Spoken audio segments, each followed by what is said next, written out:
All Oh, right. All holy right. shit, we're live. We're live at a reasonable hour at night. Whoa, hey, Hey, what's going on, guys? All right, we yo. already got 6 people in here, It's so like we're on. it's like someone paid attention to whatever we put up. Oh, dude, I took the biggest shit when I got home. I'm gonna cold open with that, dude. There's one brewing. I Dude, it was Dude, I bad. farted in the car. It was nuts. And then I got here and it was just gas. And I was like, well, okay. Dude, it was legit like fucking wiping peanut butter out of carpet. Like it was a thick shit, dude. I mean, those were good mashed potatoes. It's good mashed potatoes, man. The gravy kind of helped ease it out. All right. Oh my god. What's So, going on, man? Going on, goodness everybody gracious. here. Yo, Metal Music Meltdown. did I, James. James, Andy. Andy. Crappening. What's up, Bassman? Yo. Brett. Oh, dude. Sorry if I ruined the meal. But hey, it's going to Yeah. turn into food later. I mean, we just ate. Yeah, that's why. Look at that. We lost 2 viewers. They jumped on and they were like, man, they're talking about taking a shit. I'm out. What's up, Western Warden? All right, man. Yep. Okay. Oh, shit. Hey, what's up, Levi? What's up, Puss Rot? Yeah. Yo, Puss Rot. I like it. Holy What's shit. up, Levi? Dude, that's a hell of a discography to go through. Yeah. No, Masters of Reality. Yep. How the fuck, or is it Master of Reality? Yeah, I think it's Master single. But still. Is it?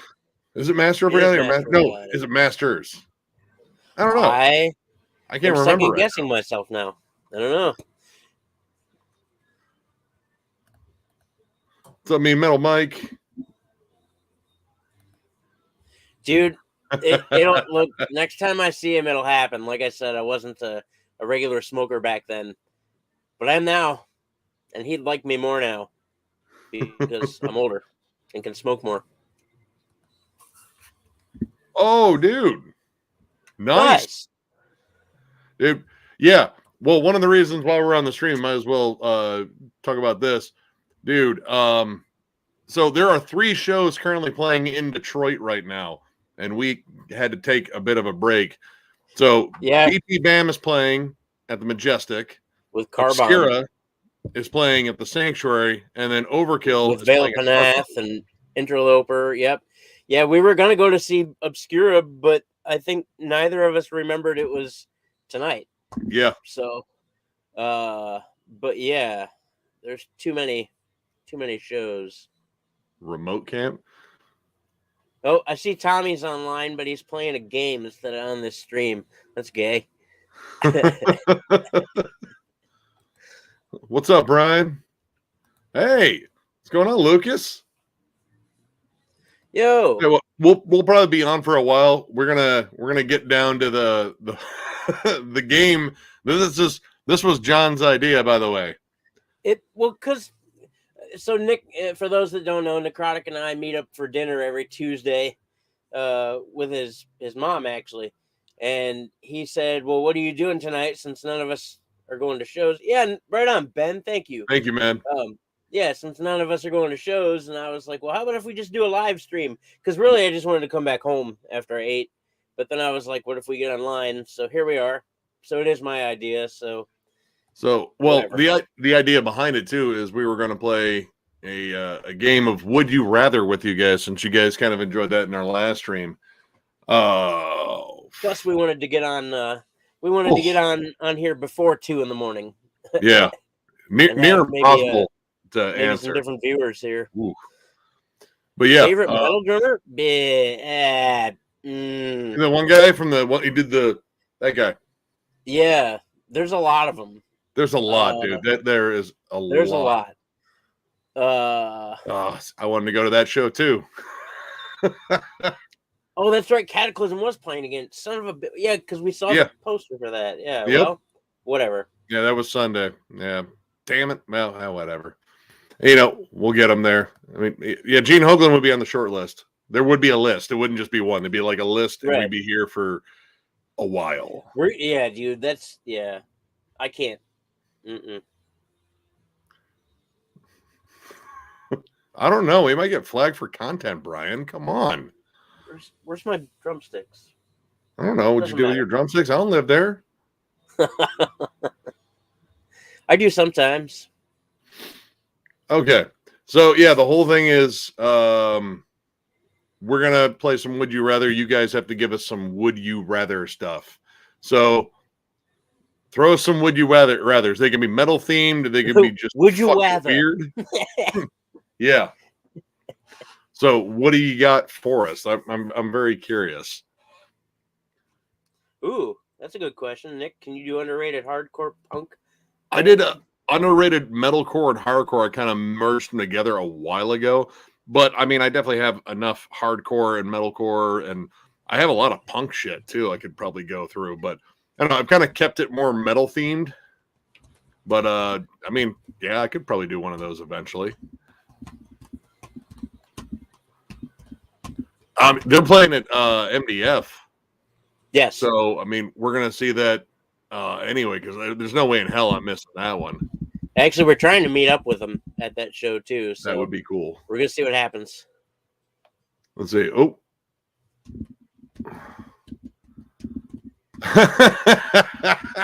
Meatloaf now? Meatloaf now, he'd be very quiet. He'd be very quiet. I mean, at least with Vince Neil, I could possibly watch him fall off the stage, which is awesome. We're talking about Meatloaf while he was live, obviously. Right. But yeah, probably Vince Neil, just because the people that did the subtitles for him made it even more hilarious. I'm reading ahead to these questions. Fuck. Right. Lombardo talent, man. Who cares about money? Yeah. I mean, granted, I would like to have a little more money in my life, but I'm not hard pressed for it. I would much rather have the talent. Yeah, dude. Lombardo's a fucking beast still. Let's see what we got. Would you rather watch Chris Barnes have sex with a goat or see a porno grind Beatles gimmick? Porno grind Beatles gimmick. Yeah, dude, definitely a porno grind Beatles gimmick. Actually, I think that might be kind of entertaining. Yeah. Dude, I would love to see what all sorts of double entendres they could come up with in terms of the names. Cheeseburger pizza or pizza cheeseburger? Dude, both sound awesome. Why can't I have both? I'm fat. I like this shit. What if we stick a pizza cheeseburger pizza in between the pizza cheeseburger? Ooh. Dude, all right, that's some next level fatness right there. That was like a 3,000 calorie sentence you just uttered. It wiggles like a bowl full of jelly when I laugh. Oh my! I'd rather get roasted by Don Rickles. Don Rickles isn't. Don Wrinkles? I said Wrinkles, didn't I? Oops. Yeah, Rickles isn't roasting anybody right now. Yeah. Right. But yeah, classic. Yeah. No. Yeah. Let him. Oh man. Goodbye, Dick. No, I love my dick too much. Man, I would just give up on music. A lot of trouble over the years. I'm just gonna leave it at that. So, goodbye, Dick. We're done. What's up, Ryan? Oh no, that one. You know what? Can I just die? I'd rather die. Oh. I'm not answering that. That's stupid. You got to. Come on. This is what the fans want. No, I can't thrust. I'm in a full body cast. I'm all of a sudden a quadriplegic. Yes. In this. And blind. It's weird how that happened. So yeah, I can't do it. If one of them pulls or pushes me, it's on them.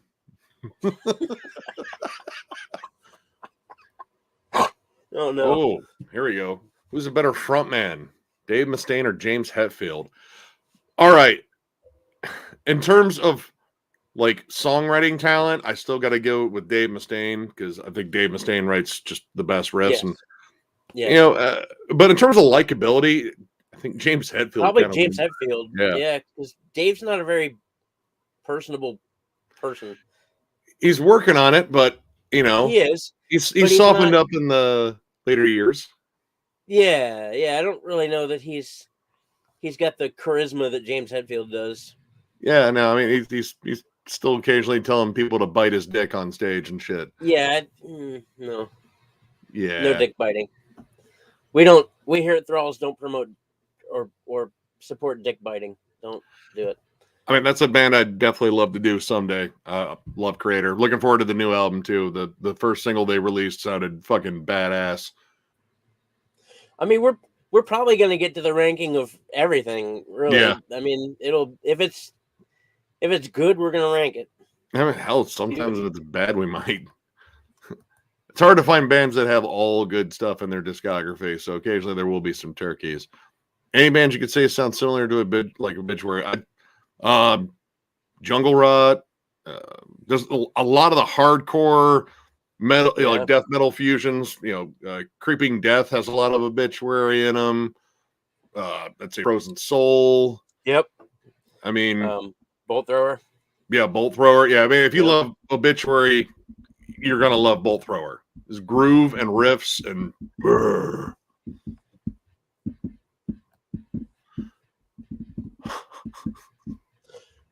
Oh, wait! How sharp is the spoon? Is it a sharpened spoon?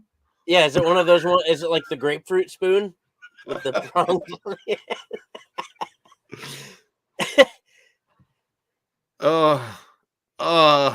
I love metal. I don't know how much I love my balls, though. I mean, I've already said goodbye to my dick. I might as well say goodbye to my balls, and at least we're just gonna change your name to Eunuch John. Hey, but at least you got metal. You got metal, though. Yeah. Against. There's still songs I like on Against. Yes. Yeah. I would not like to see. Well, there's no more Morbid Angel anyway, so. Well, I mean, there's. There is, but there's not. Well, they said they're not touring this year, and they'll probably come out with another album. But now there's the I Am Morbid, and he also got Pete Sandoval, which is okay. Pete Sandoval's got dreads now, which he just looks weird with dreadlocks. Yeah, but he's still got it. Oh, dude, that last Terrorizer album. Dude, drumming his ass off. Let's see. Would you rather listen to the new Veil Maya or Nightmares of the Decomposed for a week every day? I guess Veil Maya. Probably Veil. I haven't liked anything Veil of Maya's done. Veil of Maya since Eclipse. Yeah. Since they changed singers and started pretty much just becoming another Periphery. Which is sad, dude, because Veil of Maya whooped so much ass, dude. What is it? The Common Man's Collapse, and then Id, and then Eclipse. Those albums were killer. Yeah, those are solid. Killer. Let's see. Would you rather listen to Chris Burns E for 2 hours or listen to Matt Hardy say delete and laughing for 2 hours? You know what? I've listened to a lot of Chris Barnes E stuff. Can I just loop some of the parody ones where they just have him set it up? Yeah, dude. I could make one of those where there's a whole concert he did in Argentina. I want to loop it. Yep. Well, that's funny. It is. It's funny. It's fucking sad to hear on an album, but it's funny. I laugh. When you first played the Rotting for Me, I heard that first one, dude. I almost fell over. I was laughing so hard. I told you it was bad. Oh, Jeff, what have you done here? Would you eat a bowl of maggots? Oh, I mean, are they alive or dead maggots? Like that really fucking matters. How big's the bowl? How big's the bowl? Let's talk to Kane first and see what we got going on as far as like taste sensation here. Because Shredlord's balloon. How big's the bowl? Like, is it like a giant bowl? Like a little cereal bowl? Yeah. Ugh. I don't know, man.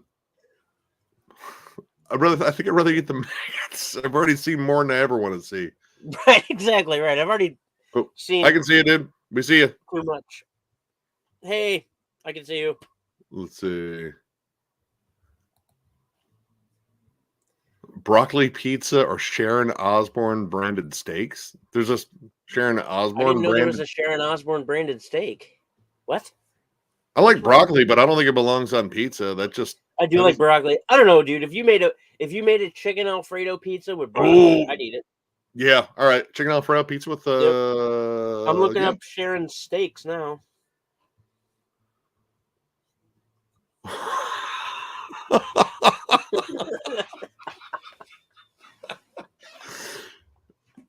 Go ahead. Go ahead. You can lead. Why do I get this? You can lead on this one. I feel like they're both a loss. Sniffer for sure. I think honestly, all right. I don't get it. I don't get. If you're licking it, you're sniffing it too. Let's be honest. I mean, that's you're right true. there. There's no way to. So you might as well just say sniff. I'm going to say sniff, but I'm not licking. I'm cutting off. I'm super gluing my mouth shut. Which vocalist do you prefer, Corpse Grinder or Maddie Way? Maddie Way. I don't. Hold on. I know that. Yeah. Hold on. I'm gonna look that one up. I did disconnect my keyboard to use my microphone, so you get to look up all the stuff. Wait a minute. I have a fucking. Hold on. I can do both. I have a thing. Oh, Abominable Putridity. He's I mean, Corpse Grinder is one of my favorites. Like, I mean, dude, I love Corpse Grinder. But I mean, it'd be neither for me because I'm a pussy because I'm afraid of heights. Nick is afraid of heights. I'm terrified of heights. And I now, in my older age, get motion sick, so coasters are out for me. But at one time, it would definitely be Cedar Point. Cedar Point has amazing coasters. I've been on most all of them. Yeah, just not anymore. They're well designed. They're cool to look at. I just don't want to spend that much money to fucking stand around and go, that's way too high. No. All right. You know what? I'm going to take Two in the Mutilated just because I've already read those song titles to my mom. So she's probably desensitized to any of that. Leviticity, she would probably ask questions right away with that fucking album title.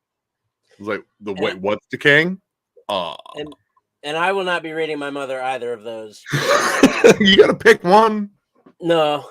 I guess Tomb of the Mutilated, because no.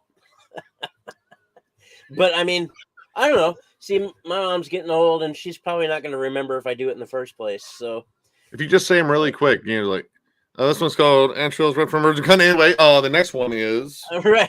What was that? Doesn't matter. Anyway.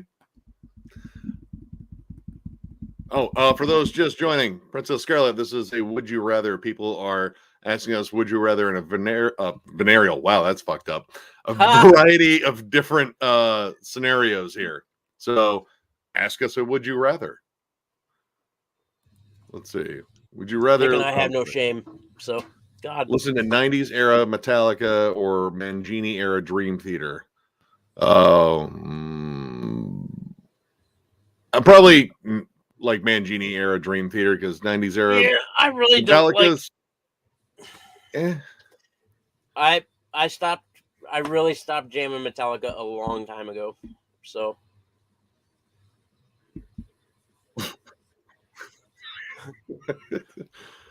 I mean, I can't imagine there's much left of Frank Zappa to fucking really show. So sure. I guess Frank Zappa. We'll go with Frank Zappa because I don't have to touch him, and he's not touching me. Exactly. You know, I'd be afraid of zombies after that. It's not a lap dance; it's a striptease. So, sure, go for it. Oh, show me your man. Zappa. That's tough. That's terrible. I mean, I would say both, of course. Yeah, man. How can you pick to? Yeah. I don't want to answer this question. I don't want to answer it, but I mean, I guess ideally my answer would be both. But if I had to pick, yes. I guess Chuck, just because I don't think he was quite finished doing, like, changing fucking music and shit. I want to know what he was going to do next. Like, you know, love Pete. You know, he did such amazing stuff. Like, Typo is always going to be close to my heart. And we had this conversation the other night. I think Typo would have progressed into something really neat. But yeah, I think, I agree with Nick in the fact that I think Chuck had a lot more to give to music in general. There was probably a lot more going on. Yeah.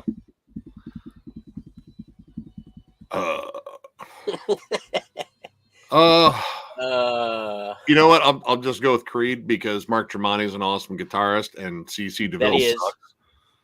And I have the first Creed album. I have the first two of them. I have the first three still.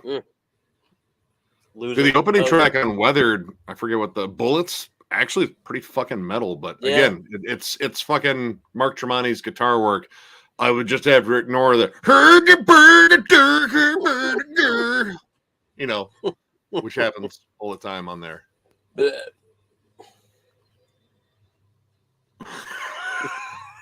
I mean, wouldn't you have both? I think they both come together. They're both the same thing. Here's my dick. I think his dick is made of STDs. What's the green bumps on the dick? That's nothing. That's fine. That's right. That's abs. Sun's getting pretty low there, big guy. Oh, what's going on, man? Yo. Let's see. Oh shit! I totally forgot. Fucking, there was a new Thrallicious. Dude, Thrallicious is a fucking wild band. I only have 2 of their albums, but. And I still got to jam that link you sent me earlier, Josh. I didn't, but Nick was telling me about it. The Cosmic. Cosmic Putrefaction, dude. It's sick. It's sick. All right. Would you rather have to unclog your toilet every time you poop, or have to breathe in your own fart every time you fart? Well, I feel like I have to breathe in my fart every time I fart anyway, because, man. He does, too. And then he announces it, too. And then he likes to go, oh, it's all eggy. And then he laughs. And then he walks by you to make sure you inhale his egg. Or he does it while you're playing fucking video games with him. And he just farts, and then he just starts laughing. Well, it's because you have the remote in your hand. You can't go anywhere. In my defense, I do have to unclog my toilet most times I poop because, I'm a man. So that isn't why. Should be too much cheese. I'm a man, and I'm in my 93rd trimester. Some cheeseburgers. Dude, I hate fucking unclogging my toilet, so I'll just sample a bit of my own farts just so I can gauge how awful it is and see if I need to leave the room. I still stand by the fact that we should all throw down and buy you a power flush toilet. Nick's poor toilet has seen more shit than I think any toilet on the face of the planet. His toilet has taken a beating over the last however long it's been since. When did you get the house? 2013, 2012? When did you get the 2013, house? December of 2013. So yeah, his toilet has taken a brutal beating since 2013. A lot of poo. I mean, it took a beating earlier. It might take a beating again. Sometimes I save my most powerful shits for when I go over to Nick's house. Oh, okay. Yeah, I don't know when that one. I think that one hits Cleveland. Obituary, Gruesome, and. Well, and you might be on vacation when that hits. I think it's earlier in April. I have to check. Is it? Let's see. Would you rather listen to your favorite album over and over again for the rest of your life, or listen to albums you hate for the rest? One favorite album, or just a bunch of different stuff I don't like. I mean, I'd rather just, I don't know. I think getting burnt out on a good album is better than just subjecting yourself to stuff you're not going to enjoy. Yeah, but I guess the statement I was going to make is even the albums you hate, if you listen to them enough, they might be good, but that doesn't make any sense. So just think about like all the annoying songs. Like, all right, think about all the YouTube commercials and shit that stuck up. I don't have to. I pay for premium. I don't pay for premium. Fuck that shit. I'm on YouTube entirely too much to to have commercials, dude, I would lose my mind. Dude, I would love to do a Punch and Stench ranking as well. That band is super fucking underrated. I got a good chunk of their stuff too. Wait. Would you wait? What? A pair of scissors or an unopened bag of pepperoni? I feel like there's something missing in this question. I feel like there's something missing in that one. Josh, try that again, bud. Yeah, I missed that one. Let's see.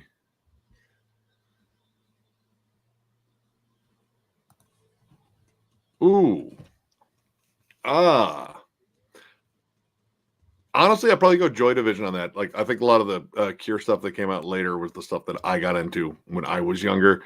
And Unknown Pleasures is a pretty solid album. Though, I mean, if anyone watched the Killing Joke ranking, that's the post-punk that I fucking prefer.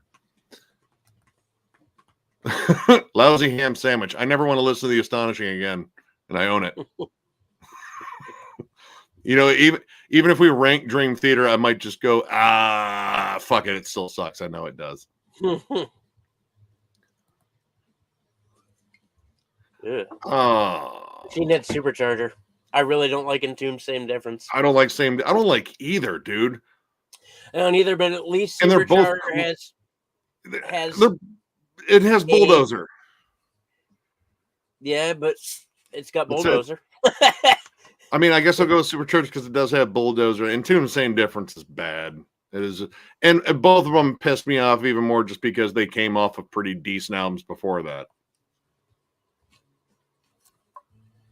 Let's see. Yeah. Man, all right, that's tough because honestly, going through a lot of the early Judas Priest, I really dig that shit. Like, and dude, there really is a lot of good. Stained Class fucking whoops so much ass. Sad Wings of Destiny. But I mean, Maiden's just always fucking been there, though I don't really like a lot of the recent stuff. And I think fucking Firepower from Judas Priest was a flat out banger. I mean, I guess Iron Maiden just because I've been into Iron Maiden longer, but Judas Priest rolls. What Nick said. Yeah.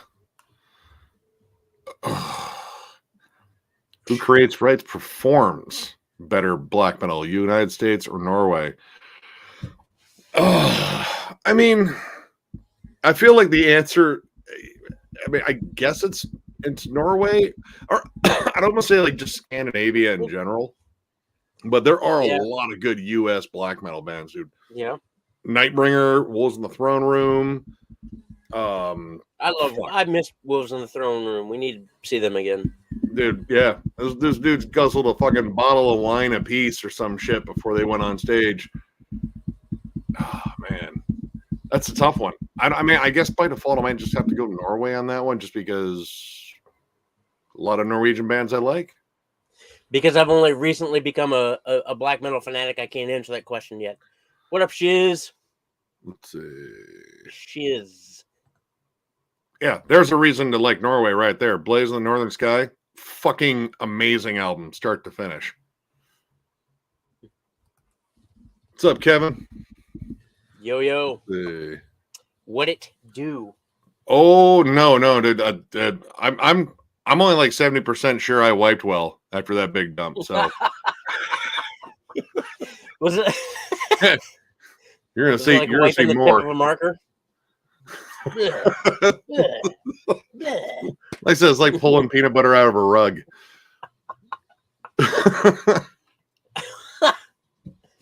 Do you guys know anything about the band Defeated Sanity? I'm going to see them tonight with Skull.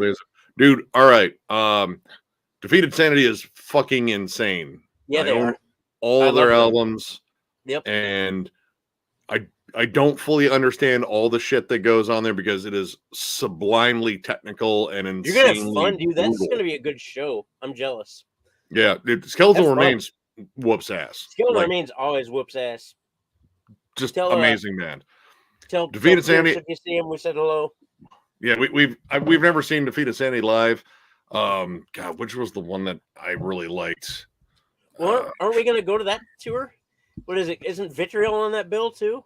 I think Vitriol's on that bill. I mean, we got to see when that one is. The one that I really like is Passages into Deformity, which is a really solid album. But yeah, Defeated Sanity's nuts. If you like Cryptopsy, that's probably the closest thing I can compare it to. No. No. No. Can I just give up on music? I feel like I'm giving up on music. In that moment, music ceased to exist. They're both bad. I mean, no. Honestly, right. The only stuff I like by either one is the first album. So just because Terry Butler is on Haunted, I'm gonna go with that. So 6 Feet Under. That's the only. That's one of the few matches 6 Feet Under is gonna win. Yes. Would you rather have Lemmy's list or Gene's? Oh, the hanky panky list. I don't know, man. I don't think Gene was very selective, but he did land Shannon Tweed. That is true. And Shannon Tweed's still not terrible looking. No, she's like what, 70? She's got to be. Yeah, she's got to be late 60s. Yeah, early 70s, I would guess. Dude, I used to watch her Showtime late night Skinamax, whatever they are, movies all the time. Yes, they're both great lists. Better lists than I've compiled. Sure. Robert, we've told this story so many times. Man, I'm not telling that story again. Yeah, he's yeah. No. Let's see. Let's see. Would you rather drink beer to Dissection or 1349? I like both of those bands, like a lot. But me too. Honestly, if I'm skipping, maybe 1349 would be more entertaining. Dude, those first two drunker, Dissection you albums. start to understand more. The first two Dissection albums. If I can get, like nice and buzzed, listen to just those two, and then just kind of not listening to the third one. Yeah, I'll go with Dissection. Let's see. Are you going to Iron Maiden concert in Detroit in October? I'm going over there for my birthday. I don't know. This is the first I've heard about it. Yeah, I didn't know they were playing. It kind of depends because I heard that they were going to play all of Senjutsu live, and I don't want them to because I want to hear like the Maiden that I love, like Power Slave, Somewhere in Time, and all the good stuff. I don't want them to play Senjutsu. I mean, Corpse Grinder overall, I do like Barnes from the early, so that's where Barnes was good. Yep, agreed. But he blazed the path for sure, but he just lost it. Corpse Grinder. I mean, my favorite Cannibal Corpse album is one with Barnes on it. It's The Bleeding. The Bleeding's fantastic, but Corpse Grinder. Oh no, that way Barnes. Were we just talking about Bela Man? It's playing no. It's not safe to swear today. Bon Scott. Man, you know what?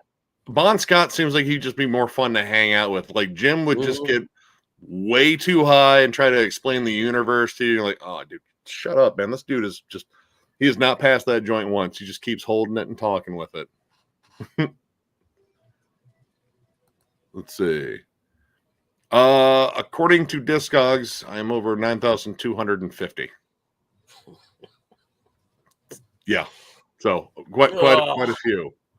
Again, you guys have no idea what that is. That it's man. Yeah, color me shocked too. Nope. No booty. I'll eat the other one. The other thing. But no booty. And not the the dick hole?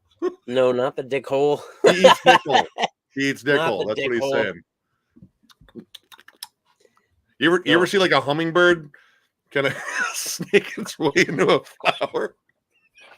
That's how he is with dick holes. Click the next question. Yes. Georgia Monstrosity, those first two Monstrosity albums fucking whoop ass. Honestly, all of Monstrosity's albums are good, though. Let's see. Time machine question. 74 Kiss Transport 2022. Would they be great death or black metal band? I don't know. Like, I mean, like, have they had time to like in this transport? Have they had time to like absorb how music is sort of evolved in that time? Like, their younger selves. Like, are they just transported from 1974 to now? But then they'd have to abandon their sound now, and Kiss has been stuck in their ways forever. And they're Kiss. They're good at what they do. I don't know. It I don't depends know. on it depends on what all their transport, consisted of. Yeah. I mean, both black metal and death metal kind of allow for like some kind of minimalist, like they could just kind of take that same ethos in terms of like basic riffs and kind of do the same thing, just heavier. I don't know. I don't know. I really don't know on that one. My first death metal album was Cannibal Corpse's Eaten Back to Life. And I bought Butchered at Birth not too long after that. My first death metal album was Dying Fetus's Stop at Nothing. Yeah. I mean, we both got a good brutal start. Yeah. The Cure. I mean, Susie and the Banshee is pretty interesting. I don't know. I was never like huge on that. I had an ex that was really big on listening to that song Peekaboo or whatever it was over and over and over again. I got tired of it. Let's see. Yes. Yes. He's got that shit down to a science. Once again, if we ever get the chance to hang out with George Fisher, I want to make sure that we, play claw machines and go to Target and pick out stuffed animals and all that shit. I want to fucking talk about fucking comics and shit with him. Maybe we'll get him on a Thralls round table. Oh, those are so like totally different, like sides of my brain. Right. I mean, for me, I'll never turn down Colors. I mean, and I know Nick, you the same with Left Hand Path, but like, I'll never turn down Colors. I mean, that's still such a great album, start to finish. Really. I mean, I'll probably take Left Hand Path because it's one of my favorite knuckle dragging fucking fun albums. But I love Colors. Probably James. I think James has got better stories. Kurt, he seems. I don't know. Yeah. It's kind of hard to gauge him in interviews. I know he likes horror movies. I think that's cool. James just seems like he'd be more fun to hang out with, I think.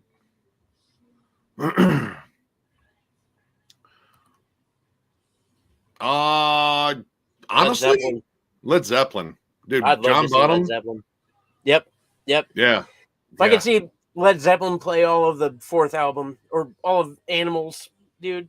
Animals? Yeah. No, that's not Animal. That's Pink Floyd. Not Animals, no. Shut up.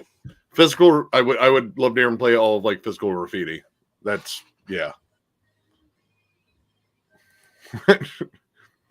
Would you rather glam or disco porn? I mean, I watched a lot of 70s porn. I feel like I've already watched disco porn, and just shaving habits were different back then. They were. But, they were. Would you rather listen to 90s Anthrax 90s albums or Megadeth Super Collider on repeat? Dude, Anthrax 90s albums, because I can listen to Sound of White Noise. Yep. And I can listen to fucking Persistence of Time. Yep. And those albums rule. Yep. And Super Colliders. Yep. Yep.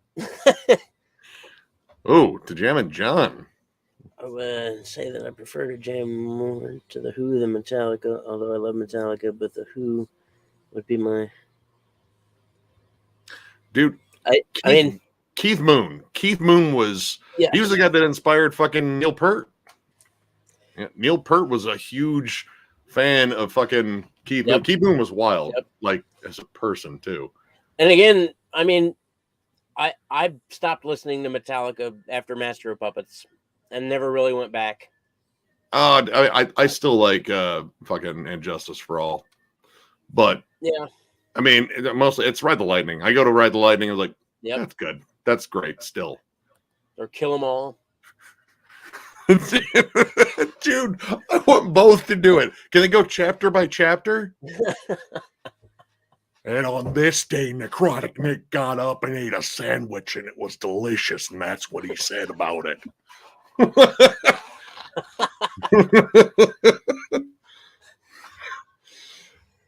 Remember that time Jam and John ranked Altars of Madness at number 6? What the hell was he thinking? You're not a patriot if you rank Altars of Madness at number 6. Why don't you tell me? Huh?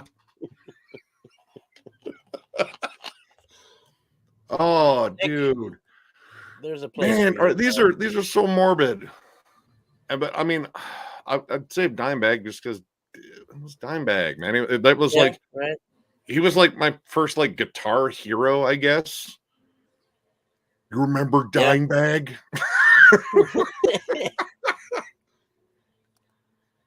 McKenty all day. McKenty. Pillard's dickhead. Yeah. Yep, that's what I'm gonna say, dude. Yeah, I mean, yeah. We just saw John McKenty with Incantation. It was awesome. You chose wisely. Yep, good choice. Because you can just watch like live footage of them going beedly wah. I mean, talented guitarist, but man, it's pure wank. It's so much wank.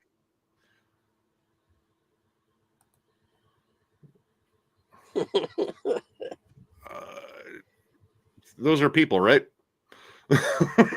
Yeah, one's important, and the other one's older. Older? I still these are older people. I don't know. I don't listen to hip hop. Yeah. Picard. Actually, I do listen to hip hop, but it's Picard all day. I love Shatner, but Picard, that's the captain. I'm not right. To be fair, I'm not as familiar with Cemetery's work, but Early Sentenced is fucking amazing. Yeah, it is. It's just when they kind of shifted to the other stuff.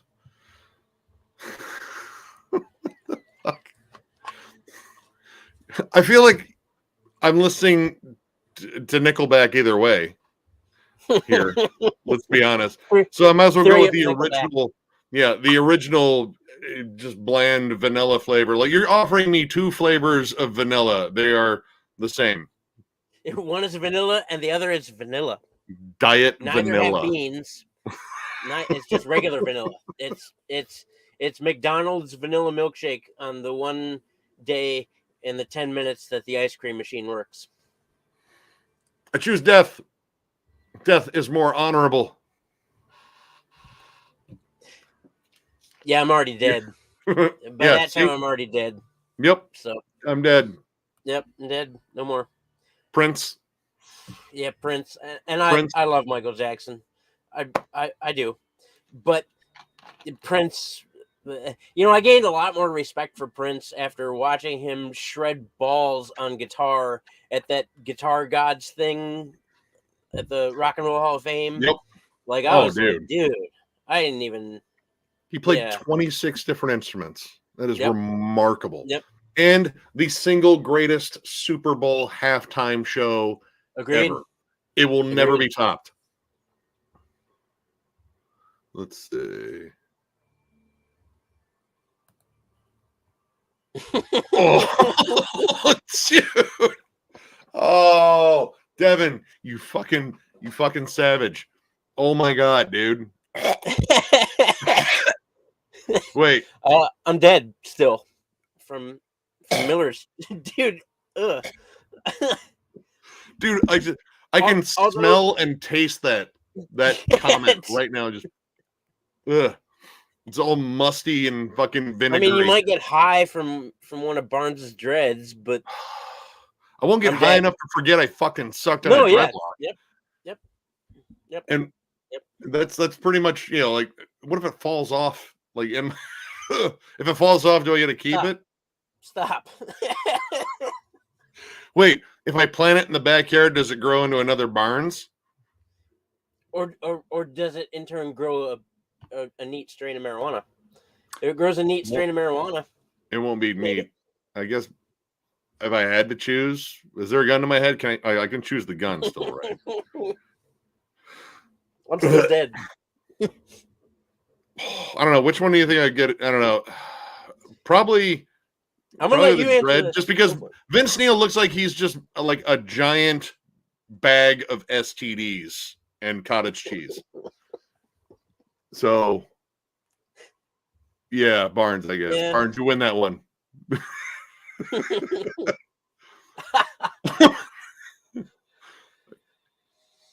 No, no.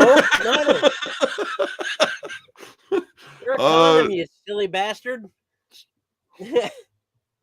I guess no. Either way, I got a bumpy Pete. Bumpy Peen. What is wrong with you? Man, they played Sunday with Cataclysm. I still need to see Dark Tranquility. Like, that's like still kind of my go-to fucking melodic death metal band. I mean, At the Gates too, but I mean, look, I'm gonna be honest. Had there not been 100 fucking bands playing in the month of March, it's just ridiculous. There's 3 separate shows in Detroit tonight, going on right now. Yeah, and we if I'm gonna go to MDF and have more than $20 in my pocket, I gotta stop going to shows for a minute, which is sad because there's a lot of bands I want to see, but what are you gonna do? I mean, we still have a couple for this month, and then are you gonna go to Monolord with us? When's that? Saturday. Is it this Saturday? Yeah, I have that off. It's like $25. Okay. Excuse me. Oh, that's at L Club, or no? That's that's at the Sanctuary. What is Monolord? Monolord. Okay, L Club is Immolation, Immolation. Yeah. The Cure. Fuck Morrissey. Morrissey is a fucking clown. Let's see. I don't. Is that coming out soon? I didn't know. I mean, probably. I mean, we reviewed the last Vitriol, and that thing was. I love Vitriol. Terrifying. Jason's Westmoreland's playing drums, and I want to hear his take. For casual listening, like, I mean, in my car, I have a nice stereo with a pair of 10s in the back seat. Here I have, it's a Logitech speakers system with a subwoofer. It's got really good sound. And I use Harman Kardon. Nick's got Harman Kardon too. That's what we review albums on. Yeah, crank that bitch. And then I have great sound. Those things are awesome. Yeah. And then I additionally have a car system as well. I have 4 6x9s in the doors, and then two 10-inch subs in the trunk, and then I have tweeters and all sorts of crap. What? Isn't that the same thing? I mean, well, no, because that Bruce then was what, a runner? Was he? I don't even remember what the fuck. Yes. I just remember from the Wheaties box. He was on the Wheaties box. Caitlin's got more money, so. But it's still, I feel like I can be shallow there. I feel like I can be totally shallow right there. That's okay.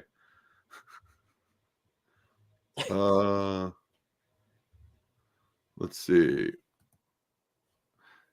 I mean, it's the first one. Slaughter of the Vatican's fucking awesome. I mean, honestly, if they didn't do a comeback album and weren't still coming around, I would have done a retro review on, Exorder's first 2 albums, because I think they're both good. But dude, Slaughter of the Vatican whoops ass. Oh, you son of a bitch. Well, so Decapitated prior to VTech's Death or Decapitated. I mean, it's all Decapitated. Because a couple of those albums for me are toss-ups. Not prior to VTech's Death, but after. I like Carnival is Forever. I think that's a pretty solid one. It's just the two after it. Yeah. But I hear from what they've been saying, like the next album is supposed to be getting back to like, nihility and fucking, organic hallucinosis. Like if they can get back to that sound. Yeah, if they can ease back into that sound, especially in this day and age, then I think it might be worth it. I mean, I like them both.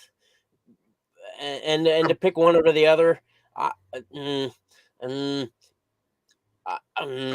probably go Meshuggah just because a little bit more consistent. A little bit more. Sure. But I mean, I like Decapitated too. But I do like Meshuggah. It's one or the other. For sure. Let's see. What we got here? Would you rather listen to thrash metal for the rest of your life or listen to death metal for what if I want to listen to death thrash? Huh? Yeah. You did not specify there, so yeah. I mean, I see. Okay, at least with death metal, there are incorporations of thrash in death metal. It feels like in thrash metal and most like straightforward thrash bands, you don't get a lot of death metal. But I feel like in death metal, you kind of get both. But with thrash, I would get black and thrash, and I do love black and thrash. That's but true, I like black and death metal too. But yeah, exactly. And but death metal has so many more elements. Death metal is like a cornucopia of elements. I mean, thrash metal is pretty straightforward. They both have a lot of fusions. Like there's technical thrash, there's progressive thrash, there's crossover. I mean, again, black and thrash, death thrash. Right. Let's see, death metal has death grind. That. Yeah. I'd probably go with death metal just because I can still get my death thrash fix. Yep. And I'm going to count bands like Demolition Hammer because they fucking rule. Yep. Another one I'd love to do. Wild discography, lots of different twists and turns in there. We're going to get there. I mean, there's a lot I want to do too. We just got to get through I feel like we're getting through like all the staples. Yeah. First. I'm gonna review it. I'm gonna review it. I'm not a giant Ghost fan. I liked the first three, and then that last one was kind of a drop off. And so far I'm not the biggest fan of the singles, but I'm willing to give it a chance. And yeah. Ooh. All right. I do love Rob Dukes. I think Rob Dukes is actually, in terms of overall vocals, he's my favorite vocalist in Exodus. I know there's a lot of fans of Zetro out there, and I love Paul Bailoff because he was literally the embodiment of thrash metal, but he really wasn't a great singer. But Barnes Era Cannibal Corpse is fucking still awesome. Like, it's just fucking nasty and brutal, so I'll probably go Barnes Era Cannibal Corpse. Let's see. Oh. Pizza. Pasta would be so fucking filling. Dude, pizza would be pretty filling too. But I can get a thin crust. But pasta, all those carbs, I mean, there's a lot of carbs in pizza, but there's more carbs in pasta. Yeah. I don't know. I'd say pizza because there's more you can do with pizza than you can with pasta. Yeah. I mean, I think you can do about the same thing. I don't know. Yeah, but I don't know. I don't know. I like pizza. I'm a pizza eater. I have a pizza box over there. You can't see it. I moved it. I'd be down for a Soulfly ranking too. To be honest with you, I think if we did a Soulfly ranking, I think we should get Max to at least introduce us. Huh? I mean, maybe. Or sit in on the chat when it goes live.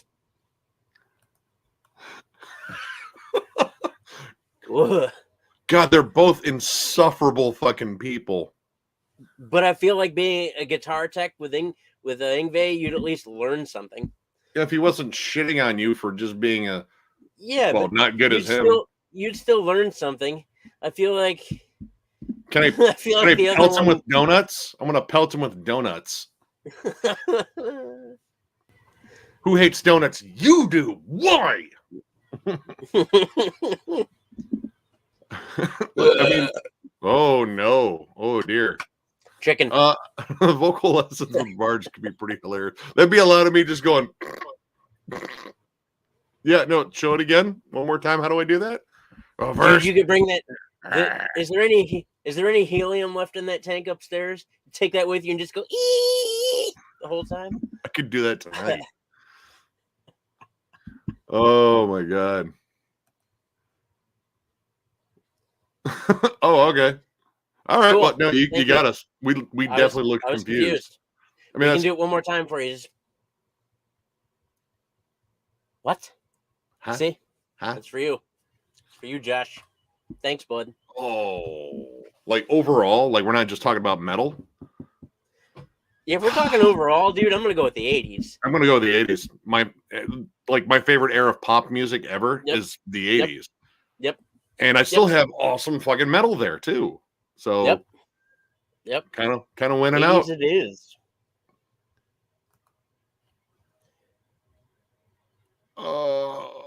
No. Go ahead, Nick. I disagree with I disagree with Astonishing Existing. I don't like that album at all. But hey, that's awesome you do, man. Oh man, fuck, dude. Because that Dismember album is fucking nasty. I mean, it is as advertised. And that Entombed album is also nasty. I'm gonna go with Uprising just because, dude, Say It and Me Slugs. Too. I when we did that discography ranking, I fell in love with that album. I still have that album on repeat. It's a fucking it's a fucking metal bar fight of an album. I fucking love it. It's so sleazy and dirty. Oh. Man, I gotta go I hate God Acid then or I Hate God Now. Either way, I don't think they've really changed very much. Well, Rehab. I'm gonna go Acid Bath. Dude, When the Kite String Pops. Ooh. Let's see. Sarcophago or Bulldozer. I don't know if I'm that familiar with Bulldozer, but I do like Sarcophago. Their second album is fucking amazing. Again, the only Bulldozer I know is the Machine Head song, and that's probably not what you're talking about. So let's see. 2000s music versus 2010s. There was a lot that came. Man, there was a lot that came out in the 2000s. I feel like the 2010s were all the bands that didn't put out good albums in the 2000s were trying to mimic the albums that came out in the 2000s era. At least for a minute there. Like 2011, 2012, 2013, those were kind of like meh times. In my opinion. Well, I mean, since it's further back, like the 2000s music, there's definitely some stuff that still resonates with me, like very nostalgically. Like I got into melodic death metal big time there. That was big on metalcore, and towards the end of that, like the deathcore phase. 2010s, I don't know. There was some really great stuff there, and there was. I think I was like the 2010s kind of remind me of the 90s. It was like the experimental time after the 2000s, and although there was some great shit in the 2010s, for me, it wasn't until like towards the end of the 2010s where they started releasing bangers. Yeah, that's my opinion. But whatever. Let's see here. I don't know. That's a tough one. Yeah. It is. I mean, I'd have to really like go back and like figure it out. Let's see, Fire Force or Sabaton. I don't like Sabaton at all. I don't either. I don't know Fire Force, but the fact that they're not Sabaton, probably the best thing they have going for them in this one. So I guess I'll go with Fire Force. Favorite Dio song, like solo Dio, because is it Seas of Babylon? Is it Seas of Babylon? Fuck, I'm gonna fuck this up. Trumpet? No, not trumpets. That isn't it. Come on, where is it? Gates of Babylon. I almost fucked it up. That song by Rainbow is one of the best things he's ever done. That and Stargazer. Fuck, dude. I don't know, dude. Last in Line's a really good fucking song. I mean, there's a lot of good Dio songs. That dude was a hell of a fucking singer. Let's see. Oh. Can I just say yes? Right. There, man. Because so much important happened in both decades. In both the 80s and the 90s, right? There's so many staples, I think, to what metal is now. Man. I'd say like the dude, yeah, like the late 80s was the birth of death metal. Yep. I fucking love that shit. And then the 90s came along and fucked with that sound a little bit and then refined it. I mean, obviously there's some turds in the punch bowl in both eras too, but man. Well, you know, the 90s you have to deal with new metal, and then the 80s you have to deal with glam. Yep. Oh man. I don't know, dude. That's really hard. That's another tough one. I think, man, because there's I might go 80s just because I think a lot of the bands in the 90s really took what was in the 80s and built on it a lot more versus bands in the 90s. You know, they had a struggle, or at least the bands that I like, the early death metal stuff, they had a real struggle ahead of them with the new metal thing. And then new metal kind of like, that was like what, 95 through the rest. Versus the 80s being like, I can just ignore glam and I have thrash metal, there's heavy metal, there's death metal. You get to watch that progression where it kind of still got better. I don't know. Still, I'm not completely sold on my answer, so. Oh, I can hear your music now. Oh. Let's see. Would you rather hear Lars St. Anger's snare drum or Barnes 6-footer vocals? Man, I feel like I hear Lars' snare every time I like hear a slam band.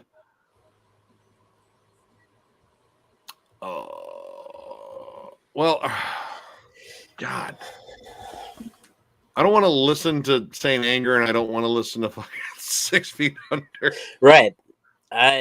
Lars' snare drum was terrible. Barnes' 6 Feet Under vocals are terrible. Can I just like watch the live performance and 6 Feet Under and just kind of cringe with the rest of the audience? Except for the dude like, I got to cringe live. Well, I'm not envious of that one. Well, good seeing you, Michael. And yep. Sleep well. Sad Wings is a badass album. Let's see. Rate Jeff Tate as a metal vocalist. I think that dude's still a really solid singer, dude. I mean, dude, Queensryche, Jeff Tate could fucking sing his balls off. I mean, he's up there in terms of just flat out just awesome singers. Dark Throne, because that dude from Inquisition, I believe, is a pederast. So no. Let's see. What we got here? I've been recently checking out your guys' channel more and more, and I love the ranking videos. Thank you. Thank you, man. I'm glad you're digging them. We're going to eventually get down to recording Carcass, and I'm looking forward to that one because it's Carcass. Got to talk about one of my favorite fucking bands. Wait, what? Huh. Would you rather eat a baby or hack the State of the Union address, tickling your nipples and shaking your booty? What? So wait, like you mean like going there like a streaker going through? Like I just got you doing the and then shaking my butt. I'm gonna get fucking tased right in the nutsack by Secret Service. Like that's gonna suck. But yeah, I won't have to eat a baby. Right, exactly. I don't want to eat a baby. So I'm not gonna eat a baby. I'll tickle my nipples, I guess. Let's see. Oh, dude, literally. Yeah, actually, I totally endorse this one. This one's for you. He's got a cool one for you to check out. Samael, Worship Him. I have that album. I was listening to it last night, and it's awesome. It's groovy black metal, and it's doomy and evil sounding, but it's not just a wall of blast beats. Dude, I've been steadily farting through this entire fucking stream. Like, no joke. Like, anytime you see me shift over, it's more than likely a fart. Not that one. I was just moving that time. Hold on. Work is messaging me. I'm not going in. Nope. Definitely going to call off, huh? He's going to.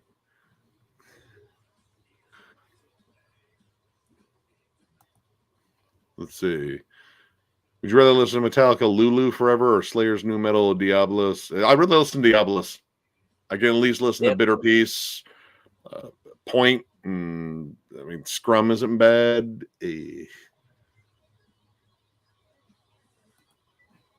Winter or Dream Death? I'm not familiar with Dream Death. I do know Winter, and Winter is like one of the OG Death Doom bands, and I have that album. And I'm not familiar with Dream Death either. I thought you said Green Death for a minute. Nope. No, I mean, a really wild comparison. Yeah. AC/DC or Kiss? I mean, I do like all four of AC/DC's songs. So at the same time, I like all four of Kiss's songs. Yeah. You know the one about the chick? That one? Dude, right?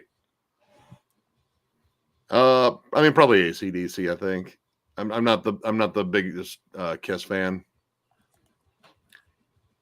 Autopsy, Mental Funeral, or Entombed Left Hand Path. I'm sorry, most of the time when you put Entombed Left Hand Path against something, most of the time Left Hand Path is going to win for me, just because I'm a slut for HM2, and they did it perfectly. Let's see. 6 Feet Under or Burzum? God, no.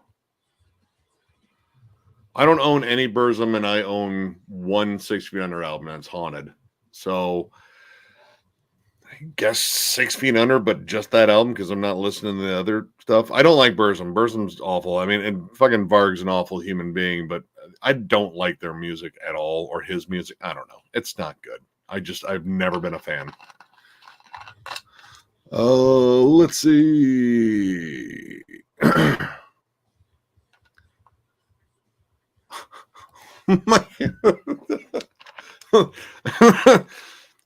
You guys are finding ways for Barnes to win here.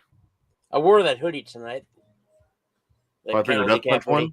Oh, okay. No, his death metal logo is the cattle decap for Death Atlas. Oh, okay, I was gonna say, like, you have a 5 Finger. No, I don't have. Nope. You're off the channel. I have one 6 Feet Under album. Let's see. Ooh, Sci-Fi Prison Sentence.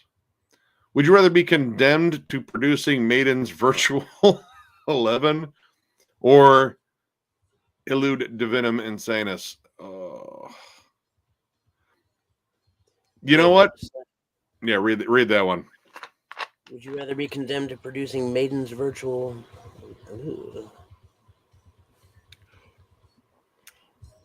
I'll take Maiden, because I think it'll be a lighter So, okay, producing it, you would get a kind of a say in how the album was going to move along. I feel like the best production in the world couldn't save Illud Divinum Insanus, because the songs were fucking terrible. Songs were great on Virtual 11. I mean, those weren't great either, but it's better. It's better, yeah. Yeah. It's not good, but it's better. Yeah, I'll take I think the prison sentence for Virtual 11 B9, and if we're being condemned by the fans, I think the fans are more apologetic for that album. Like, they'll say, they'll defend that one more than most Morbid Angel fans will defend the Aluminum Anus. I'm still texting work here. I'm not off in phone land. So,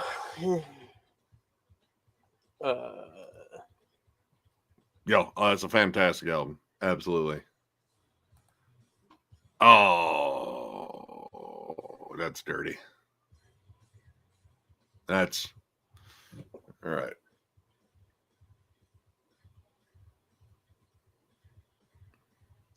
All right. Well, I'm going to give him a second to finish up this. Ow. When I hit the tray my keyboard's on, it's gonna hurt a bit.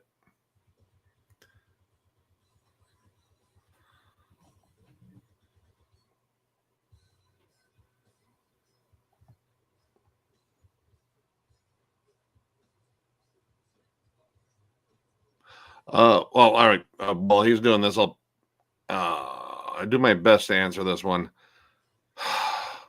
Probably Sepultura by just a little bit. Like Pantera will always be important to me.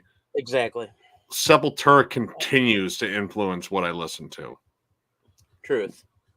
And Truth. you know, Arise is one of my favorite albums of all time. So well, here I'm gonna pee real quick. All right, he's gonna not do that on camera. So you can't pee on camera.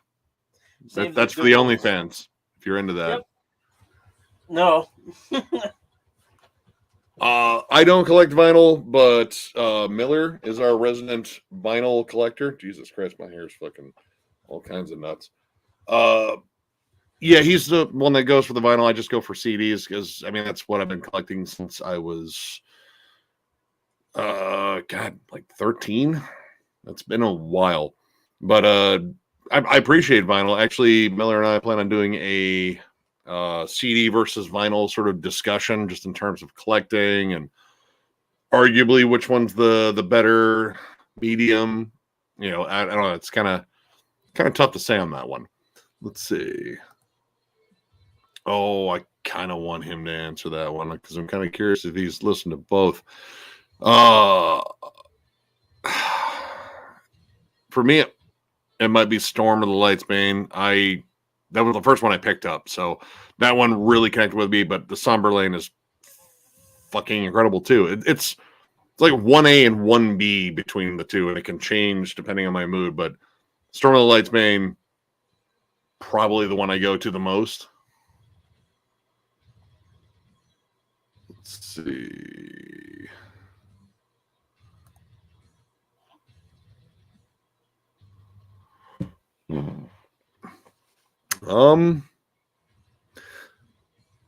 God, I'm not a musician at all. But dude, Jeff Loomis is so goddamn good.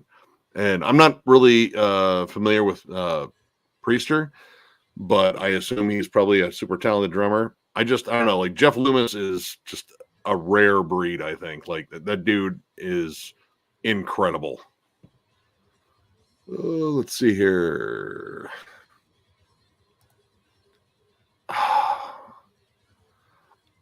think there's more vocal variety with LG. At least, you know, he was kind of all over the place. He had punky delivery, he had the raw death metal vocals. And they're both LG was an incredible frontman. Corpse Grinder continues to be an incredible frontman. Corpse Grinder just kind of has the one delivery, really. But it's awesome. And respect the neck. But yeah, LG by a little bit here. I mean, other than going, we have our hotels booked. We have our tickets already. We've had our tickets since fucking 2020, for being completely honest here. But they luckily carry over, and we're gonna be there for all 4 days of it. And it's gonna be impossible to see every band I want to see. So looking forward to seeing what the times are and the lineups for everything, because I mean there's certain bands I just can't miss, like Dismember, Coroner, I can't fucking miss that one. Bloodbath, I've been wanting to see Bloodbath for fucking years. Yeah, MDF is going to be interesting because I want to see everybody, but it's going to be impossible to do so. So much like Nick, there are certain bands that I absolutely like. I'm not missing Bloodbath. I'm not. Yeah. I'm not missing Bloodbath. Carcass. I'm not missing Carcass. I'm not missing Coroner. I'm not missing a lot. Yeah, I'm gonna find a way. I don't know. Unless we run back and forth in between stages to catch songs, there's no way I'm seeing everybody. Yeah. So I mean, we just gotta wait and see what the times are so we can figure it out. Yeah, Barnes fucked up, but unfortunately, Barnes probably thinks that Barnes is relevant again. And and here's the thing, and Barnes continues to fuck up, and it's just going to get worse for him. I can't see it getting better for him. Yeah. Especially when the best things that Barnes did were years ago. He hasn't been relevant in quite some time. Yeah, well, I mean, he's got his loyal fan base, but he's got more detractors now. I think, like, definitely now, like, he just does not handle any criticism, which is probably why no one's told him, hey, maybe take some vocal lessons or try to figure out something to do with your voice, because it's fucking shot. Let's see. Did I listen to Judas Priest album Demolition Forever, or dude, I don't like either one of those. Those are bad. Oh, that Demolition album is. I was like, all right, it was Jugulator. I'd take Jugulator. I don't mind Jugulator, but Demolition's a fucking turd. God, but I don't fucking like that Maiden album. Probably Demolition. And I mean, honestly, I guess I've given up on all of their music at that point. So, I mean, that's how I die, I guess. Judas Priest, Demolition, Kaplow. Agreed. And he's a sucker punching bitch. Puss cake. I like that term, puss cake. Big old fucking puss cake. All right. Best 2000s record. This is a list. Black Seeds of Vengeance. Fuck yeah. Yep. Slaughter Cult, Exhumed, yeah. Conquerors of Armageddon. Gateways to Annihilation. Yep. Dude, Close to a World Below. Ooh, or Dahmer. Man, we have to pick one? We have to pick the best 2000 record out of that list. Out of that list? Gateways to Annihilation.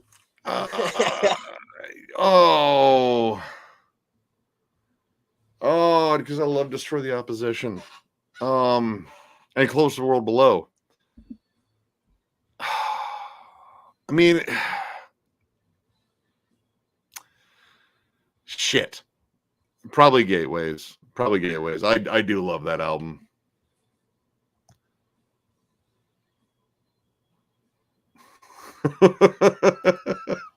There you go. There's some advice for you.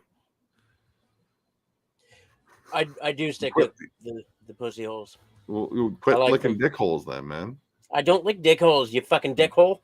You lick dick holes. Suggestion from you. Evitern? The Ailing Facade. I'll check it out. I mean, I gotta get some time. I've been going through stuff. I put together 2 collection updates, so they're both backlogged. I've been going through a lot of stuff here. Let's see. Ooh, you hear that? Hey. We're Sexy Beasts. Hello. Sexy Beasts. Oh. That's really difficult. I cuts me deep. Right. Man, I don't want to play anymore. I love fucking both of them. I really do. And they're both really special in their own right. Like they bring so much to the table for man.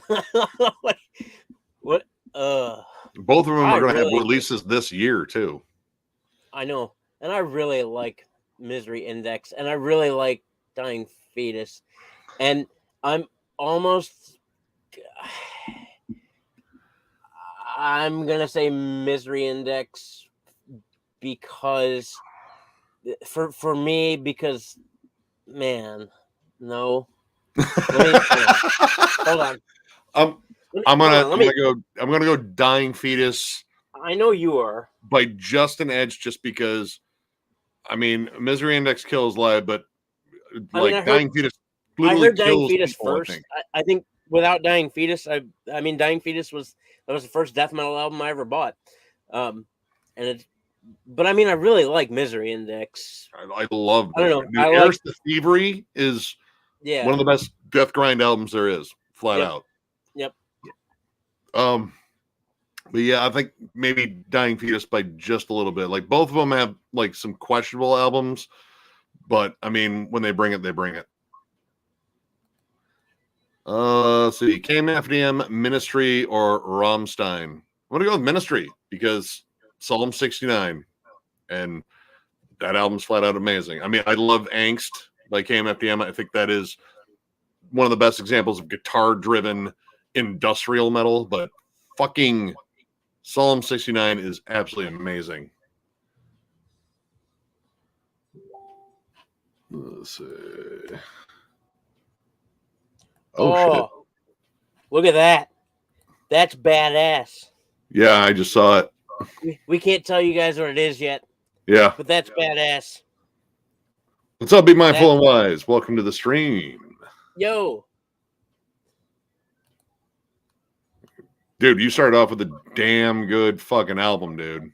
Like, yeah, you did. That is a top tier fucking. Yeah, dude.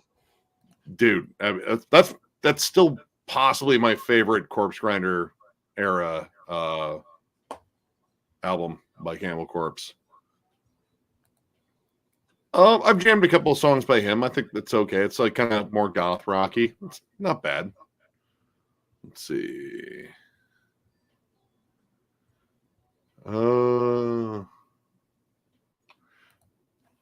Dude, believe me, if we could get Corpse Grinder on the Thralls Roundtable, I would squee with joy. It'd be audible. We're gonna work on it this year. I think we're gonna work on that this year.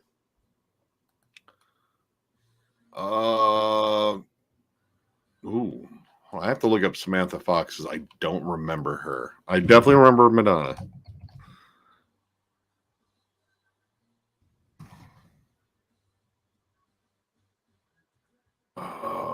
Oh, Jesus. Samantha Fox was pretty smoking.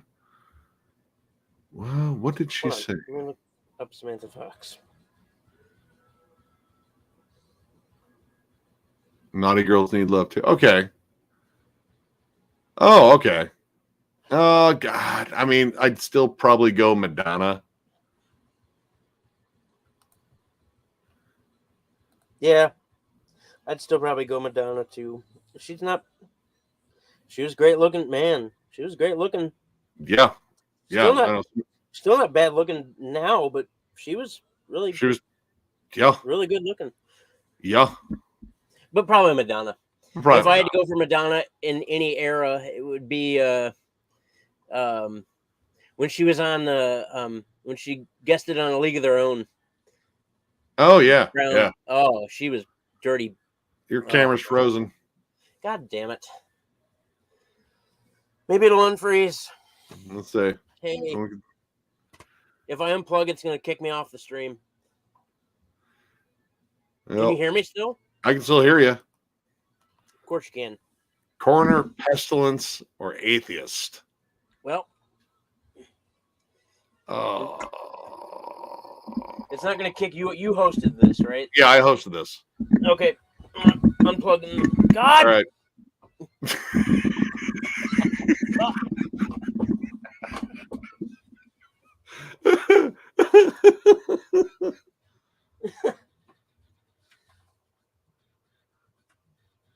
Okay. Looks like my camera was unplugged. I know it was unplugged. Well, I can hear you still. You still here? Oh, here. Wait. We'll click the uh-oh. Click the uh-oh. Don't click the uh-oh. Uh-oh. Start. Oh, won't let me start it. Oh, here we go. Hi.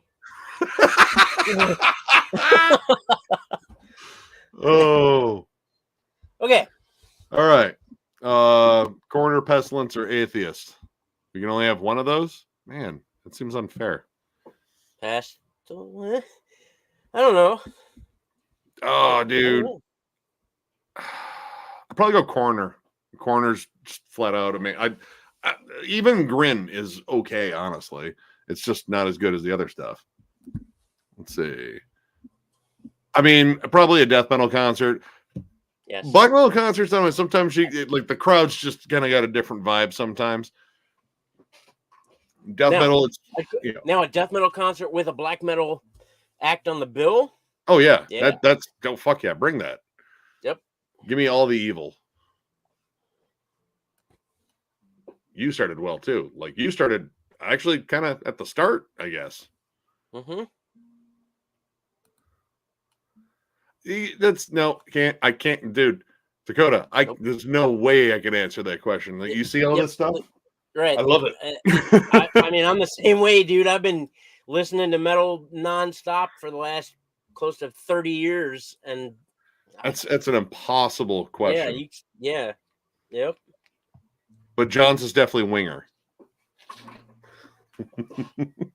Listen here, village people. And that's how you know he's a poser, because he thinks they're metal. Don't you I've have heard of Era. something to do?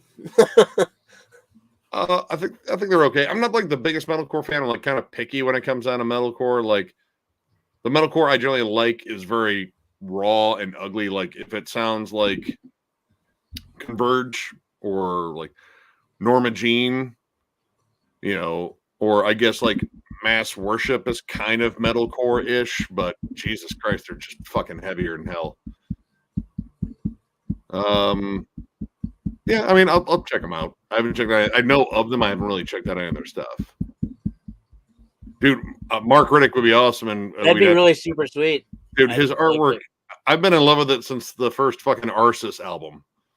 Plus, I'd like to thank Mark for, I mean, it's not like he knew that this was going to be the Thrall's design, but, thank him nonetheless. What does? Oh, that was the one that he suggested. It had a weird name, but yeah, I remember. Yeah. Colin Marston, though, he does damn good work. And Profile and Lore, that's definitely a name I trust. I don't know. I don't own that one. I usually don't go after live albums, but I mean, if you want to get it, honestly, the first two are the only ones you really need. But if you can find a copy of Rainchaos, I mean, I guess get it. Ooh, Adrenaline. No, Around the Fur for me. Really? You think so? Around the better production. I did like Around the Fur. I know, but dude, Adrenaline. I like that just album. Has a special place in my heart. I get bored. I mean, well, shove it. 7 words. Engine number 9. Dude. Head Up. I mean, I know. Die the Flume. Head Up's probably the best song on that album. Oh, dude, no, the title track. The title track is vicious. Ricketts is one of the heaviest songs they've ever done. Now I want to listen to Deftones. Chapstick. I don't know. Carmex is just, I don't know. I don't like the way Carmex feels. Chapstick. I don't either. Yeah, Carmex feels kind of like slimy. Yeah. Yeah. Waxy spooge for your lips. Most underrated metal band of all time. I mean, there's a lot. There are a lot. I mean, we've covered a ton of them, both in like retro reviews. And like I do a whole bunch of underrated album stuff. Maybe Disincarnate, which apparently one of the members of Disincarnate commented on that video. Yeah. They're gonna work on something. And that's sweet. So, Josh Yo. Joshing. Let's see.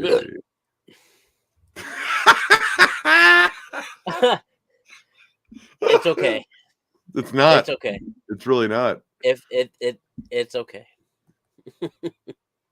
See, it does kind of damn. No. You fuck. Cherry Orchard. That's closer. It's number 2 for me, just because Covenant exists and Covenant is brilliant. Let's see. Now I'm gonna miss that one because I'm gonna go to see Mono Lord play at the Sanctuary the following night, and my knees and my feet can only take so much. And I have to work Friday. Actually, so interesting story. So Miller's brother Eric bought 4 tickets to that show. Originally, it was supposed to be for Miller's birthday. Miller this year is going to be spending it in New Orleans, so he can't go. And for a long time, we weren't sure if they were going to honor the tickets. Well, they emailed Eric like 3 days ago and said, "Hey, we're going to honor those tickets." So none of us can go.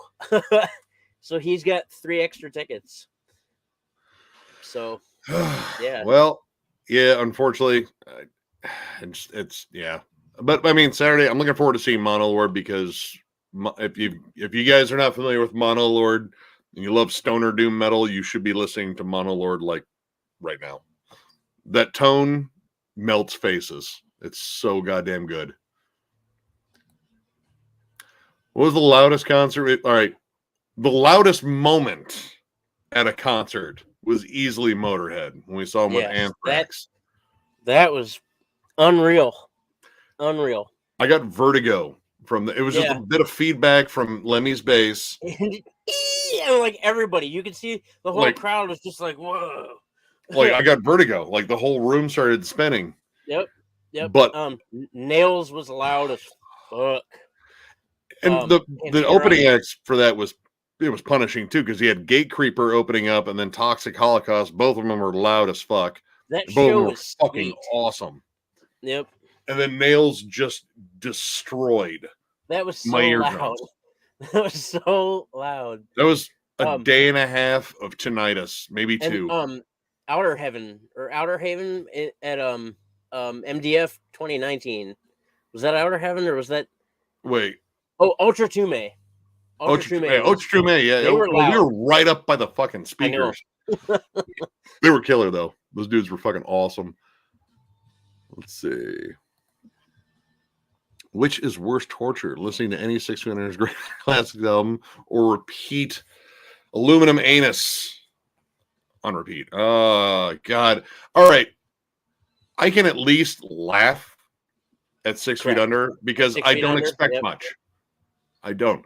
But with Morbid Angel, I expect so much more than that. Garbage. It's the biggest. What the fuck? Like and thanks Century Media or Relapse. Thanks Relapse. Oh God, I still think it's funny they sent it back to that fucking box. I don't. I knew they would. That's why I didn't get the Season of Mist one. It's like, dude, they're still sitting on a ton of those copies. Yeah, Season of Mist one. That's right. That's what. Yep. Yeah, couldn't remember what I ordered from. Dude, that album is fucking glorious. Dude, that's a good choice. Yep. But yeah, Crick Pillar's a chotch. But you separate the artist from the art, and Incantation fucking rules. Just Pillard's a douchebag. Yep, just like Disma. It's great, but Pillard's an idiot. So I don't like any of that shit. Oh man, dude. Freezing Rain and Ice is just yeah. At least all right. Choice. I mean, yeah, I got all-wheel drive in my car now, and I feel a little bit more secure. But Freezing Rain and Ice, like you don't feel safe doing anything. No. Oh, good God! Oh, I wonder what he caught. I gotta go Voivod. I love Coroner, but Voivod, like, if you listen to that discography front to back, it is one of the weirdest adventures in music you will ever take. And you're probably gonna have a bewildered look on your face. Like, that's why I love Voivod, though. Yeah. You're just like, what? Yeah. Yeah, it's just It's Voivod. Ooh, Cherry Coke for honestly, me. no, wild cherry Pepsi. Like most Pepsi's too sugary. instances. Pepsi Oh just god. tastes sugary. It tastes like fucking sugar. And Yeah. wild cherry Pepsi tastes like wild cherry sugar. Cherry Coke at least has a bite to it. Oh no, wild cherry Pepsi just that one, the cherry flavor just pops in that. I love that. We will agree to disagree. wait. Preaching volcano insurance. There Listen, you you go. see that fucking mountain? It like shoots like hot bullshit. Just get the fucking insurance, all right? What do you mean get off your lawn? Can I live here? You have a sandwich? Can I bum a It cigarette? shoots hot bullshit. You guys can grumble my fucking volcano if you know what I mean. Grumble my whole volcano. Grumble it, you fuck. But no, buy the insurance. Don't call the cops. They know me by my name. Barnes.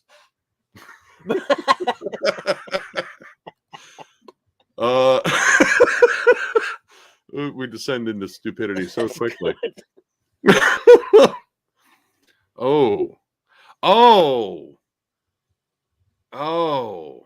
I like Gourmet. I love that album. It's still absolutely awesome. But man, that debut from Sentenced is like that's like some of the best finished death metal out there.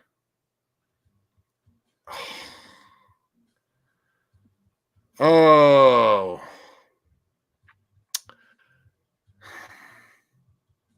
Gourmet, if you're watching, I'm sorry, but it's Shadows of the Past for me, just by a little bit. But the ending quest is fucking amazing. I just did it. He sold you insurance. Did you buy the insurance? You have to buy the insurance. There could be a volcano. Yeah, right. You have to buy the. It's a special. If you buy the volcano insurance, you get the Barnes impression. Yeah. If you buy the insurance, Chris Barnes will come and sleep on your couch and eat all your food. That's what you win. Smoke your weed and bum your cigarettes. Yeah, like cigarette. Ooh, cheese. I wonder if when he snores, he makes the ee noise. What was that? There's a bug in the room. Oh no, that was me. Deftones. I mean, Glassjaw kind of aped Deftones a bit. I did like that Glassjaw's debut. I fucking still love that album though. I seriously am jamming Deftones right now. It's great shit. Still.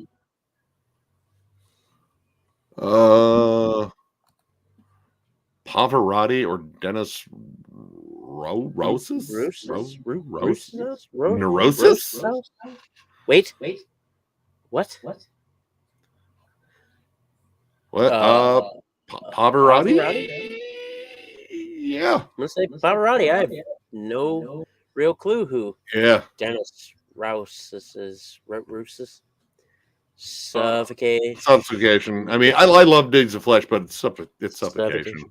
Suffocation. All day.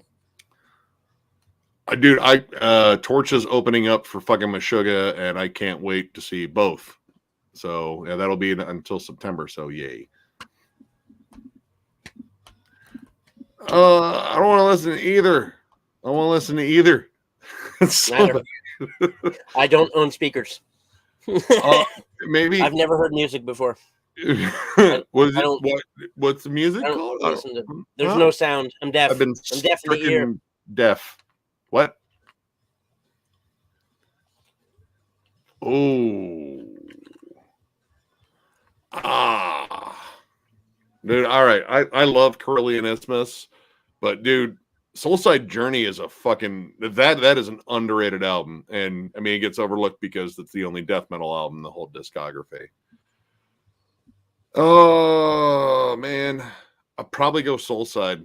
Soulside's a damn good album.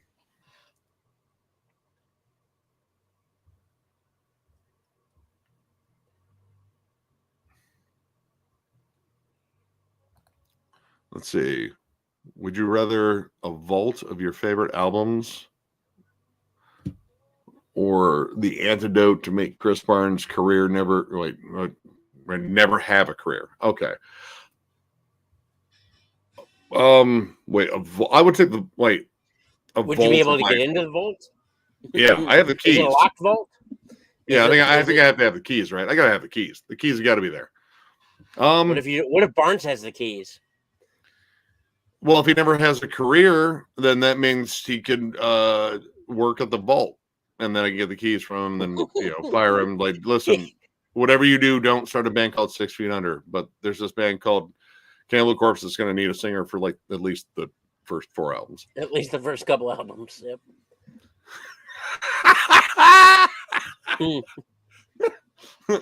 No. Stuck dreads. Let's see. I mean, I love Testament. I love Testament. But I mean, I love Exodus, but I love Testament. It's Testament.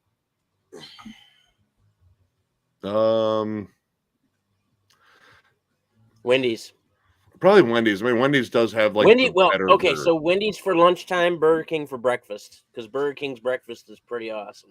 I've never had Wendy's breakfast, so I have. It's not that great, and they sure fucking advertise that it's pretty damn awesome. I know they do, but it's not that great. Burger King for breakfast, Wendy's for everything else. I'm pretty well fucked either way there. I'd say the Predator, because at least my chest won't get pregnant, with the Xenomorph. Because dude, all right, the Xenomorphs, they just beat you and then they take you to the queen and then you get impregnated and then it rips through your chest. That sounds much more horrible than being just flat out murdered. And then they can do whatever the fuck they want with your corpse because you won't care because you'll be dead. So, Predator, and I'm going to lose both fights. And so will John. Yeah, I'm not answering. I'm already dead. Yeah, dude, album number 20. It's fucking insane. Let's see.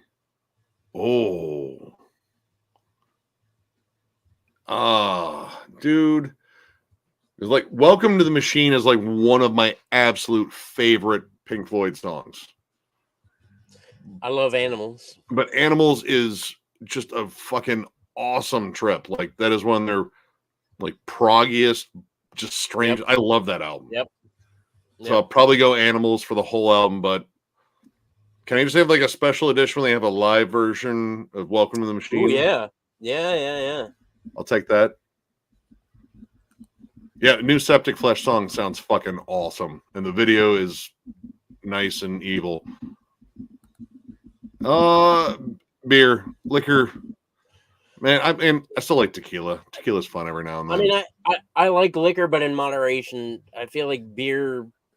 I don't know. I don't drink much anymore. Neither of us really do. The hangovers are not good. You gotta chug so much fucking Gatorade just to function the next day.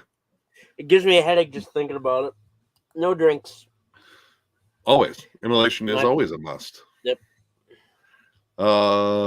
Let's see.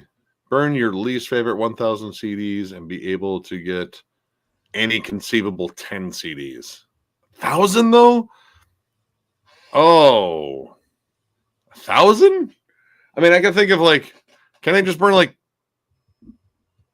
10? Right? burn your 10 favorite least CDs or be able to get any. I would pass, even though there are some like that fucking Embodiment album or Disembodiment. Yeah, Disembodiment. The Aussie fucking Death New Man's. I'd love to have that on CD, but that's just I guess he's taking a sabbatical. Yep. We haven't seen Ren much, so I don't know. I don't honestly know what's happening. I know we're gonna still figure it out. Yeah, we're still gonna keep doing stuff, and when he comes back, when he's ready to come back, he'll come back. If not, then we will continue Rin, doing stuff. let's put it this way, man. Rin knows we love him, and Rin knows that the door is open anytime that he wants to, hang out. Do Thrall stuff. Rin knows, and if he doesn't, Rin, we love you, man. So there you go. And Tommy chose to leave. He decided this thing wasn't for him, and he's still our friend. We still hang out with him every now and then. We haven't seen him for a while. Just COVID. He's got like medical stuff he works on. I mean, people get busy with stuff, but he's still a bud of ours. He just didn't want to do the whole. I mean, I've known Tommy for God. Let's see, what is it? 2022. So I met Tommy in 1999. And Tommy's like one of my brothers, man. So he's still out there. It's just Thralls just wasn't for him at the time. Yeah. Can't say that because we're gonna eventually rank them. Do the ranking, so but can't all their albums are awesome. I'll say that. another consistent band. So yeah. I mean, I imagine Korn still puts on a hell of a live show. I'm just, not the biggest fan now, but I mean, I did get to see him once, and twice. I saw him back in the day. I saw him when they were on the first album. So I didn't, which was a bad show. But yeah, man, I'm not necessarily a big Korn fan now, but I mean, I bet they still put on a decent show. Yeah, we saw that show. Dude, and Vitriol. Yeah, we did, didn't we? Yeah, we killed. Yep. Oh my God, that was fucking intense. Was that the Sanctuary? Yep. Yeah. And Vader fucking destroyed. Everyone destroyed that night. Vader, dude. Vader.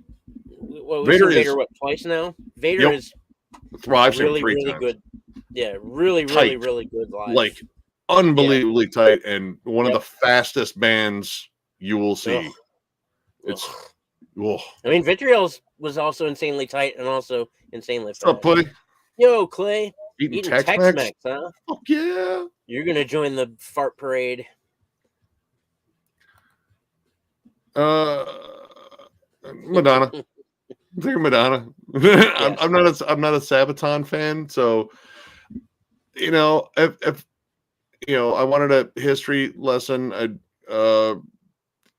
read something about history. I just wouldn't listen to Sabaton. Plus, I mean, they just sound like Judas Priest without any of the fun. I don't know. That's just me, though. I'm just not a Sabaton fan. And plus, I like early Madonna. I grew up in the 80s. Who didn't like Madonna back then? I certainly did.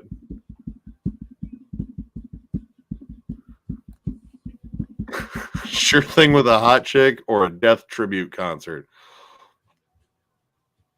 Who's all in the lineup? I was gonna say, who's in the lineup of the death tribute concert? Like, I mean, are we gonna go through like we're gonna get like Terry Butler and Steve DiGiorgio doing like the different eras too? On the same token, who's the hot chick? Yeah, who's the hot chick? Yeah, there's details here.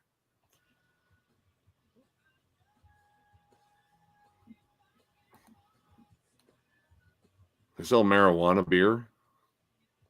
Can't imagine that would taste. Was it just called bong water? Yeah. There you go. Shots of bong water. All right. My God. Oh my God. Oh, Marty. What the fuck? Marty, brother. Oh my. Oh, no. Dude, why? Dude, I've seen videos like the botfly larva getting removed. Have you ever seen those videos? I have. It's bad. It's so bad. I don't want to fucking search pinworms because I'm not as familiar with botfly. I already know is horrible. Fuck, I'm gonna look up pinworms. Look up pinworms. I'm not putting that in my they have pinworms in humans. I might as well look at that. They're intestinal. Oh my God. Oh. It's like piles of ramen inside your body. They come out of your butthole, it looks like. Thanks, Marty. Oh, dude. I'm glad I've already eaten. To anybody currently eating, sorry. Dude. My bad. Well, especially Tex-Mex. My bad. Marty's bad. It's Oh, Marty's fault. oh, I guess. Dude, bobsleighs are fucking fucked up, man. Dude, ugh. So I guess I'm gonna go with pinworms. Ugh. I mean, they're both bad. They're both Let's be awful. honest. I don't know. I don't want to play anymore. I don't care. Come on, you gotta pick a parasite, dude. I guess the worms. You don't have to really see them, I guess, unless you check your Wipe. shit. Well, I mean, you're gonna wipe, right? You don't wipe anymore. Or you just, well, I mean, if you know, you could just jump in the shower. Just waffle stomp that thing down the drain. Yep. Get down there. Get. Again, that's such a broad question, Dakota. Like, oh, man, dude. I mean, I can't tell you that. There's. Yeah. I don't. I mean, I listen to thousands of albums. There's so much music. I can't. Like, I don't think. See, I would disagree in the overview because I think Pantera was highly influential. Like, if you were a '90s metal kid, you listened to Pantera. I mean, 90s. there's still people that reference Pantera. In fact, you guys want to see something cool? Watch Dave Grohl's new stream on Hot Ones. Fuck yeah, dude. Yeah, I mean, ooh, yeah. And Saxon, I would agree, underrated. 24 albums. I mean, killing it still. I think their new album's really fucking good. So yeah, it's all subjective. Learn guitar or learn piano. I mean, honestly, I would learn guitar, but can I just be like advanced right now? Like, can I have learned? Can we get a learned guitar? Like, I know it, because it's a lot of work. I mean, I'd love to learn the guitar. Yeah, I would love to learn the guitar. Oh no! Don't hate Meshuggah. Can't say that. Don't do that. I love Decapitated, but I love Meshuggah too. I love them both. God, Meshuggah. Brutality and Meshuggah did a Breakdown lot for City. me. When I first heard Meshuggah, I had no idea what was happening. None. I was like, "What in the world is this?" These riffs don't make any sense. But I love Meshuggah. Love them. Let's see. Well, I mean, in case we do rank them, I don't want. I will say. Was it Violent Restitution and Shotgun Justice would be up there. That's all I can say. Let's see. Yeah, again, new Meshuggah. Yes. New single's pretty good. Oh, I mean, it'd probably be BT Bam. I love Gojira. I do too. BT Bam is such a fucking fun band. Yes. Yep. Pretty much Alaska and beyond. I listen to those records almost on a daily basis. But I do love Gojira too. From Mars to Sirius, really. Oh, dude, awesome, dude. Yeah. Underrated. I would agree. Nevermore is definitely underrated. Yep. Favorite grindcore bands? Shit, dude. I was gonna say. Obviously Napalm Death. Obviously. Rotten Sound. Yep. Worm Rot. Fuck, dude. Brutal Truth. Dude, Brutal Truth. Look, and I was late to the table on Brutal Truth. I love Brutal Truth. Ooh. Dude, God, there's a band called Scam, SKAM. Like fucking gnarly, like a lot of Nosum worship. If it sounds like Nosum. Nails, of course. Nails. I guess they argue that's more power violence, but that sounds like grind to me. I don't give a shit. Yeah. Heavy, fast, and short, and brutal. Bird Flesh.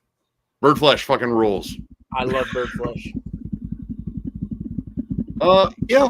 I like Villarda. I wasn't like a big fan like of what I listened to in the last one. It just kind of felt. I didn't get a chance to review the last one. I actually really liked the last one. I thought it was too close to Humanity's Last Breath. Yeah, but you got to remember, Villarda was here before Humanity's Last Breath. If anything, Villarda created Humanity's Last Breath. So to say it sounded too much like Humanity, I think Humanity's Last Breath sounds too much like Vildyarda. I think he's doing more interesting stuff with Humanity's Last Breath. Like Vildyarda, it was okay. Dude, look, the first Vildyarda was pretty fucking cool. Yeah. And even the one after it, the Maz something, the one after it was cool too. But eventually, we'll get there. Oh yeah, definitely. Deicide fucking rules. Have you heard of the band Winterland? Welcome, my last chapter. I think I've heard the name before, but I've never jammed the band. Yes, Discordance Access is an awesome grind band, and they're, I believe, reissuing a lot of their stuff.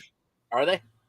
Yep, that's what I heard. Someone said they're reissuing Discordance Access stuff, and it's good because I don't have any of their stuff. Let's see.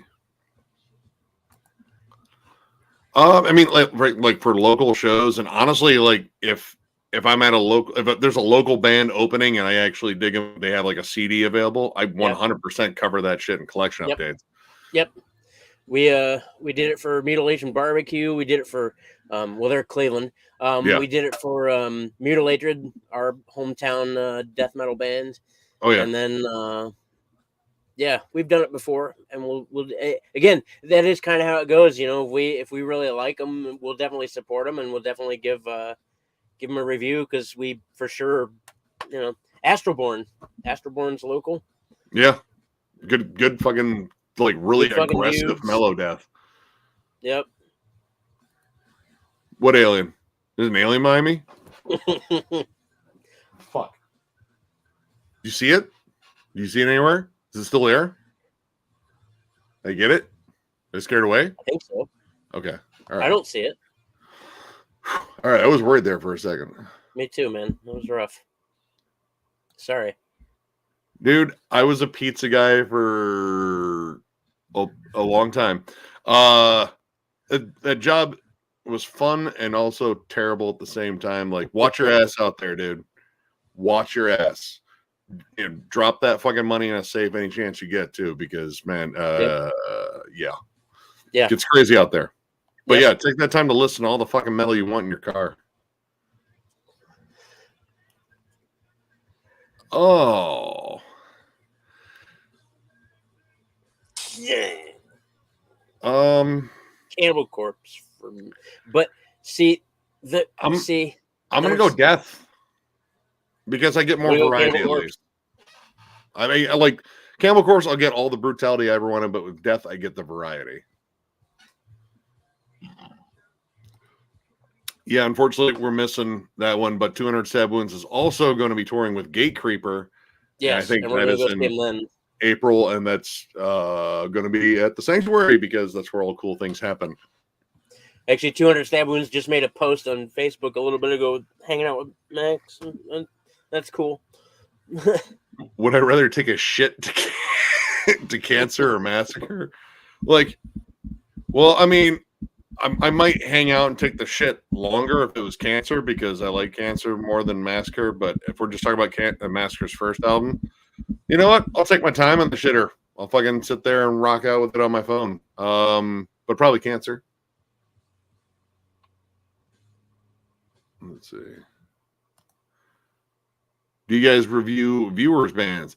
I mean, honestly, dude, if you have like files you can send us, John has a segment that he's going to get back to, because we're gonna. I'm about to get a new job here, so we're gonna.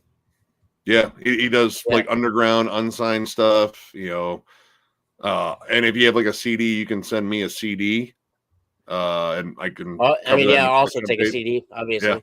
But I mean, we look for fucking weird underground shit all the time. Let's see. All right, I don't know Winterland, but I don't either. Definitely know Sacramentum, and that album is fucking amazing. It's fucking So it's Sacramentum. Yes, and yes. I would gladly rank all three of those. Yep. We Immolation all of those. already sounds fucking impossible just because, again, I love every album. And Autopsy would be fun. Well, except for Shit Fun, which that's not a fun album. It's just dumb. But I don't know. Maybe it is kind of fun. I do like post rock. This Will Destroy You. I have some Mogwai stuff. There's some other bands I have that are more post rock. I guess Explosions in the Sky is kind of. I do like Explosions. I have a. Where does that album? I have an album on my phone. Yeah, mostly I like post metal. Like I'm a giant Neurosis fan. So if it sounds like Neurosis or like like Cult of Luna, ISIS, stuff like that, like I love that lush kind of dark, moody atmosphere and shit. I have The Earth Is Not a Cold Place, or is Not a Cold Dead Place on my phone from Explosions in the Sky. It's coming. That one's coming in this batch of rankings. Yes. 100%. He's behind you right now, Robert. Going through his balloon is out. Be careful. He's coming up the stairs. He's at the door. Now, he's at his house sleeping because I think he has to work tomorrow. Or he's at your house. It's one of the two. He's at your house. Look, turn around. He's not my house. He's not your house. He's not at my house. Yeah, after we do Carcass, I'm heading up the whole the Exodus ranking. That one's gonna be a fun one to go through. Ooh, NOLA bands or San Francisco bands? Like, dude, I mean, I love NOLA, but dude, the Bay Area San Francisco's got a lot going on. The Bay Area scene. A lot going on. Yeah. Yep. I gotta go there. I love The Cure, but the Police. Fucking love the Police. Yeah, dude. I'm a giant Police fan too. All right. Good seeing you, Robert. Thanks for coming and hanging out, man. Oh, I'm gonna go Slowly We Rot. Honestly, like I love Scream Bloody Gore, but Slowly We Rot is, I think, just maybe a little bit more fun. I don't know. I mean, they're both fun, but I just love that album. Plus, I got John Tardy. Yep. One day we're gonna get John Tardy to read children's books. I want to hear it. I want to hear it so bad. Mary had a little love. It's gonna be awesome. Yep. How will it not be? Oh, Bassman. No. Let's get out. No, Bassman. No. Please are awesome. Get out. Dude. Get out. Dude. Synchronicity. Let's see. Laws of Skirt. Let's see what we got. Testament and Demonic. Yeah, Turbo is I mean, all right. I kind of like the song Turbo Lover. Like it's dumb, it's cheesy, but I kind of like it. But the rest of the album's not very good at all. And actually, oh shit, what the hell was the name of the damn band? Fuck. The Lion's Daughter just put up a cover of Judas Priest's Turbo Lover, and they fucking did a killer job on it. Yeah, I heard it. It wasn't bad at all. It was, I mean, honestly, like I said, it's like not one of my favorite Judas Priest songs, but they did a really good job with it. And the fact that it is kind of a synthier song, yeah, pretty good. Motorhead, Inferno, or Entombed Inferno. You know what? I don't know if I've listened to Motorhead's Inferno. And I'm not the biggest fan of Entombed's Inferno, but the fact that I've listened to Entombed's Inferno, guess I'm going to go Entombed. Yeah, I've never heard Motorhead Inferno. Ooh. Man, the Battle of the fucking Bays there. I mean, so So, all right, hear me out.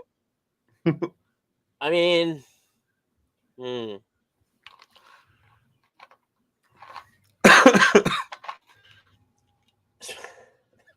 gonna go Tampa. I love San Fran. And I see that's my argument. Like, okay, so from the Bay you get thrash, right? And then from Tampa you get death metal, but you not only get death metal, you get some of the most whoop ass death metal bands of all time. Yeah, I gotta go Tampa. And Tampa really, I think Tampa. Yep. Let's see. Wow, all right, battle and new metal stuff here. They all, in my opinion, they all had a gem at one time or another, except for Linkin Park. I've never been a Linkin Park fan. System of a Down. The first Korn whoops ass. The first System whooped ass. Good. Toxicity was decent. Actually, System is still really good. System hasn't really had a fucking flop, so to speak. Yeah. It's just I kind of fell out of that. Fear Factory, God, a lot of bangers. Obsolete, Demanufacture. Yep. Yeah. Yeah. Deftones, honestly, I'd probably go Deftones just because Deftones are still making really fucking good music. Yep. I love the Deftones. I mean, that last Fear Factory was a banger, but the last Fear Factory was kicking, but dude, the last Deftones was really good. Dude, I love that album. Ooh, that's. I mean, I love Disintegration, but dude. October Rust, dude.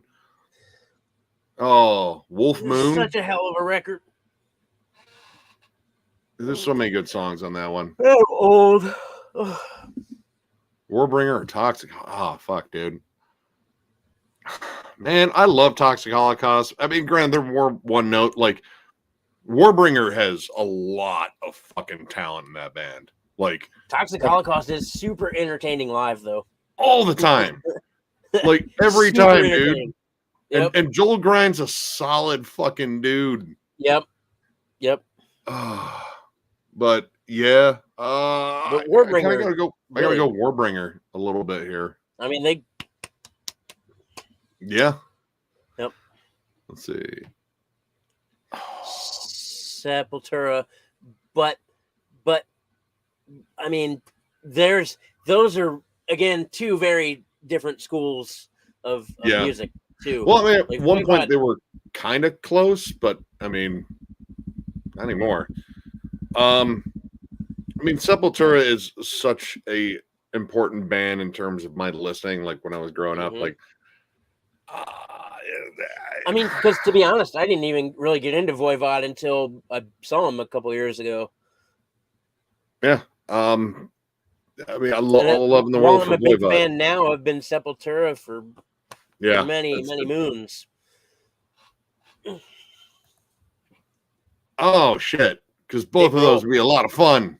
Dave Grohl, though, because Dave Grohl, dude. Because I want to meet Dave Grohl. I want to meet Dave Grohl. You know what? I'll do some Blacktooth Grins with him. I won't be able to hang with him. He'll fucking drink me under the table. I've met Corey Taylor. Corey Taylor is really cool too, but Dave Grohl is really cool. Dude, and I really want to. I'll listen to Dave Grohl talk about fucking anything because he's a cool Dave Grohl dude. Fucking rules. Dave Grohl rules. Let's see. Ooh, Australian metal versus. Damn, dude. Look, dude. I mean. Well, this Frederick right here. I know this dude. He's Australian, and he knows his fucking country has some fucking awesome.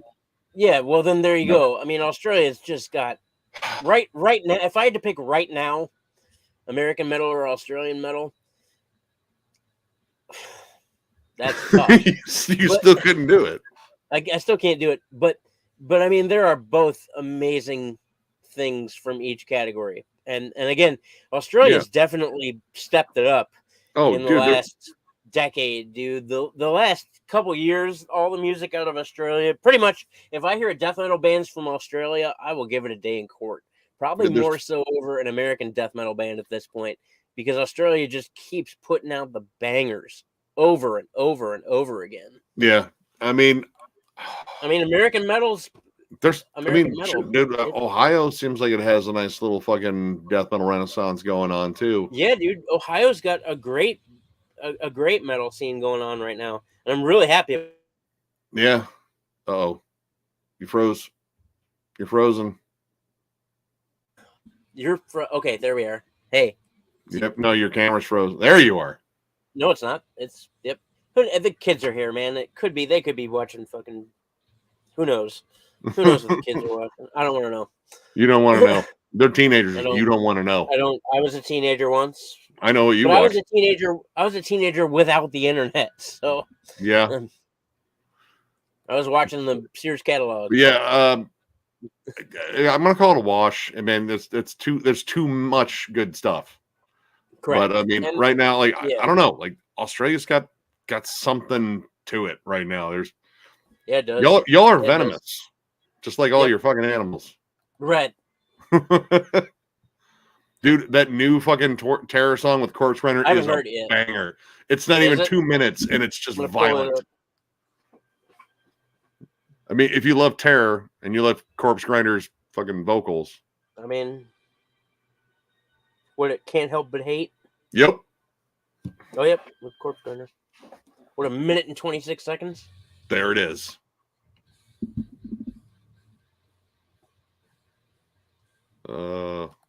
Ooh. I gotta go Rage still. I love Rage. I do love Rage, and I've never seen Rage, and I like System, but Rage was a huge part of my childhood. Huge. Ooh. Yeah, that's nasty, right? Ugh. I want to hear this at a louder volume, but we're on. I love Terror. Terror is still one of the best hardcore acts out there. The answer is yes. The answer is yes, Clay. We just saw them. Just point a finger at a band member, and yes. Yep, right. But I mean, every time I've seen Devin, the dude's stoned to the fucking bone. Yes. Although he looked a little more with it when we just saw him. We were talking to him for a minute there. He looked a little more with it. Oh, dude. After him talking to us, when I went up to go fucking get my t-shirt, shook my hand like, "Oh, hey, thanks for coming to the show." I was like, "You already did this part." Right, we already talked. I'm buying a shirt this time. It's like I think he was just like, "Oh yeah." But now that I know, dude, I had a big fat joint in my pocket too that night. I should have just been like, "Hey, let's go outside." Oh yeah. I mean, we're gonna get. Yeah, pretty much all of these. We'd love to do some rankings. I mean, Overkill is that's gonna be like 20 albums by the time we get to it. So, like day 3 of the Overkill ranking, we're all very tired. Let's see. Would you rather hear Megadeth do a dream pop album or Metallica do a shoegaze album?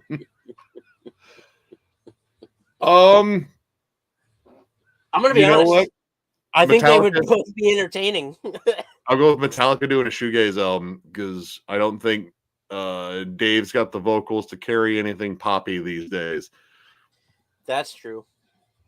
And well, whatever. It'll be weird. I think they'd both be entertaining in their own right. Well, can't say that one because we're gonna rank them, man. Nope, we're gonna rank it. Favorite Primus song? Dude, there's so many. There's so many good songs. I like almost every Primus song. Yeah, I've seen Primus live like 11 or 12 times, and I love all of that. Yeah, I could rattle off. I can't pick a favorite song. I can pick. I can't even. Nope, I can't. It's not even hard to pick like a favorite album. Favorite album? I don't know. Maybe one day we'll do like a offshoot. Maybe Primus ranking somehow. I don't know. I love Paul Bostaph, but Dave Lombardo because Dave Lombardo. Yep. Paul Bostaph does a good job, but he's a great drummer. The thunder. Oh man, Dave I love the way Dave plays too. Dave just beats the piss out of those drums. And he's got some really awesome fills. Like his fills always seem very creative. I mean, not after, because we have other rankings we're going to do, but I would love to rank Septic Flesh in the future too, because I think that's a really interesting band. Let's see. All right. Thanks for coming and hanging out, Josh Co. Sure, Josh. Always Be good. well. Oh, let's see.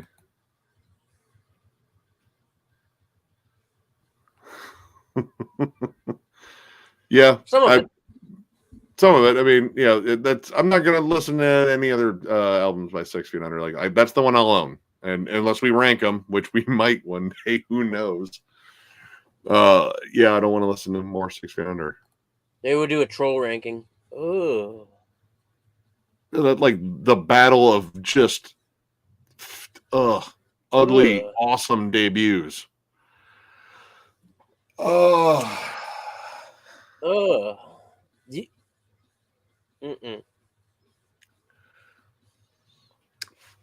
By a hair, Dawn of Possession by Immolation. Deicide's self-titled is it's so fucking just but dude, Dawn of Possession is just a monster of an album. It's and I think they out-eviled them just by a little bit. Yep. That's rough though. That's a rough question. You're not fair, Justin Riley. Can't say that one yet either.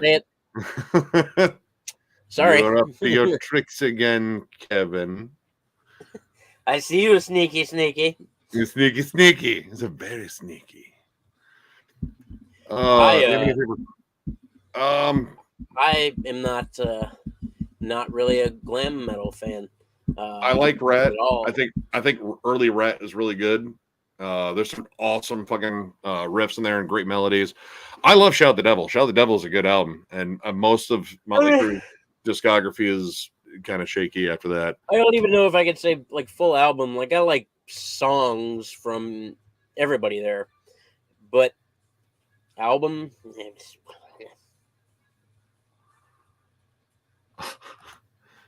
Best drunk high concert you ever attended. All right, for me, it was Napalm Death and The Haunted, and I think Psychroptic, and it's a good show. Maybe Toxic Holocaust was there. I don't know. My brother-in-law and I got extraordinarily drunk on it started off with beers, and then we were doing Stoli bombs. So, Red Bull and fucking, I think it was like raspberry Stolis, and we were just getting fucking wasted. We were right up close for the fucking Haunted, and I don't remember much of Napalm Death because I was so goddamn drunk. But John, my brother-in-law, went up to the stage and he wanted to shake Barney's hand, for Barney being Barney. That's enough of a reason. And he almost pulled him off the stage. But drunk as hell. For me, I can name the date. I can name the band. November 12th, 2003. Was seeing Primus at the Agora Ballroom in Cleveland. And we all sat up in the balcony, and I took 12 joints with me, and we smoked all 12 joints in the balcony while watching Primus do Sailing the Seas of Cheese in its entirety. And that night changed my life forever. That was one of the best times I think I've ever had at a show. And we were all ripped. And there was like 6 or 8 of us or something. Yeah, it was good time. Good time. I'm not big on shoegaze, but I do know My Bloody Valentine, and that's like super influential. So I guess I'll go with that one. This one though, John Tardy singing on Metallica. Yep. 100%. Yep. Dude, I'm already thinking of the songs. Like, dude, he could even do the fucking load and reload stuff. I wouldn't care. Just do it. Just do it. All right. I'm going to go piss and have a smoke, and I'll let you go through and answer some questions. Well, I got to piss too. So I'm You pissed. You already pissed once, so you got a hold of your piss. Well, man, I can't click on any of this. I don't think. Well, you maybe I can. just say who it is. Just say who it is you're responding to. And here, I'll. I don't know where you are. Here. Here. It was on Crates Clouds, so everything below that. Crates Clouds. So it'd be. Give me a second to. Why am I not seeing that? Is it letting you scroll down?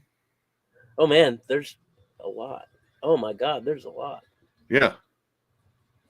What's the timestamp on it? 11:08. Okay, that's will be the next one. Man, holy shit. Where? Give me a second here. Okay, here. All right, go ahead. Okay. Oh, you got it? Yeah, all right. I got it. Top 3 death metal bands. Again, Dakota. I like. Do I get the choice of like subgenres here? I mean, Cannibal Corpse is definitely up there, but man, Suffocation, Morbid Angel, Obituary, Necrophagist. God, I could go on. I don't know if I do. I don't think top 3 is the thing. Now, top 20, maybe that would be something that we could tackle. But even then, do I get subgenres? Let's see. Would I say that Opeth are a death metal band? I mean, they started out, I think, as a death metal band. But they've been a prog metal band, in my opinion, since, Heritage? They've definitely been leaning more that way. And even now, like Incarnate Vetum, that was, I think, more prog. I think they've been, but, I mean, even so, Deliverance was still, I'd call it progressive death metal, I think. I think they started out as death metal, and then I think they leaned into progressive death metal. And now I think they're a prog band. I don't even know if I'd call them prog metal at this point. I'd say more of a prog band. But I mean, who knows? Who knows? They're all what you believe they are. What's up, Adam Core 87?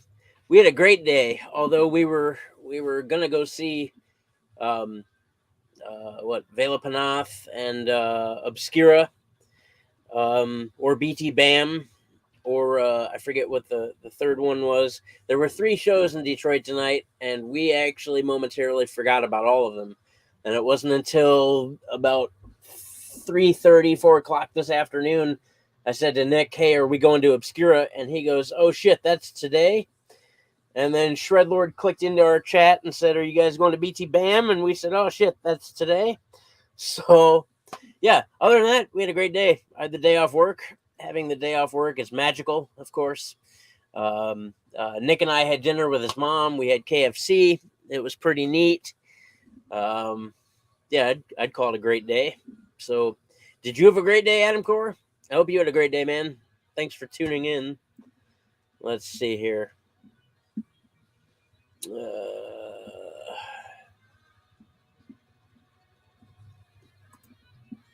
Another great band to check out if you're a fan of Winter is Dusk. I've never heard of them, so I will. Well, let's see. What did you say? Oh, Winter into Darkness, Mental Funeral. Yeah, I'll have to look into them.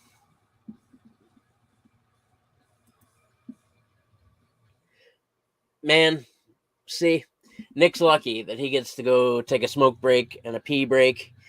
I hope that he gets done with those soon. I really like Left Hand Path, and I really like Beneath the Remains. I mean, Beneath the Remains for me, because I heard it before I heard Left Hand Path. And I was a fan of Beneath the Remains for a long time. I actually didn't get into Entombed until late. Nick has 9,000 CDs. I have maybe 1,000. Nick has introduced me to so much shit over the years. It's been ridiculous, but I did get into Entombed a little late. So Beneath the Remains for me, but I am sure, because I know Nick, and I know Nick probably a little bit too well for his own good. Nick would probably say Left Hand Path, but Nick would pit Left Hand Path, I'm sure, against anything. So there's that. Who has...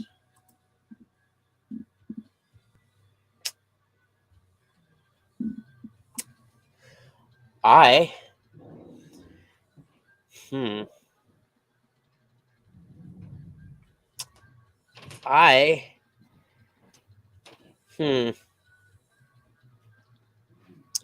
That is a toughie. That is a toughie. There you go. Help me, What? God. Here, I'm gonna let you go back, and of course, Adam Core says, "What's up, homies? Hope you had a great day." I told him we had a great day. Hell yeah. Yeah. Rather be and check out if you're a fan of Winter is Dusk. Okay. I think I've heard of Dusk. But here's the one I'll let you play with. Oh, fuck I off. already know what your answer is, but man, you know, Don Johnson, I used to love you in fucking Miami Vice. You know what? Never watch the show again for that one. No. You can take your pastel Miami shirts Vice. and your rolled up fucking suit coat sleeves and get the fuck out of here for that one.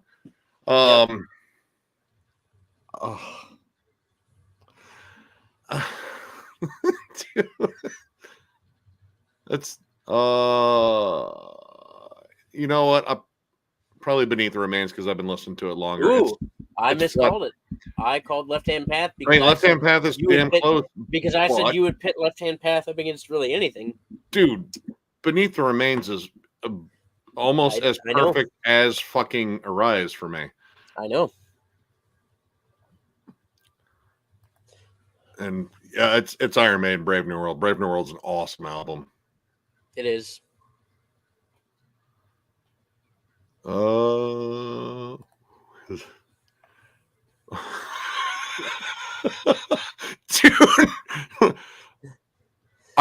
I'm pretty sure I can knock out a drunk Wes Scantlin. My buddy was with him in a drunk tank. Oh yeah. Boy, that must have been fun. Said it was miserable. Yeah, no, on the Tim Blaine basis stuff. We'll let Devin from Sango Cinnabog take care of Tim. Yeah. Is that article out yet? I don't know. I forgot to check.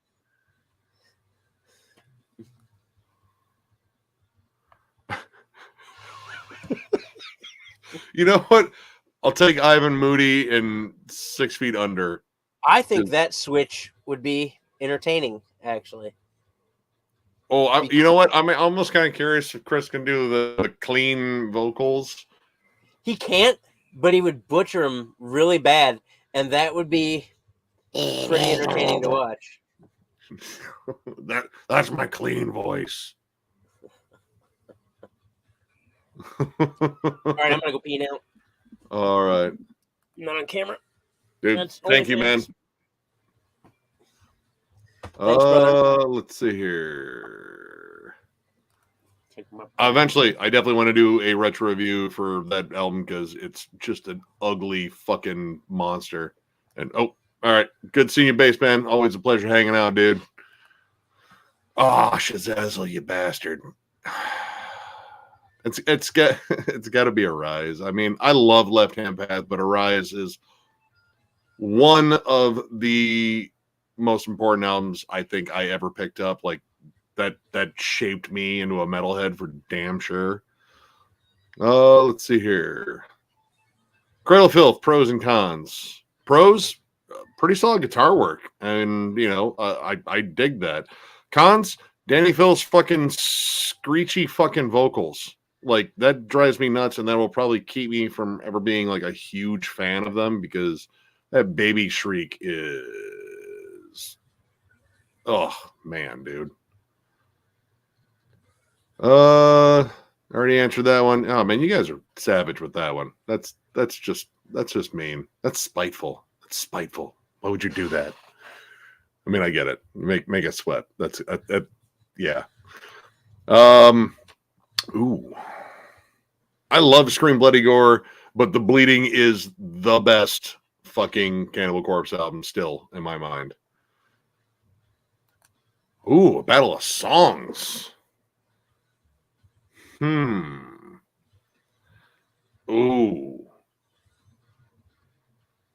Damn, dude.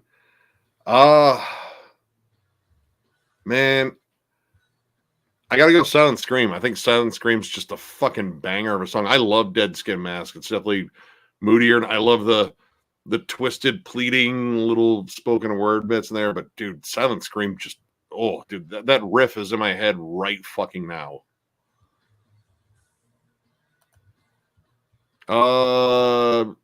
Liquor, man, shots of tequila every now and then. I don't drink that much now, but tequila, not bad. Not bad at all.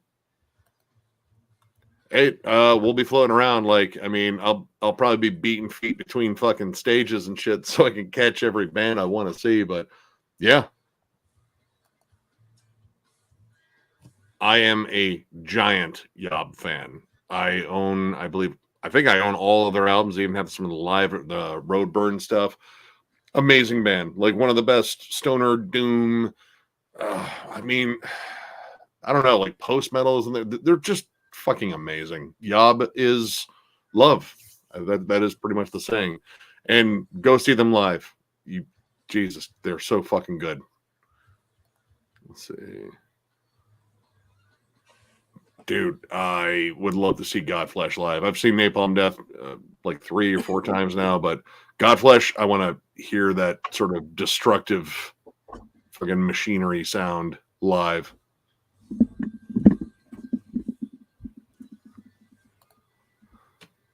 Oh, the other gets deleted? I love Venom, like the first 2 albums. I'm not the world's biggest Bathory fan. I like Bathory, dude. Under the Sign of the Black Mark, one of the best black metal albums ever. Look at you, fucking eating your fucking fudge M&Ms, fucking goober. That is a giant fucking bag, dude. I gotta go Bathory. I'm sorry, Venom. You know what? I'll have Midnight. So yeah. Mostly me. Miller does some of the editing too, but yeah, mostly me. I'm a perfectionist, and if you see the unedited shit, you realize that we are thoroughly untrained monkeys behind the camera.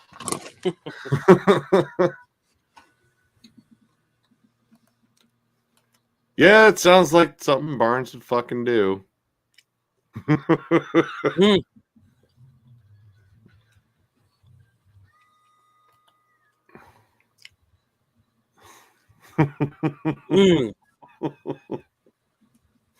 Yeah.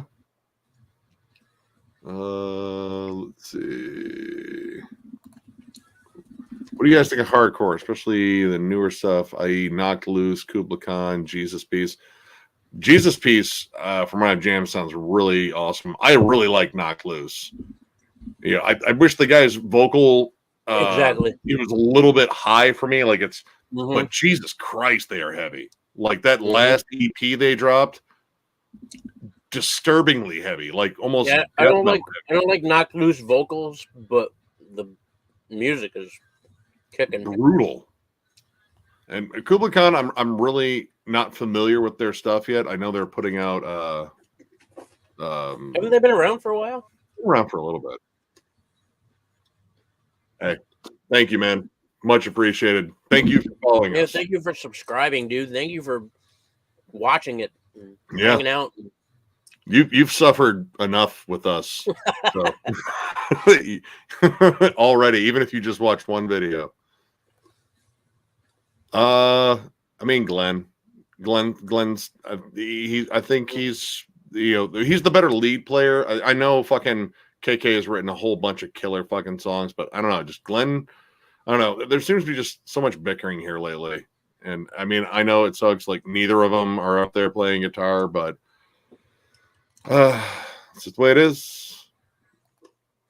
Yeah, if I can make that date in Cleveland, I believe you said you were going to the Pittsburgh show. I definitely want to see that because I've been wanting to see fucking Gruesome live because that's the closest I think I'll probably get to hearing like Leprosy era death.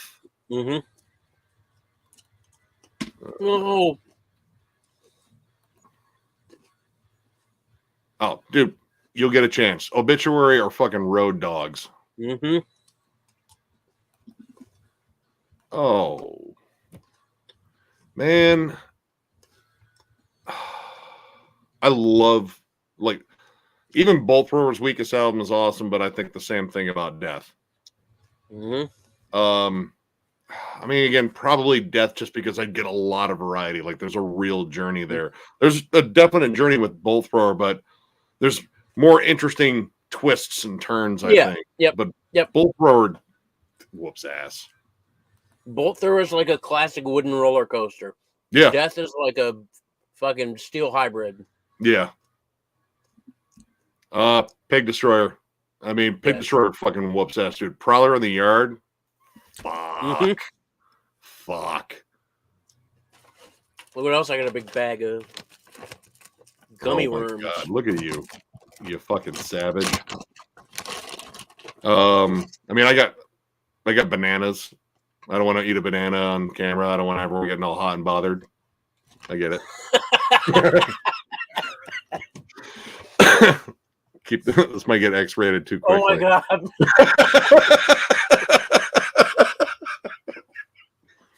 god. Huey Lewis Sports, dude. That album is fucking awesome. I love it. I agree. I love Huey Lewis. Unironically, like I legit love Huey Lewis in the News. He was one of my favorite singers in the 80s. So glad I was born in 1987 because 1988 was really dark year for. Let's see. Yeah, the late 90s were like, it wasn't cool. And I know I was in high school in the late 90s being a metalhead, and man, we got called not cool a lot, and they weren't wrong, but you know, kind of sucked hearing it all the time. We get called not cool now, but it's different because it doesn't mean anything. Yeah, and we're still not cool. Are you kidding? Oh, I am not in the least calling myself cool. I'm not familiar with Sleep Token, honestly. I think I've heard of them. I want to say Metal Meltdown may have brought him up in like a Stuff He Missed video, but yeah. I've never heard of them. Dr. Roxo. Dr. Roxo all the way. I do cocaine. This is a lot of cocaine. Yeah.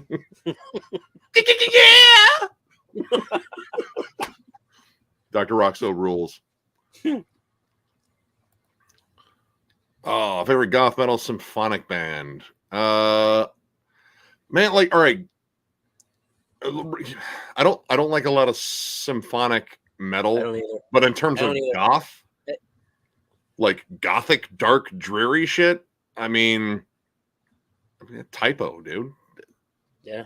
None more bleak. Right. All right. I am not familiar with the Japanese Sabat. I know they're like a black and thrash act. I've never listened to their stuff, but Sabat from the UK, with fuck. He's playing in Judas Priest right now. Why can't I think of his fucking name? He does all the production. Andy Sneap. Yeah. Sabat. That's his band. Wait, was his band. Andy Sneap or Andy? Sneap. Yeah. Sneap. Okay. All right. Sneap. Okay. Yeah, the guy does all the production and shit. Yeah, he's playing live with Judas Priest. Yeah, that's Sabat UK. That's his band. Oh, okay. All right. They only put up 3 albums. That debut, I just picked up the debut. It was where I snagged it under the surface. Oh, it's cool. Fucking gnarly.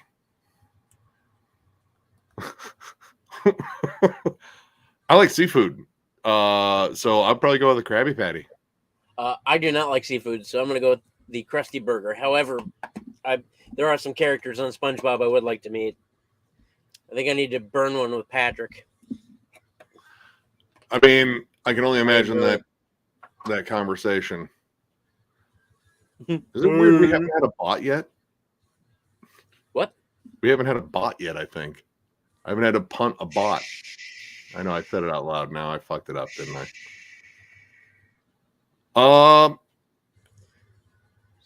Man, all right. Look, I am a giant Smashing Pumpkins. Well, I was a pretty giant Smashing Pumpkins fan. I will still jam, of course, Melancholy and Siamese Dream and Gish and Pisces Iscariot. Those were really good records. For me, it's Smashing Pumpkins, but I mean, it was Smashing Pumpkins back then when Smashing Pumpkins was relevant and good. I don't own any Screaming Trees. I don't own any Smashing Pumpkins either, but I'm definitely more familiar with them. But I love Mark Lanegan, and again, he just recently passed, and that fucking sucks because he had like one of the coolest voices, like this gravelly, bluesy sort of thing. He was always in stuff with like Queens of the Stone Age. He did the last EP with fucking Cult of Luna. So I'm gonna go Screaming Trees, even though I don't own any of their shit and I'm not as familiar with them, because Mark Lanegan was such an awesome vocalist. Oh. God, man. Saint Vitus. I think pretty much the whole album Die Healing is absolutely incredible. But for that's a ring question, dude. Yeah. Well, Trouble, I mean, dude, Rest in Peace is fucking awesome. The Wish on the Skull. Dude, there's a lot. I mean, shit, between the two, I think I probably like Trouble maybe a little bit more. But, I mean, there's a lot of good songs. But yeah, Die Healing by Saint Vitus is one of my favorite just traditional Doom albums. Honestly, I think I watch more of Cover Kill Nation. Like, he's like one of the earliest YouTube metal reviewers out there. I know like Razor Fist does some cool stuff too. I just haven't watched it as much. Well, hey, we can hear all that tapping, dude. It's loud. Oh, well. I'm listening to metal. What do you want? Less tappy. I can't help it. What came first, Blackened Thrash or Death Doom? Fuck. I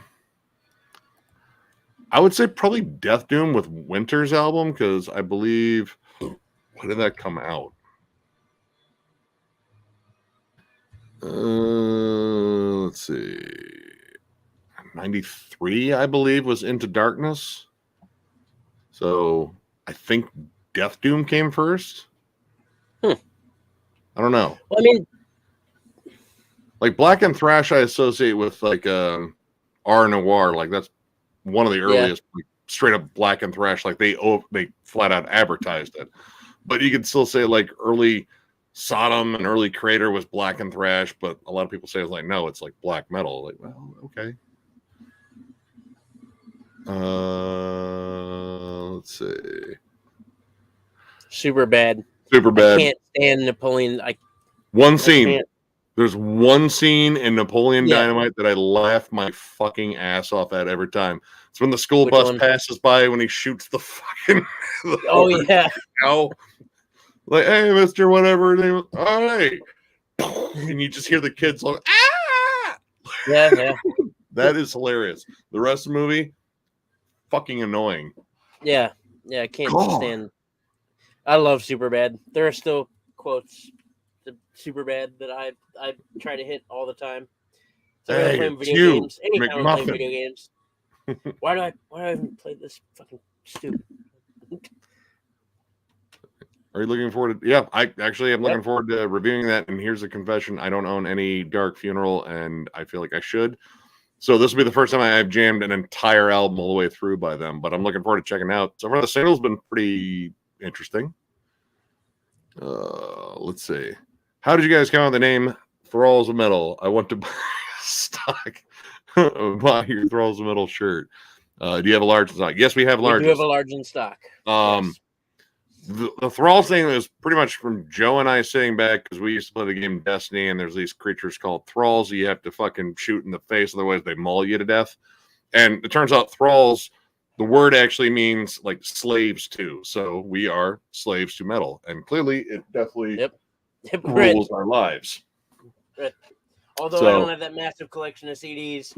You got, he's got almost as many shirts as me. I'm reasonably sure, like if not the same amount. Yeah. It didn't used to be that way. Nick used to beat me on shirts, but I would almost guarantee that I have. I mean, it's in the hundreds. Oh yeah, it's definitely in the hundreds. It's in the hundreds. I mean, I have a lot of merch. We all have a lot. Nick and I have a lot of merch. Yeah. I mean, dude, I get it. Like, man, the bands that get you into it, like that's why I still defend Pantera. Pantera is one of the first bands that I ever got into, dude. Fucking Far Beyond Driven. It was a big moment, but Sepultura Rise was still a huge moment. Like that one had a bigger impact, I think. But yeah, that was your gateway in. Of course, you got to still kind of have the love for it, I think. I think that's what keeps me. My early love for, again, Cannibal Corpse, Obituary, Pantera, Slayer, Sepultura, all that shit. Like, it's what keeps me diverse, too, is because all that early stuff is kind of so different in comparison to the crazy shit I'm into now. Like, I mean, nostalgia. I think nostalgia is a big part for all of us as metalheads. We will always have those bands that we can't let go of no matter what, because they're what started us, Yeah. I mean, even that early Korn, like I still love, the first two Korn albums. There's like a lot of alternative stuff that was heavier too. Like Helmet was fucking huge for me. Like, dude, Meantime still fucking rips. Yep. So does Betty. It's something I've always loved about metalheads too. That we're such a loyal community. We're so loyal to what we love. Like it's like the nerds. We're just metal fucking nerds, and that's it. I mean, definite nerd. Dude. There's an alien behind me. Oh my god.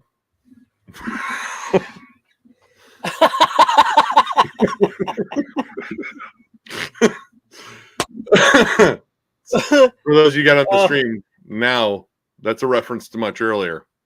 So you'll have to watch the whole thing later just to see how that stupid bit that's fit in. Pretty good, dude. That's pretty good. Old Bay or pepper for seasoning. Dude, all right, after the trip to Maryland, man, Maryland fucking loves their Old Bay. Yeah, but I mean, it's good, but I like pepper. I do too. Pepper's awesome. Pepper, dude. I'll put pepper on most anything, with the exclusion of like cereal and ice cream and peanut butter and jelly. But I mean, if it's a pasta dish, granted, I will probably put pepper on the motherfucker. Yeah. Or casseroles. I mean, I feel like anime are still technically cartoons. I like animated stuff. I'm gonna be honest, dude. I was never really a huge anime fan, and maybe that's because I was raised on cartoons. Looney Tunes and Hanna-Barbera, and I gotta watch Akira like very early on in my life, and Akira is still one of my favorite sci-fi flicks, and it's a full-on anime. It's still amazing to this day. But yeah, I like both. I used to watch Dragon Ball fucking all the fucking time too. I mean, I've seen a couple episodes for sure, but I mean, the Looney Tunes for me. Wile E. Coyote saved my life. Don't buy stock in Acme. No. It's very clear, isn't it? It's very clear. It is. It's always been clear that I'm a straight poser. And oh, dude, the dirtiest fucking poser of them all. Yeah, horrible. I'm going to give up my metal card. That's a good start. That's a damn good album. I don't have any. Oh, yeah, I do. Here's a Thralls of Metal business card. I guess I'll just toss it in. There you go. There's a spot open on the channel. Yep, I own it. It's a damn good album. Really compressed guitars. I guess the band really hated that particular mix, but it's a damn good album though. Dude, Cherry Pie, that video, awoken something in me very, very early on. Yep. Oh, awoken. Hey, what's going on down here? All right. Hey, buddy. Oh, wow. And Winger sucks. You're going to get me in a lot of trouble in the later Warrant was much better, but Winger really sucked. Oh, we got to pick out of the Teutonic bands. God, it's between Creator and Sodom. Like I love Destruction. I am looking forward to that new album because that first single I heard fucking rips. Maybe Sodom. I don't know. Sodom just has some fucking vicious albums. Agent Orange, Tapping the Vein, Persecution Mania. But I mean, I love Creator too, dude. Dude, that's a tough one. Maybe Sodom. I don't know, man. Ugh. Oh man, it's Once Upon the Cross for me. I love Domination. There's some. I do too, but Once Upon the Cross is a. Oh, dude. All right. That album is so badass that Glenn Benton's still not allowed to play songs off of it live. Otherwise, he'll go to jail. Yep. Like there's still places if he plays fucking Kill the Christian live. There's still places like come on, you're going to jail. Which I'm pretty sure is like, fuck off now. Yep. Yep. Let's see, dude. Fucking. I mean, that's also really bravo.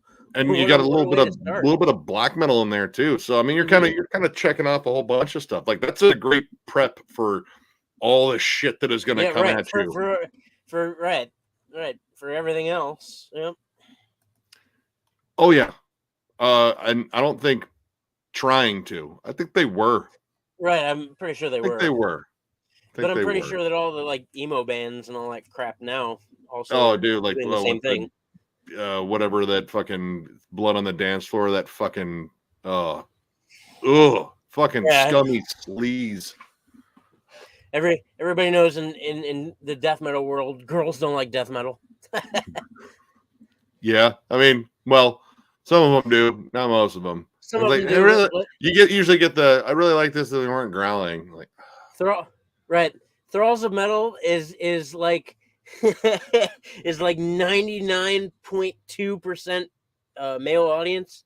Yeah, there's only 0.8% female. So obviously we're not in this for chicks. We get it. I don't want to pick either. I don't want to pick either of these bands. I don't like Rings of Saturn. All right, Infinite Annihilator's at least entertaining. Who was the drummer for Rings of Saturn for a long time? I know Jesse Beeler from Black Crown Initiate was in him for a while, and he's really good. And their other drummer was somebody else that I like. But I mean, like the music, it's just tech nonsense. Yeah. Ashes of the Wake. I love that album still. I do too, but I really like Burn My Eyes. It's Burn My Eyes for me. I mean, Ashes of the Wake is really fucking good. I mean, Burn My Eyes is really Burn My Eyes. Dude, that's old Davidian. Yeah. Ugh. Oh, dude, Block. Oh. Yep. I mean, Ashes of the Wake is so good. I mean, like I have jammed both records many times, but I think Machine Head will take the cake for me. Man, honestly, I mean, I don't want to rank them too. We want to rank Nile eventually. I can't say yet. There's a lot. There's a lot that are in. There is a lot. Catacombs of Neferka, Black Seeds of Vengeance is up there too. Annihilation of the Wicked. Annihilation of the Wicked's way. Dude, that record is fucking gross. Like, there's a lot of different ones. We just saw Nile tear it up too. Woo. Fuck yeah! Mine was eaten back to life. So yeah, starting with Cannibal Corpse, never a bad idea. Honestly, all right. I'm not familiar with Cloven Hoof. I've jammed I'm not a either. little bit of Riot. I don't get Riot's album covers with the goofy fucking seal head, dude. Like, I don't get it, but some of the music's pretty cool. Deicide. Yes. Deicide. I do like Malevolent Creation, but Malevolent Deicide Creation? is It's Deicide. Deicide is Deicide. And I love Cancer, but Obituary. Obituary. Because Obituary. Oh, oh, wow. shit. Oh, wow. 15 people. I bet. You know what? I bet. Okay. I bet They that was didn't plan on killer. stage. They stood around the band. That's fucking awesome. What a great memory. Dude, yeah. Congrats. That's like a window in history. That's fucking awesome. If I could shake your hand, I would, but we'll just do air fist bumps. That's pretty fucking badass. You've lived something that wow. That's amazing. That's, if we had lived back then, I'm sure we would have gone to a death show and watched, 50. I mean, man, I've been to so many shows. All right. I still have yet to actually jam some Unseen Terror, and I know that's tied to Napalm Death. I think it's another band that Shane Embry is a part of. I've not heard Lawnmower Death. It's goofy. It's comedy crossover, and it's weird, and the songs are lots of weird English humor. Okay. But I want to jam Unseen Terror before I make a call on that. If that's a tour lineup, I'm down. I'm so fucking down. Dude, 100%. Oh, man. Okay, I'll go.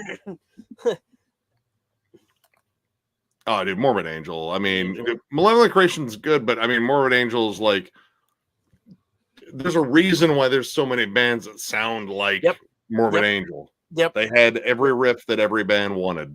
Yep. That wasn't already owned by like fucking Death and Cannibal Corpse and nasty. Covenant. Gateways. Blessings there. Altars. Not at 6. Shut. I've seen Flesh Crawl, and they were at MDF, and we saw them. And rest in peace to their frontman. Man, dude. I really like Disaster, though. Like, that is some fucking awesome black and thrash metal. Let's see.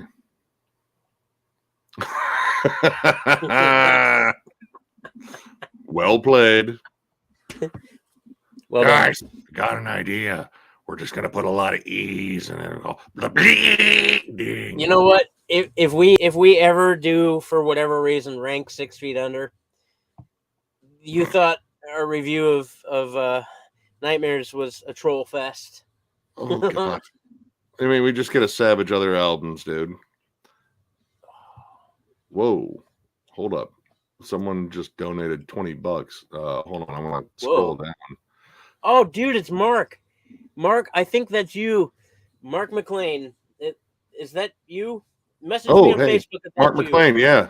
It is Mark. Dude, Mark, thank you so much, brother. Thank you, man. Thank you. Much love to you. I hope you and the family are doing well. I lived with Mark for many a year when I lived in the Old West End. Oh, I'm sorry, Mark. I'm sorry. I didn't know. Mark's family. Thanks, Mark. Pierce from Within. Pierce from Within for me. Yeah, Pierce from Within for that is a valid point. Yeah. I do have a vault. He does have a vault of his favorite albums. How do we click on this? What happens if we click on this? What? The 20? I don't know. I don't know what happens. Mark, I'm going to click on this. I have no idea what happens. Oh. Cheers and buy yourselves a beer or a gallon of gas. Yeah, thanks, brother. That'd be about 1 gallon right now. Or maybe 3. I don't know how to. I'm going to fucking. Oh, well. Here. Ooh. Save that. I think that one's targeted towards your shirt. It is, but dude, hidden history. Look. I like Star Spawn, but for different reasons. Well, I mean, Hidden History of the Human Race was such a badass album, and still is. Yeah.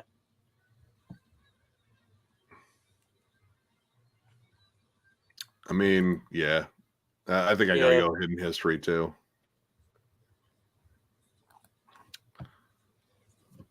Favorite albums from Entomb? Well, I mean, all right, I can do Entomb because we ranked them in Left Hand Path, Clandestine, Uprising, fucking Morning Star, and Wolverine Blues, way up there. Like those are fucking fun fucking albums. Let's see. Oingo Boingo versus the dude. Oingo Boingo, dude. That's fucking Danny Elfman. They were in fucking yeah, dude. Dead Man's Party. That song fucking. I love that song. Favorite horror flick? The Thing. The Thing rules. It's my favorite. The Thing does rule, dude. Dawn of the Dead, the original Dawn of the Dead.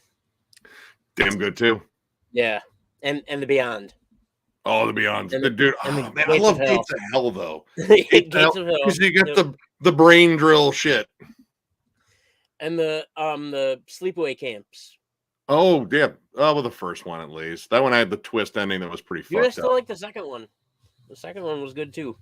It was a little too, like, I don't know, like self-aware at that point. Campy? Nah.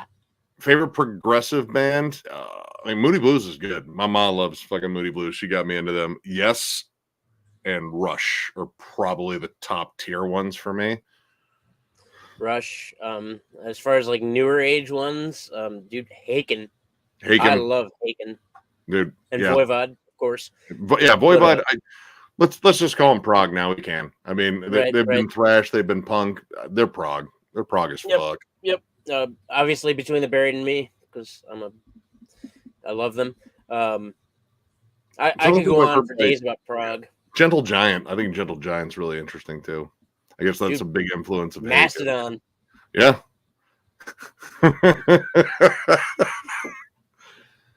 No, them French fried taters. You gotta give me some time. He's got to get in the character. Get the man some French fried taters. Mm-hmm. Right. You gotta give me some time. Oh, favorite I mean, there's so many. There's some that have come out fairly recently. Like I'll put fucking Power Trip's Nightmare Logic on that list because I'll put Enforced Kill Grid. Yeah, Enforced Kill Grid is amazing. Municipal Waste, The Art of Partying. Yep. They found it. They know it. They are it. Yep. Days of Future Past. Okay, yeah, we got that one. Let's see. Different Warrant. Yeah. That's the German one, I believe. Oh, I mean, everyone. HM2. I love HM2. It's so Nick's good. such an HM2 slut. But I love Finnish. Like Finnish death metal is just dirty. It's like Gorophilia. Listen to some Gorophilia. Yeah. Oh. But I am really an HM2 slut nowadays too. Just you can't mess with that. Dawn of Possession or Blessed Are the Sick. I gotta go Dawn of Possession again. Like I love that Immolation album, but I love all of Immolation's albums. But Blessed Are the Sick, it's a damn good album.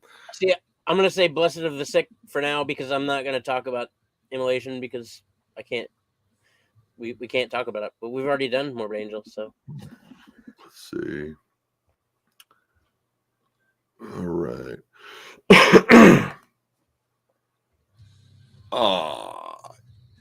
I mean they're both really fucking good.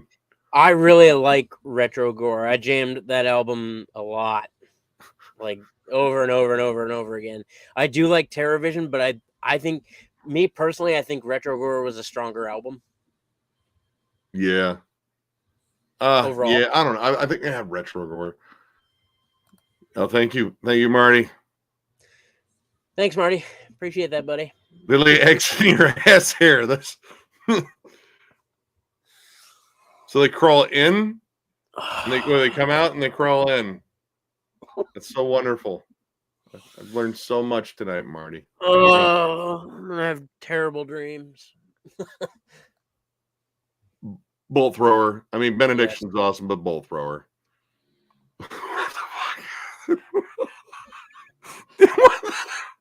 I mean, I feel like I've already embalmed myself a time or two in my younger years with drinking. It's a slow pickling process. Yeah, but I feel like I've already been pretty close to embalming myself. So cremating myself doesn't sound like a great time. No, actually, although I'm sure my lungs are pretty close to cremated at this point. That would be self-immolation. Oh, I see what you did there, you sneaky sneak. Oh, dude. I'm not telling the concert one again because I'm not telling the concert. It's not that one. I think it was a different Robert one. Sparling's heard it 100 million times. I mean, I was doing it at a party. Actually, since Mark's watching, we can talk about this. So we all, it was me and Mark, who just donated us some cash. Thanks again, Mark. And my friend Rich, and then Rin. We all lived together, and our buddy Nate. We all lived together in a place called the Cat House. It was obviously not the a brothel, because once again we're dudes and chicks don't like metal. So yeah, we revamped that house. We did a total makeover on that house, new paint, new whatever. And the first night that we had a party, actually 2 people puked in the house that night. The first night we had a party, there was some kid that showed up that nobody knew. I don't know who the hell that kid was, and he puked in the middle of the living room. And Mark took a roll of paper towels and whipped it at him as hard as he could, hit him right in the face. And he was like, clean that shit up and get out. And then that same night, we had a what we would call the hate fuck room, although I don't think anybody ever fucked in it. I think Rin did, maybe once. It was a room that we made in the attic that had a TV in it and like pillows and a mattress. And our buddy Paul, rest in peace, brother. Our buddy Paul, his girlfriend Sarah puked all over that room, like all over it. Oh. All over it. It was fucking terrible. Ruined it. I never stepped foot in that room. So I think Rin fucked in it after Sarah puked in it, though. So that's fantastic. But yeah, there was that. That was, I don't know if that's my favorite story. I was pissed about both of them, but I mean, what are you gonna do? What's up, Jet Black? Yo, what up? Yeah, sorry, we're getting until he's like kind of late. I can see the time when we've he's been came at in. This for 3 hours. I mean, we still have 60 people watching. Yeah, 3 hours in. That's pretty neat. Greetings, crazy white boy. Yo, we will be out there soon. Yep. Oh, well then. All right, I'm eager to hear it. Okay. Are there singles out, Ross? I haven't looked. I don't know. John, this one's towards you. I believe that's the. I mean, yeah, he was in. Yeah, he drummed for Slayer. He drummed for Anthrax. I think also he currently drums for Volbeat. He also didn't he drum. He wasn't he the first guy that drummed on the first Machine Head too? Was that John Dad? Or no, it might be someone else. No, I don't think that was. There was he stepped in, I think, at that point. I don't think so. I don't remember who. I know it wasn't Dave McClain. No, he was on the next one. Let me see, because now I have to look. There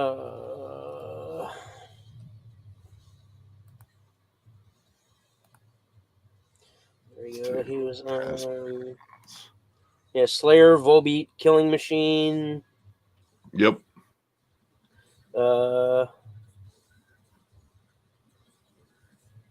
Testament. He was on some live albums. He's a solid drummer. Especially for the music that he. Hold on, I want to see something. Yeah. Oh, he's been in Iced Earth. Yep. Since 2013. Heathen. He's a solid drummer, but I don't know that I could pick him out of a lineup either.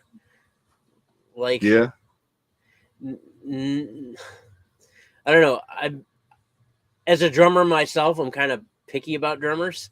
I mean, obviously, he's a good, solid drummer because it's not like I'm like, fuck that dude. He's he's been in several top notch acts. So I mean, Yeah. obviously, he's really good.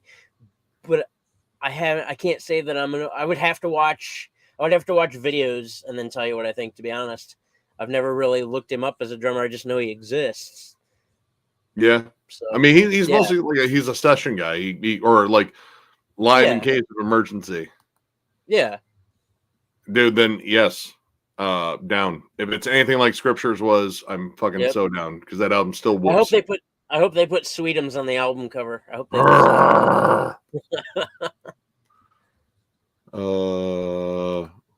Flesh Orchard.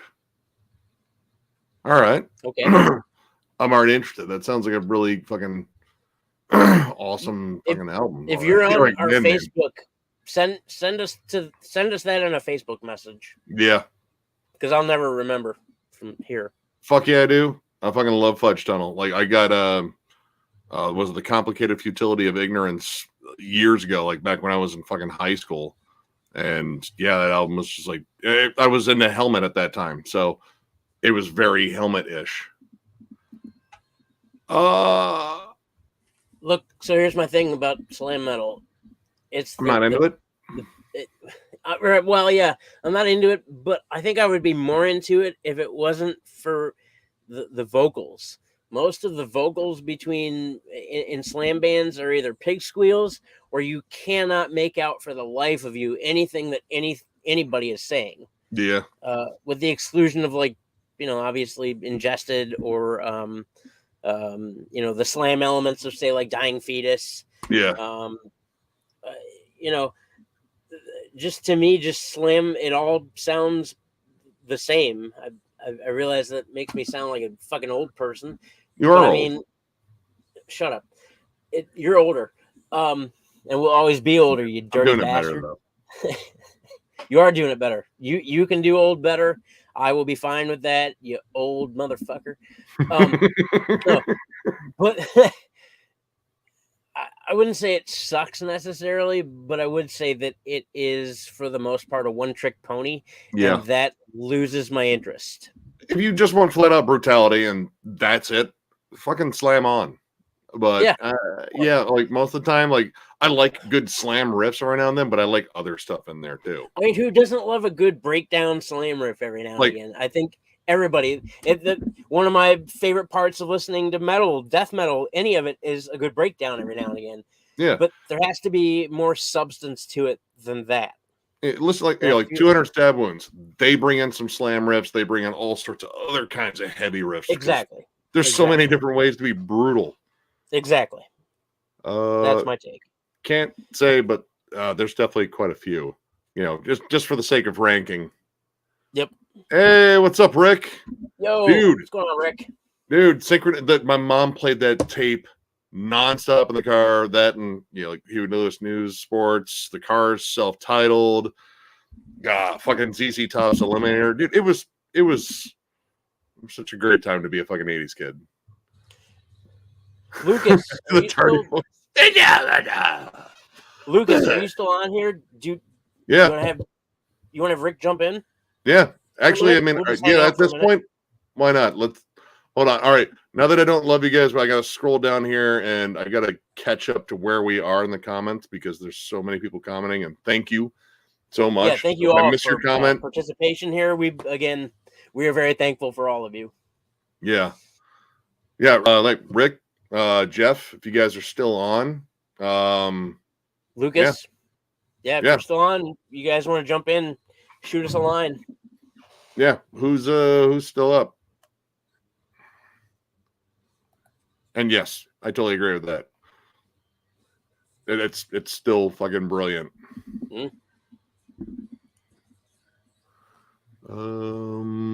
let's see. So yeah, we'll wait and see if we get some responses here, and we'll get a good chat going on with some other people here. Might as well. It's only 1 a.m, dude. I got time.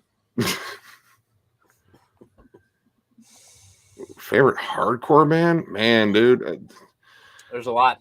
Oh, there's a dude like Sick of It All was super big. Dude, Strife.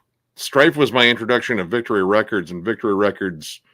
That was the hardcore place. Like that's where I discovered that different kind of heavy that wasn't necessarily like metal. Oh, Snapcase way up there for me. I was once a gigantic Hatebreed fan. Dude, Satisfaction is the Death of Desire. Fucking. We had this talk at the record shop the other night with Josh. Yeah, Satisfaction, the Death of Desire, and Perseverance were, and the Rise of Brutality. Those were amazing albums. Oh, agreed. Hold on here. I'm gonna see if I can.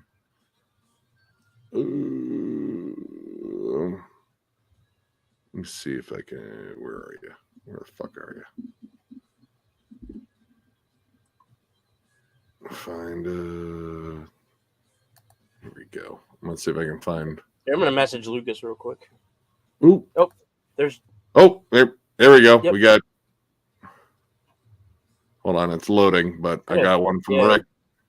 Yep. All right, I'm gonna copy that. All right. Woo. So it needs like 5 minutes. Well, I want to give him a link. And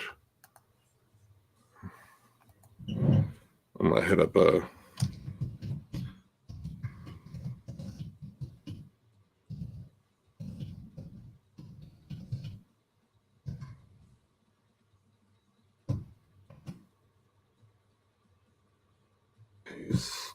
Enter. Lucas is gone. I just shot Levi a message. So word.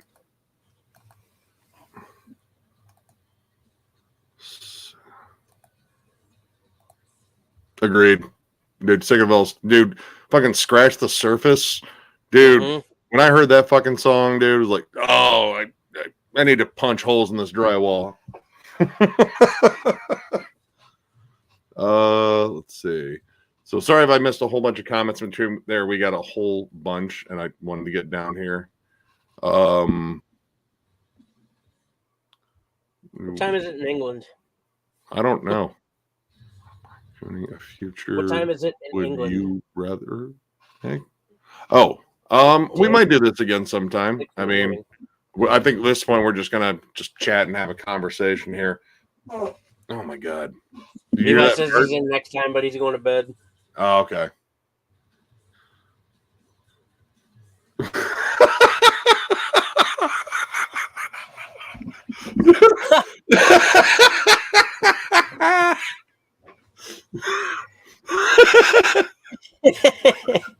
It's been a while. I feel like I'm trying right now because I keep farting. Like a full-blown shit or like a fart with a prize? All right. Jeff just shot you a message. Yep. Yeah, Jeff just shot me a message. He said he'll be on in about 5 minutes. Are you able to let people in? Doing? I don't know. He might be up. I don't know.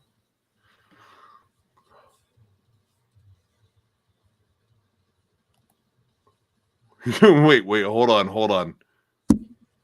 Dude. What? I want to see that. Chris Barnes arguing because I think the goat will faint just to get him away from him. Like, oh, if I just pass out now, Barnes will leave, right? It was dry. We're fine. It was dry. Like, I think it kind of scratched my butthole on the way out. Like, it was one of those.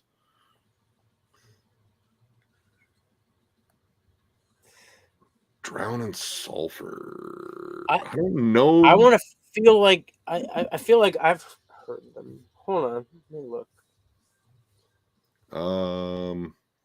It's a good name. Drown in sulfur. There's a Drown in sulfur. Favorite from best comeback album, Surgical Steel. Oh, I don't know if that's my favorite comeback album anymore. Because Possess Revelations of Oblivion came out and fucking amazing. And Jeff Becerra, dude, what a fucking comeback story. It's still one of my favorites. Did you get those guys in? They said they'd be on in about 5 minutes. I left links on both of their. Yep. Both of them. Yep. Jeff responded. Nice. Yep. And I believe Rick will. They said they'd both be on in about like 5 or so. Nice. It's Godzilla. I love King Kong, but it's Godzilla. Definitely Godzilla. It's always Godzilla. You know how Godzilla it is? It's this Godzilla. That's how awesome. Look at him. Doesn't even skip fucking ab day. Doesn't skip leg day. Nah. That's true. Godzilla. That's true. I love King Kong. He and like the mighty Joe Young, favorite giant apes. Okay, all right. Jason, like, all right.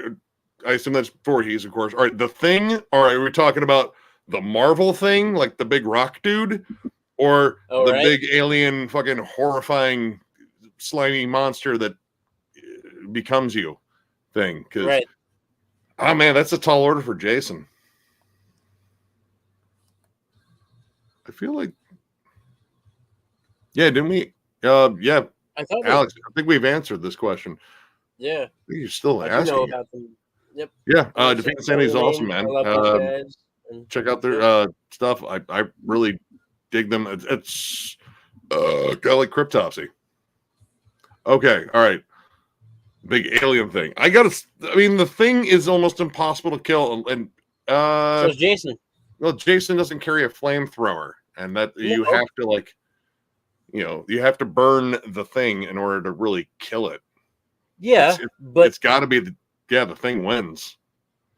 I mean, well, I mean, is it undead Jason? I don't know. There's a lot of variables. There's always variables. See, but the Thing you have to kill with a flamethrower, but the Thing doesn't come with a flamethrower. Like, yeah. And Jason doesn't carry. He carries a machete. Yeah, but he could dice it into other Thing bits that can reform and fucking come after him and attack him. But if you dice it into small enough, it's never been diced into small enough pieces. Now, see, undead Jason might work because I think it can only copy and infect living tissue. So he's a zombie. So, yeah. Man, Pennywise can do a lot of shit, but see, if you don't fear him, he doesn't have a lot of power. Exactly. Like, it dwindles, and Jason fears nothing. Yep. So, oh, fuck yeah. Of course. Oh, Jesus, man. Of course. A giant Alice in Chains fan. I've been a fan of Alice in Chains since the beginning.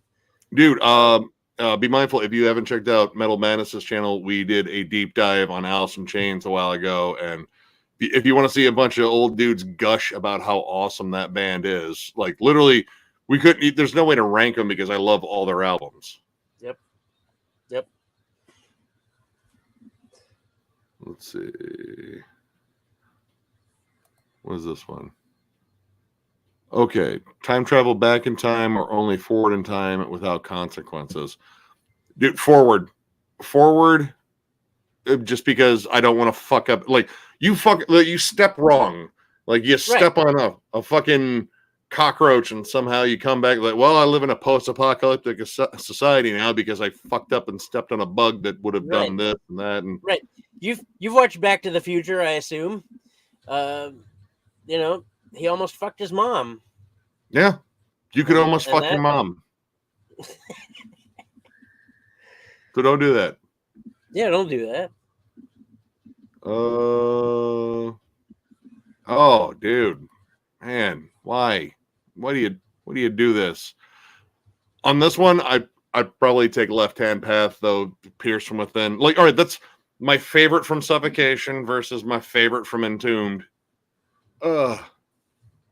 Man.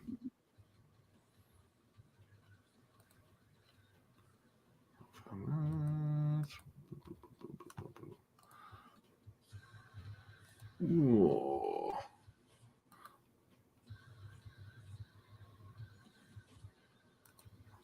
All right. Well, let's see. Freddy versus the Thing. Does the Thing dream? Right. I don't know if the Thing dreams. If the Thing slept, does it sleep? Yeah, I don't know if it even sleeps. Yeah, because I feel like if he slept, he would possibly be more vulnerable in his dreams because that's how Freddy plays. Your vulnerabilities in your dreams. So, I mean, I don't know. Favorite lyrical content and extreme? I don't know. I like honestly, it's sci-fi. Sci-fi and metal, I think, is exceptionally cool. Yep. And not really done enough. Or Parallax Occlusions. That the digital fucking mapping or whatever. It's awesome. It just works. It's proof you can growl about anything. It's like, no, it's fucking brutal. We missed Cannibal Corpse in this tour. Honestly, I want to wait for another round of touring because there we go. There's Jeff. Hey, what's up, buddy? There's the guy. What's up, dudes? How you do? Still going, huh? Yeah, we figured why not. We were gonna go to again. There was 3 shows playing in Detroit tonight. I heard. Who all was it? Overkill and Prong, Obscura and Veil of Panath, Between the Buried and Me and Car Bomb, and what was the third? Overkill and Prong. Oh, Overkill and Prong. Shit. Which one were you going to go to? We were going to go to Obscura. Obscura, just because I haven't seen Obscura yet. Yeah, I've never seen Obscura. Let me put my headphones on quick. Okay. Barely hear you.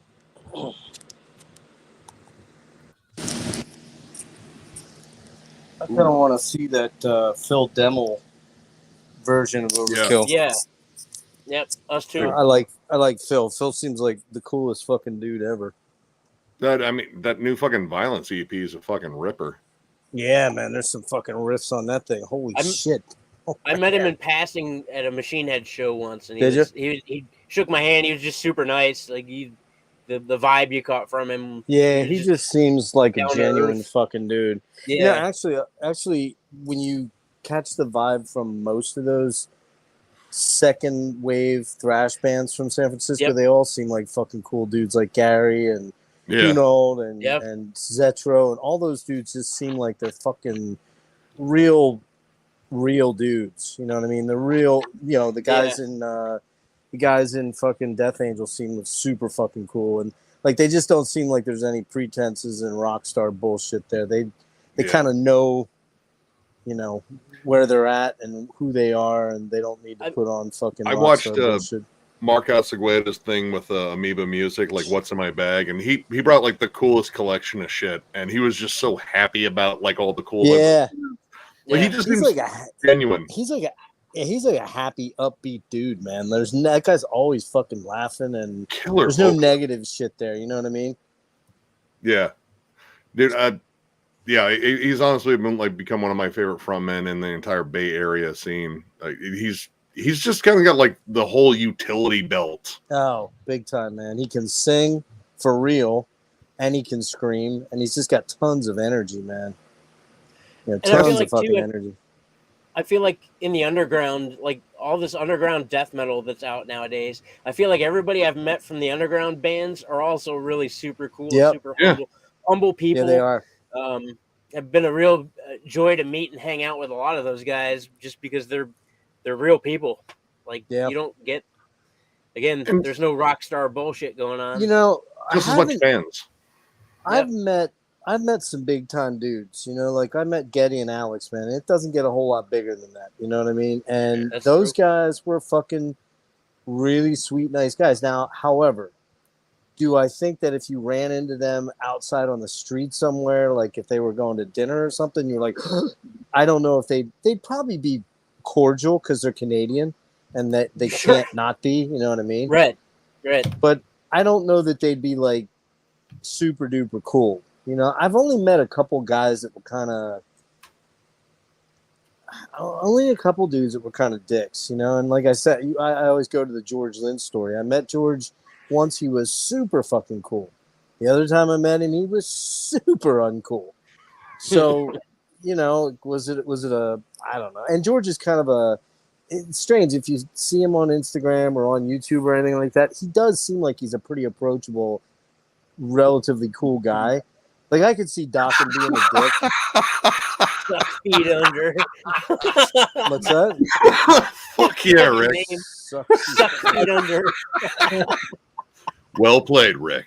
Well played. Yeah. What did Well I, done. Nick? What did I say the other night on our stream? He just cannot. He's No, he can't. He's not gonna. Are constitutionally you incapable. kidding? No, if he's not Incapable. cracking puns and making fucking the fun names, then Well, like I have news for you guys. I've been diagnosed. They told me it's called Tourette's. oh god. So you really can't help yourself. It's a reflex. It's like I blinking. think it's called punteritis. Even the What is life condition. without a good pun? Yeah. Oh god. Yeah. All right. I'm gonna take this moment to get a quick smoke now that everyone's in here. Did we send out invites to anyone else? Did you send out invites? I to don't anyone think so. else? I just wanted before you get up and go. I'm going to change into my sweatpants real quick. 'Cause Oh, okay. My Well, belt is you weren't digging in into your my fucking sweatpants. fat. Hey man, wait, hold on a sec, John. You're not wearing red underwear, are you? Are you wearing red underwear, man?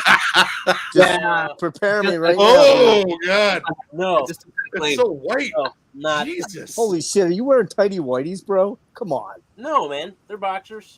All right, I'm not gonna. okay. Watch your I'm not gonna briefs. take off my pants on the stream. You had me Why really not? scared Privately, there for you a guys sec. stick around. But Yeah, we're gonna yeah. hang. We're gonna hang. Yeah.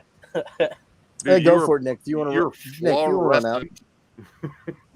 What? Nick, if you want to run out, go ahead. Rick and I can bullshit for okay. a little bit till you get put. right up, and you want us to pick up Yep, the comments? I'll be right back. We'll get back to the comments shortly. It was funny, There's man. a lot of fun horror Watching, talk. watching John trying to handle the comments earlier. I'm like, picking up a what timestamp? Okay, we're here.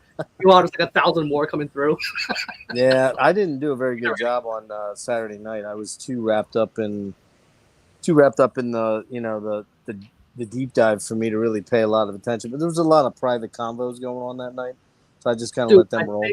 Here's the deal, like, so I had I use the big desktop whenever I host these streams, and I the chats and the glory. But with you're trying to manhandle all this thing on your phone. It's hard. Yeah, it's like going from an automatic to a stick. It know is what I mean? exactly. You're trying to handle all this. It's hard. You know, That's why I would take breaks and be like, "Oh, let's hit the comments for a couple minutes," because you almost can't do it when you're on your phone. So I'm going tomorrow. I'm gonna call the guy in the morning. Well, actually, not tomorrow. I'm going down after my eye doctor appointment Thursday. That's Thursday morning at 9:30. So I'll probably know a lot of what's going on. Yeah, there's a lot going down, dude. I've been a struggle the last 2 weeks, man. It's been difficult. So actually Chuck's up. I'll see if he wants to jump in. All right. Yeah, he's on that Cali time. I don't think Nick would mind. Hang on a minute. All right. Oh. Yeah, there's some names here, man. I don't see. I think I recognize some of the names here from. See, the thing with Nick is he does his videos at 12 Eastern, so I'm on my lunch break, so I see all these other names. It's really cool to see everybody else that I don't usually see, and the other circuits and whatnot. But it's cool to meet you all, man. Kevin Mooser, Alex Flamer, Be Mindful and Wise. Doesn't sound like a metalhead. Well, some of these guys I see on some of our streams. You know, some of the dudes pop over on our Saturday night streams sometimes and have been hitting some of my deep dives, which is cool. And I jumped on the Killing Joke stream. I jumped up to one. I'm almost at 200, which seems like nothing compared to Thrall's guys or something like that. But here's the thing, man. Like, you don't do any real promotion, like, other than maybe throw up a or whatever. So for that, that's actually not too bad. No, it's not. And I don't spend. I'm not like Nick and John, where I'm. Well, mostly Nick, but I mean, I'm not like Thrall's. Nick, dude. Yeah, I know. It's mostly him. I don't think Thralls would be anything remotely close to what it is today without Nick. I won't deny that. Yeah, well, but Nick has a lot of time too. He's invested heavily into it, and he has time. You know what I mean? You guys are all working full-time gigs. I would assume, exactly. right? You're all full-time workers. That's kind of hard to. Yep. It's kind of hard to do now. I don't work, but I'm managing a disease that's really fucking me up, and so it's hard for me to. Some days I'm like all fired up and I want to get something done, and then it's like suddenly I get hit with some real heavy hours of symptoms, and I'm like, I gotta lay down. I can't get anything done. It's just it's hard. And plus, I moved in the last month, and it took a lot out of me. Yeah, man. Like managing my old man and managing all this shit. Me and Metal Mike, man. Yeah, Nick also does the podcast, which is, dude, like you got your hands full with like all this stuff going on. People like to talk to me. I still don't know why. Like, I don't get it at all. I don't either. He doesn't get it. I've known Nick for a long time. I don't get it. Wait, hold on a sec. What's Rick? Like, what did you say about podcasts? It's another. It's started by Metal Ben. Like, it's just a little hangout, and they just do discussions about different stuff. We've been doing something on Sunday where Levi. I didn't know that. Yeah, well, it just kind of started. Levi brought in a fucking fun ass game. Oh, nice. Rash Maniac. He pretty much throws out a band and he goes on Metal Archives and he does, all right, you got to guess the top 10 most recommended bands.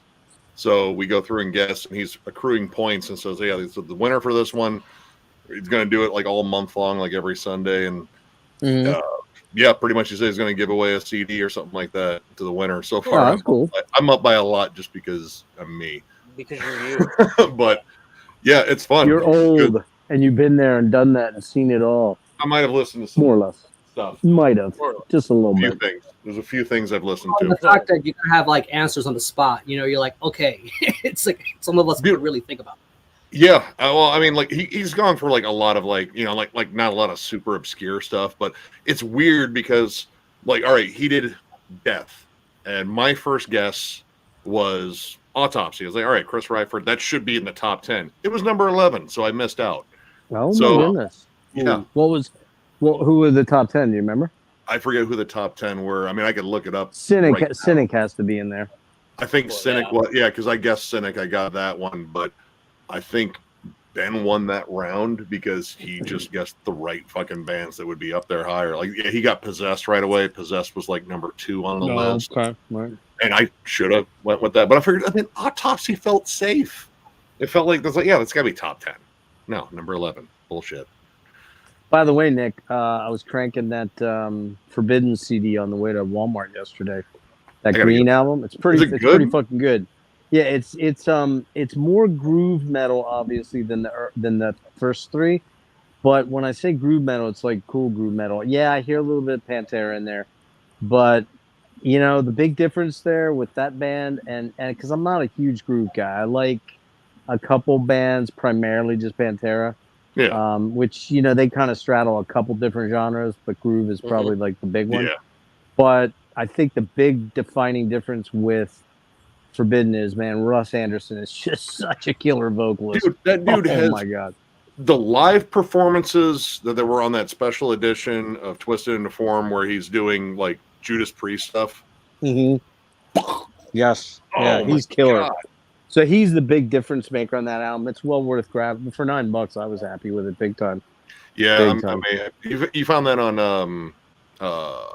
eBay, right? Yeah, there's a whole bunch of them out there right now, and you got to be a little careful with that one because it was booted for a while. But this one's not a boot. I'm 99.9% sure. If you could shoot me a link, if you find it like the non-boot one for like a really good price, shoot me a link. I'll fucking snag that one. I still want to have the other one too. Well, the other night, I don't actually own any of these actually, which is crazy that I don't own the Forbidden. I had Forbidden Evil way back when, and I don't know where it got to. Somehow it just, it's one of those things where it just disappeared. And I saw some dude was selling Forbidden Evil, Twisted, Distortion, and Omega Wave, 4 of them. And I watched at the last second, dude. 3 seconds left. I threw a bid in, and I went up to $50 on them. I was like, I'm going for it. And some motherfucker had it to go $1 increments. He must have had a ceiling price of, I don't know, 55, 60, who knows. He beat me by $1 fucking for him, motherfucker. Wow. That fucking pissed me off. They Price is Righted you. Yep, that is the Price is Right fucking move. Price was $1 for me. Those were last year. I know on vinyl they were the Twisted into Form, Forbidden Evil award, and those are like already hard to find. Are they? Yeah, it's stupid. Like it didn't do like a really low quantity on those either.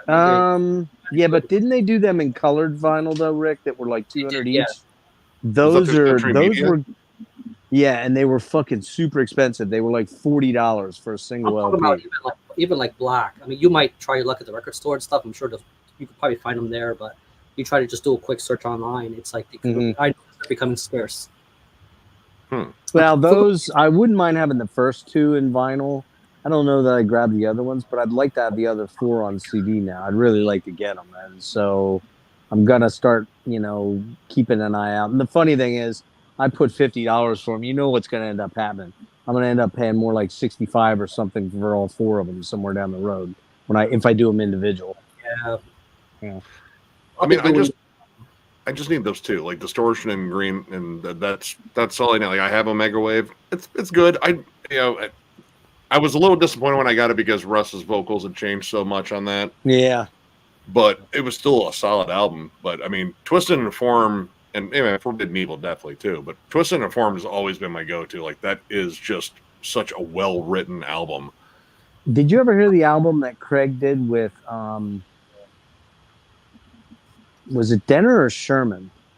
I thought it was Denner and Sherman, or Demonica. It was called Demonica. No, it's one of the two. It wasn't both. It was is either Michael Denner or Hank Sherman. I forget. I think it was Hank Sherman. That would be one to throw to Shred. He would probably know that. He is like anything like Merciful Fate related, and like, oh, yeah, I got to talk about the King. Like, oh god, here we go. Well, it's fucking heavy as hell, dude. It's heavy. It's like fucking like almost deathy, almost in a weird way. Super. Oh, go ahead. Oh no, I was gonna say he played me a live cut. I think of one or the other, but they had Messiah Marconin on vocals for it. They were playing I forget which Merciful Fate song, but I mean, I love Messiah. Messiah just has a very interesting, and I love the drama of his vocals. It's been a thing, man. Even way back in the day, those like Mercy albums, He's the one he was on. Dude, I mean, there you go. The story like he got the job for Candlemass because he sang over the phone or something like that, and he's like, dude, he sounds good on the phone. All right, here you go, man. It's Craig Cicero, Hank Sherman, Mark Hernandez, who's in was in Forbidden, and also he's with Craig now in Dress the Dead, and then Mark Grabowski, who was in Corruption and Denner Sherman, and then the singer is a guy named Klaus Hansen, ex-Battalion, Furious Drama. I think it's kind of like they say it's thrash, but I don't know, man. It's out on Massacre Records, 2000. Have fun of that show, man. What's that? Oh no, I was responding to a comment, dude. That's I kind of debating about that because I want to see Midnight again. Like Mayhem be awesome, but Midnight fucking rips. I still got to check out the new one. I saw the review. Levi left the review on that. So much fun, dude. Yeah. Like, dude, I like legit when I was sitting down here jamming it was like, should I get day drunk? I feel like I should get day drunk. Maybe throw a chair. I don't know. Set something on fire. Like I feel like I'm not honoring this. Day drunk and. I think between them and like what's that other band, Vanek? Yeah. I love, man. They're just fun. Vanek man. is the guy that runs Vanek is the guy that plays guitars live with them. Yep. In the live band, and he's good. Like he just goes up there. Like when we saw him at that, it was a weird festival in a bowling alley in Youngstown. But yeah, he had like a busted hand, and fucking Athnar was making fun of him. He was like, "This fucking jackass busted his hand before the fucking show. Look at him. Let's make fun of him." But he's still riffing it, so that's cool. But yeah, he played with a cast on his hand. It was like, yeah, I mean, let's just riffs. Let's just have fun. Now, who is this again? Vanek, the guy that plays live guitars for Midnight. He has a one-man band, Vanek. I guess I don't know if he goes by Vanek. That sort of what do you call it? It's like black and roll, and like it's black and heavy metal. Heavy metal. Black and speed. I don't know. It's fun. I love it. It's just so simple. Like you don't need. Like I think what Miller says, like it's just like a nice piece of meat that you fucking smoke forever, and just a little salt and pepper, and there it is. You'll love it. Yeah. I mean, if your palate caters more towards you need all these nuances and a lot of layers and stuff, it's not the band. Probably. Sure. The only nuances you're gonna find is like, oh, he did say something kind of fucked up there, didn't he? Ugh. Okay. Something about I checked out sluts. I checked out some I don't even know what made me do this tonight. I was reading about NS bands, right? And somehow excuse me, I went down the wrong pipe. I ended up checking out that Achilles dude's other band, Nightbringer. Yeah. Mm-hmm. It's really good. It's all right. I don't know. Is it really good, or does it just sound like it's all the same riffs over and over and over again? Well, I have a few of their releases. Yeah. Hold on here. Let me see. I mean, I listen to them, and I mean, it's interesting. I can see where Achilles kind of came from with them. I guess that his main band for the most part? I believe so. Yeah. Terra Damnata, that was the one that I got first, and I really enjoyed that. Then I got Apocalypse Sun, which was pretty good too. That's the one I checked out. Yeah. Yeah, I think Terra was a bit better. And then the split he did with Temple of Knot. Pretty good. Like Temple of Knot's just like ambient shit. I didn't care for that, but the 4 songs that were Nightbringer songs were really good. This one I'm really big. I just ordered it. It's called Darvaza, Ascending into Perdition. It's like if you like that sort of that kind of occult, very atmospheric kind of black metal, kinds of all these things going on. Very interesting riffing. I think that's one you should definitely. What's it called? Darvaza, Darvaza. Where's that from? Where are they from? Transylvania. But I actually checked out Satanic War Master. Man, like I just don't get raw black metal. I just don't get it. I guess it's something that you got to either be into, and he's an NS dude. Him and Goat Moon and all those Finnish dudes are, there's a lot of Finnish NS black metal, but I just don't get it. It just sounds fucking noisy. The drums are really like trash sounding. Yeah, it's the same appeal as like war metal. Like I don't get war metal. Like I guess I kind of get maybe its appeal because it's like the next step is just pure noise. Like that's the next step after war metal. I think there's a certain kind of appreciation for even if like it's like the early Sodom stuff, right? Like there are people who still appreciate it, even though it's kind of messy and whatnot. Yeah.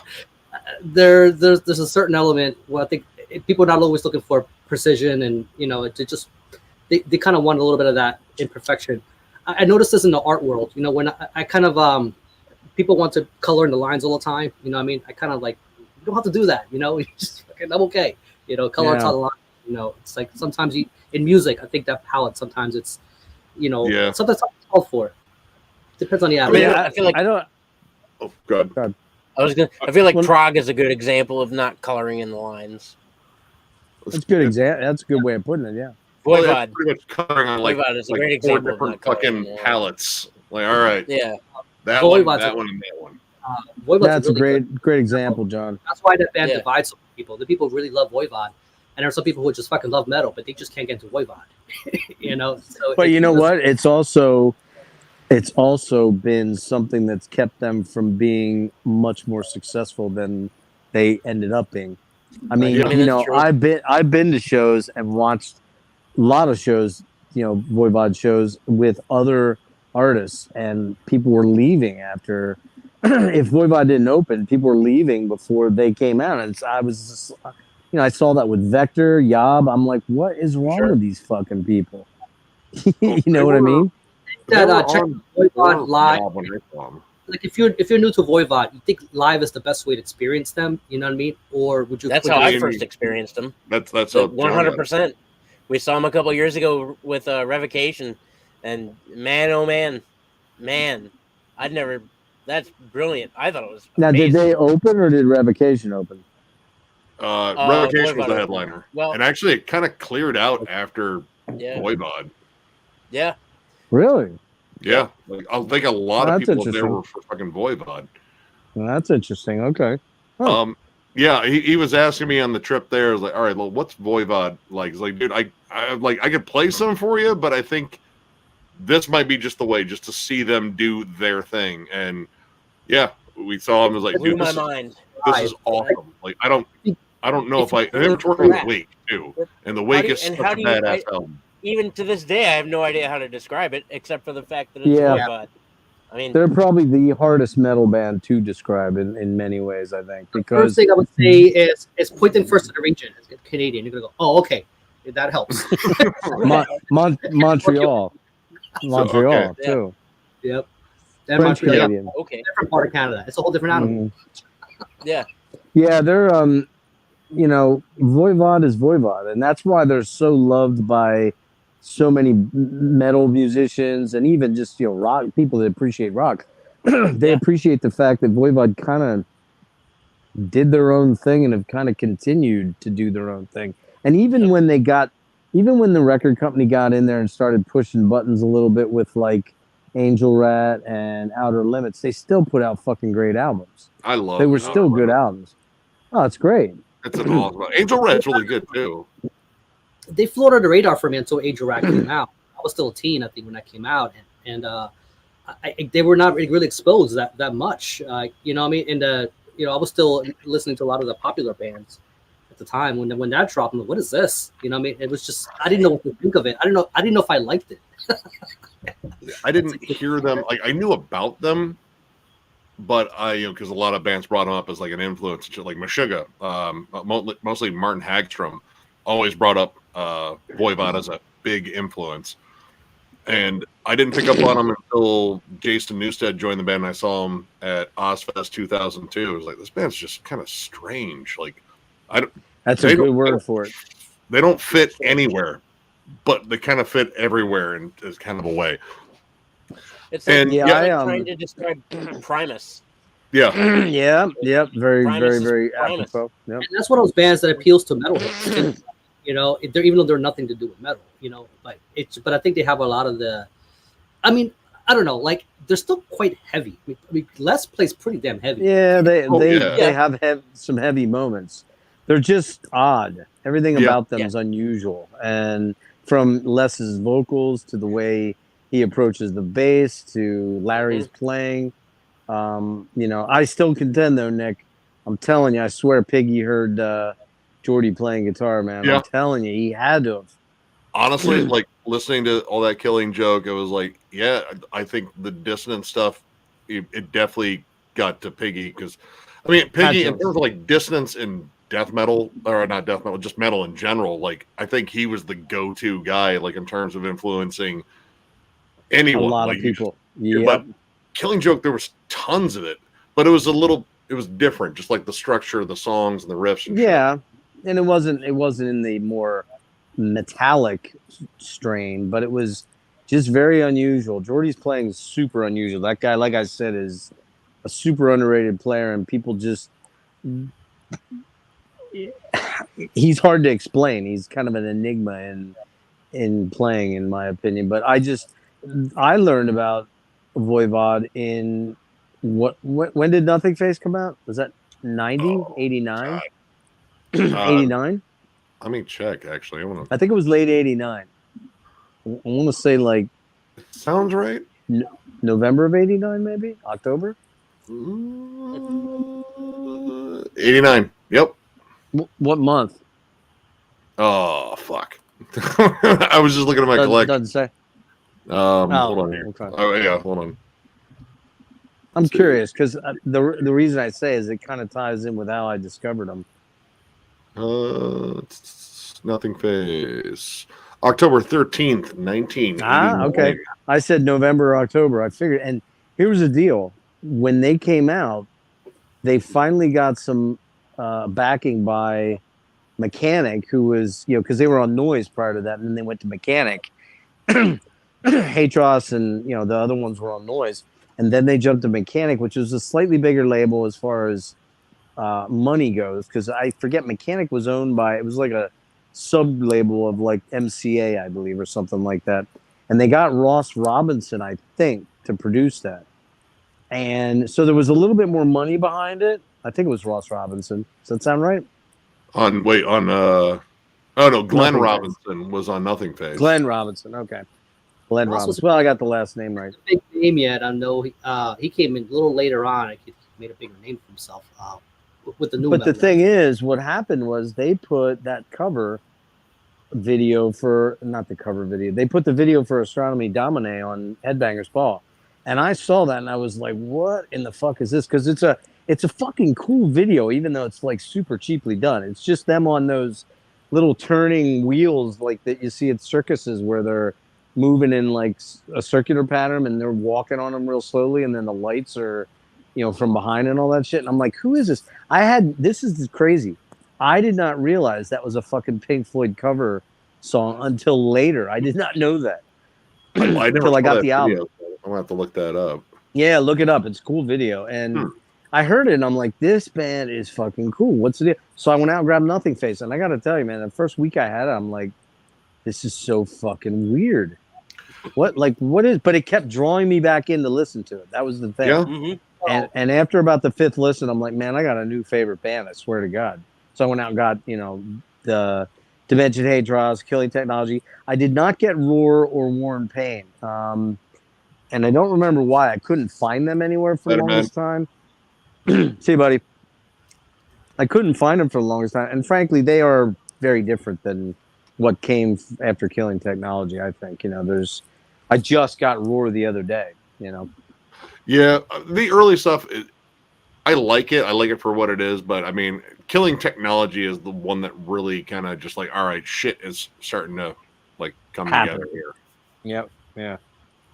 Yep, no doubt. And then you guys have all heard, what's that? I'm sorry, Rick. You guys have all heard this, but then they were headlining a tour with fucking Soundgarden and Faith No More in 1990, and they happened to pop by a little club by my house, literally like 10 minutes from my house, and I went to that show and I was blown the fuck away because I was already into Soundgarden because they had just put out Loud Love, and that's where I came into them.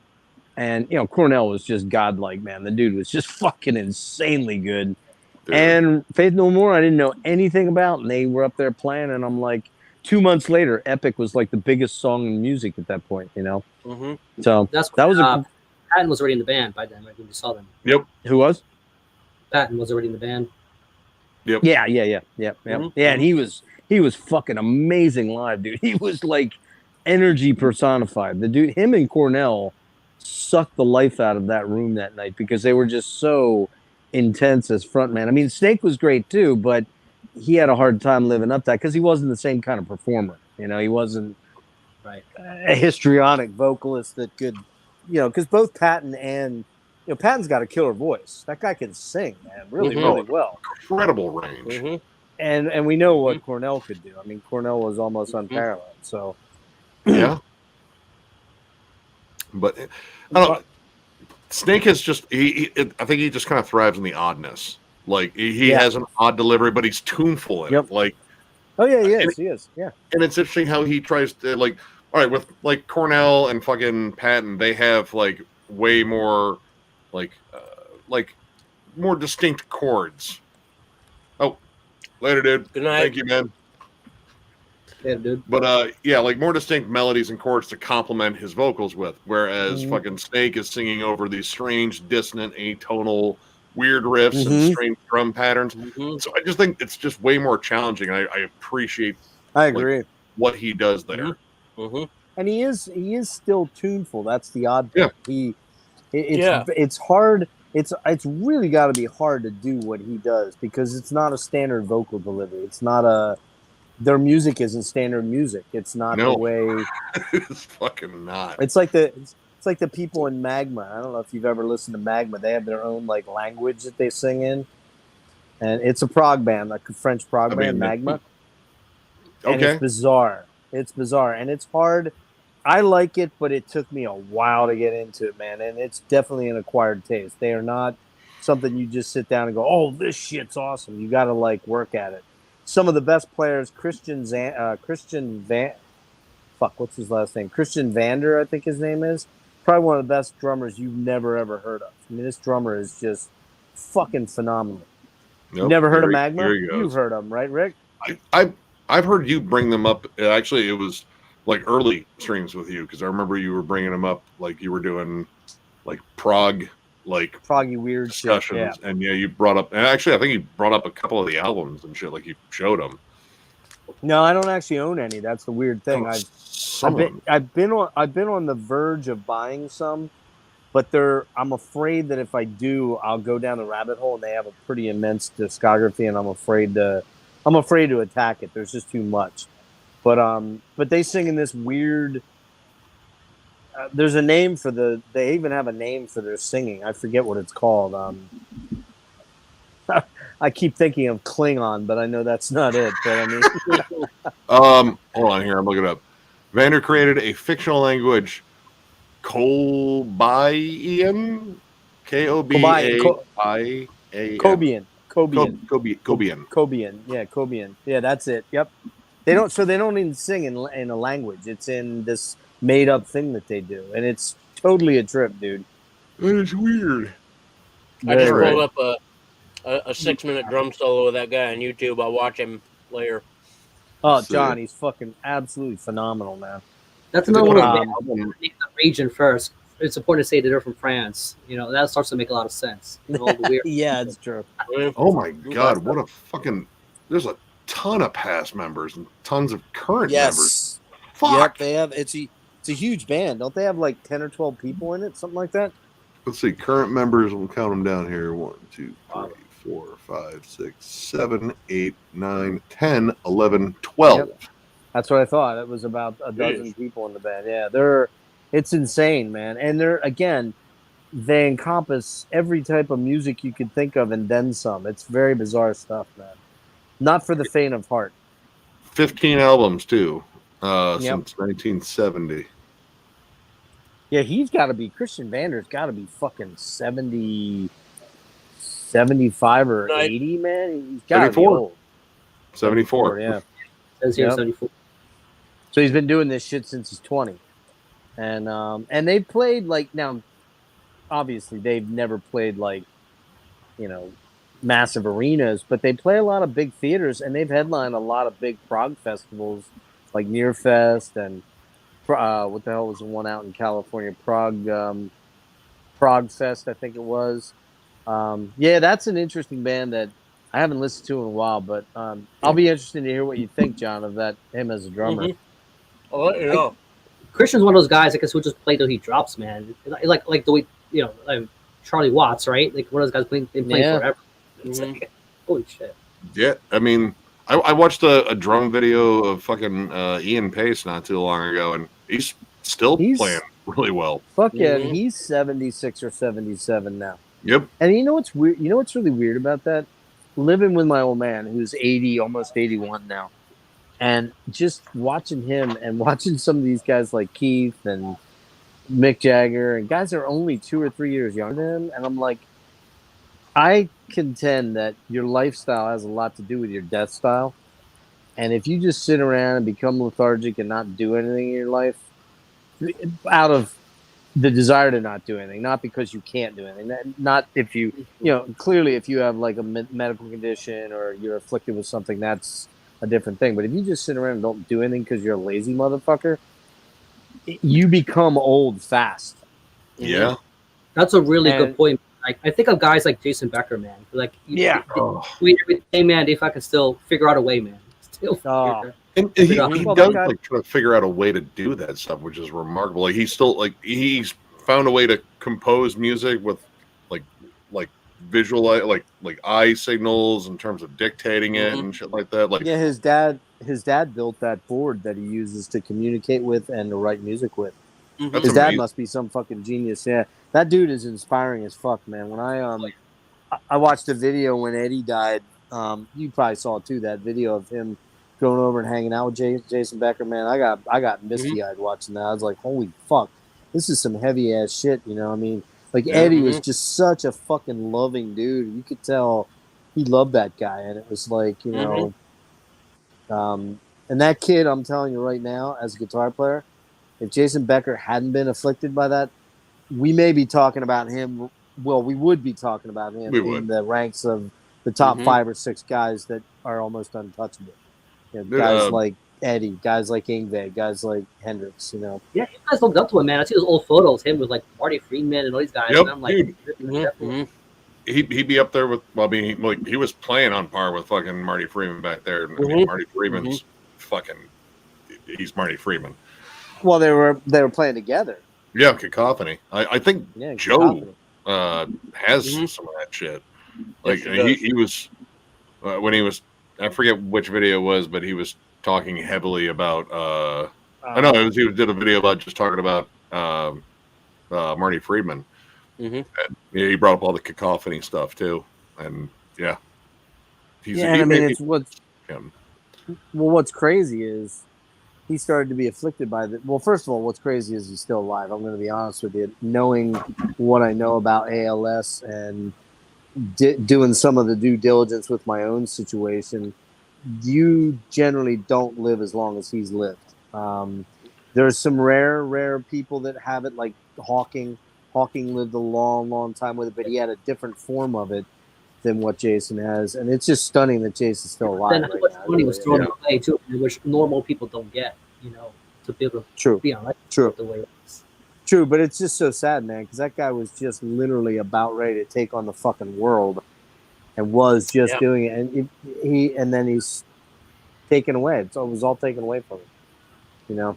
So when you think you got it bad, or you think you got shit's really bad in your life, you look at a guy like that, and he's so inspirational, man. It's like, Yeah, dude. I mean, ever since Possessed put out the Revelations of Oblivion, I've been following Jeff Becerra, Possessed. That dude, same another guy, that, same guy. yeah, super. And like his shit was just the wrong place, the wrong fucking time, and shit went down the way it did. But dude got back to it and fucking, dude, that album so goddamn good. He almost didn't though, man. I mean, once I know. when he did get back out there, he almost didn't. He was. I follow him on his Instagram. He's actually really cool. He's a really nice guy. He thanked us for the review and thanked us for putting Yeah. him on Oh, your did he? end list. Yeah, it was like, No dude, shit. fucking Jeff Becerra commented. Yep. What? Yep. I guarantee pretty if neat. you, Awesome. Nick, I guarantee if you contacted him, he'd do an interview with you, no problem, man. I've thought Dude, about doing it too.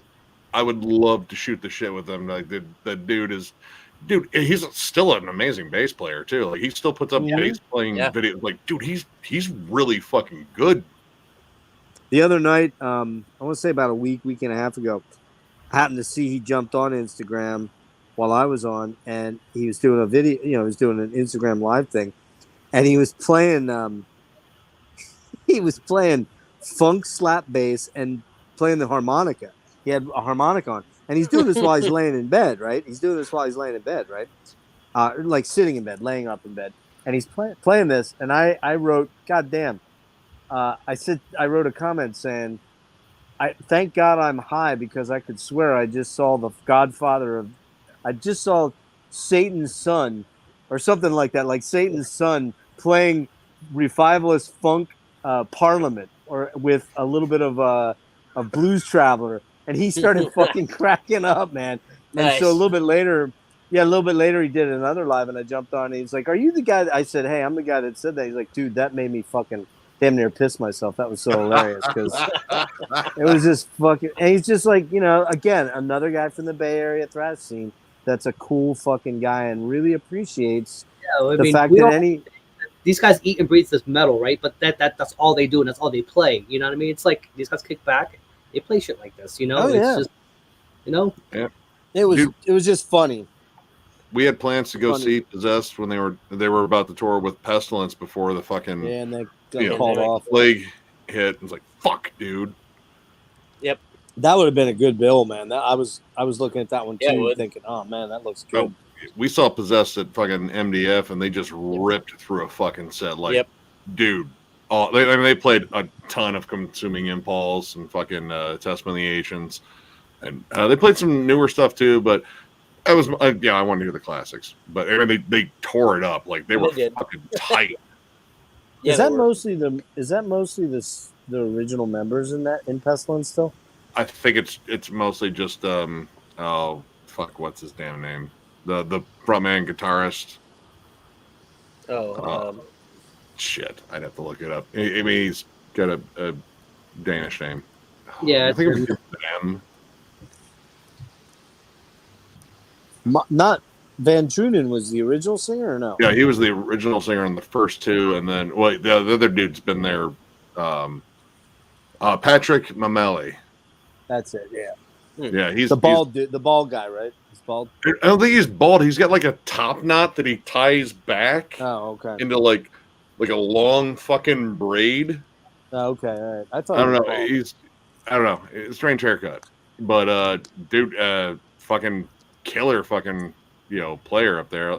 Dude works out a lot too. Like he hits the gym quite a bit. Oh, does he look ripped? Looks pretty ripped. I mean, he was kind of hulking out of his shredded shirt. He was shredded in a shredded shirt. There we go. There we go.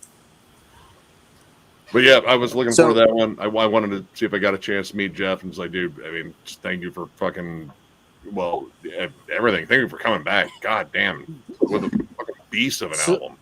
So why did you end up not going out tonight? I missed that part because I was on briefly early on. We kind of forgot about it, and then we remembered, holy shit, there's like 3 other fucking shows in Detroit right now, all metal shows. Oh, they're all in Detroit though.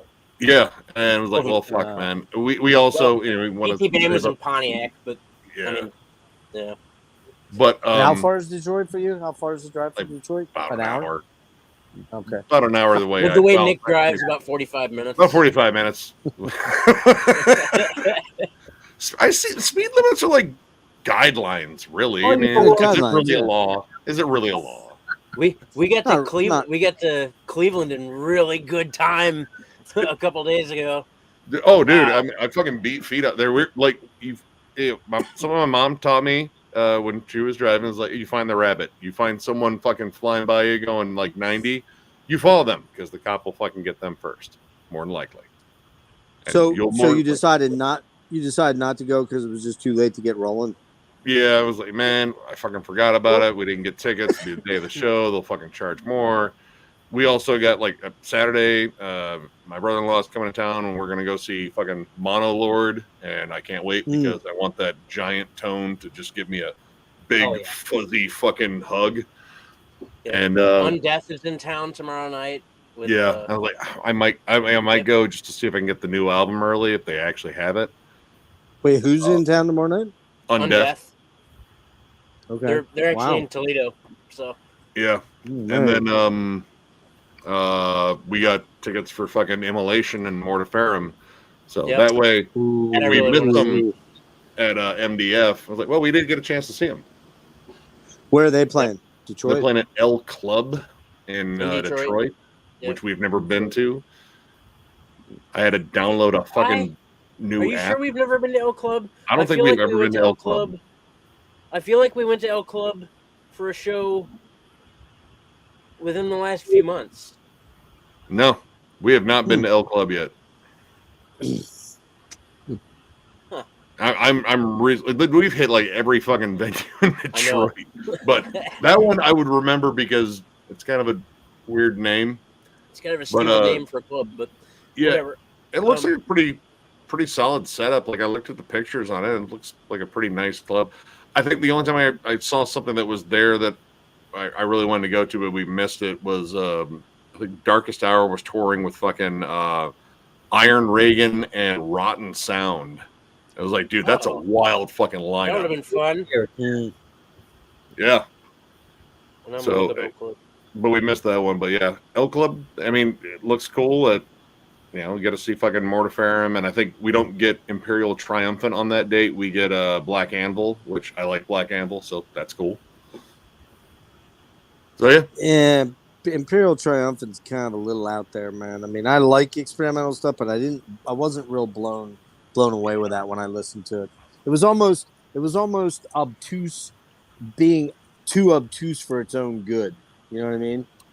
That's what it sounded like. I like that, but I know what you mean. It had a certain, I don't know, scale that I wasn't.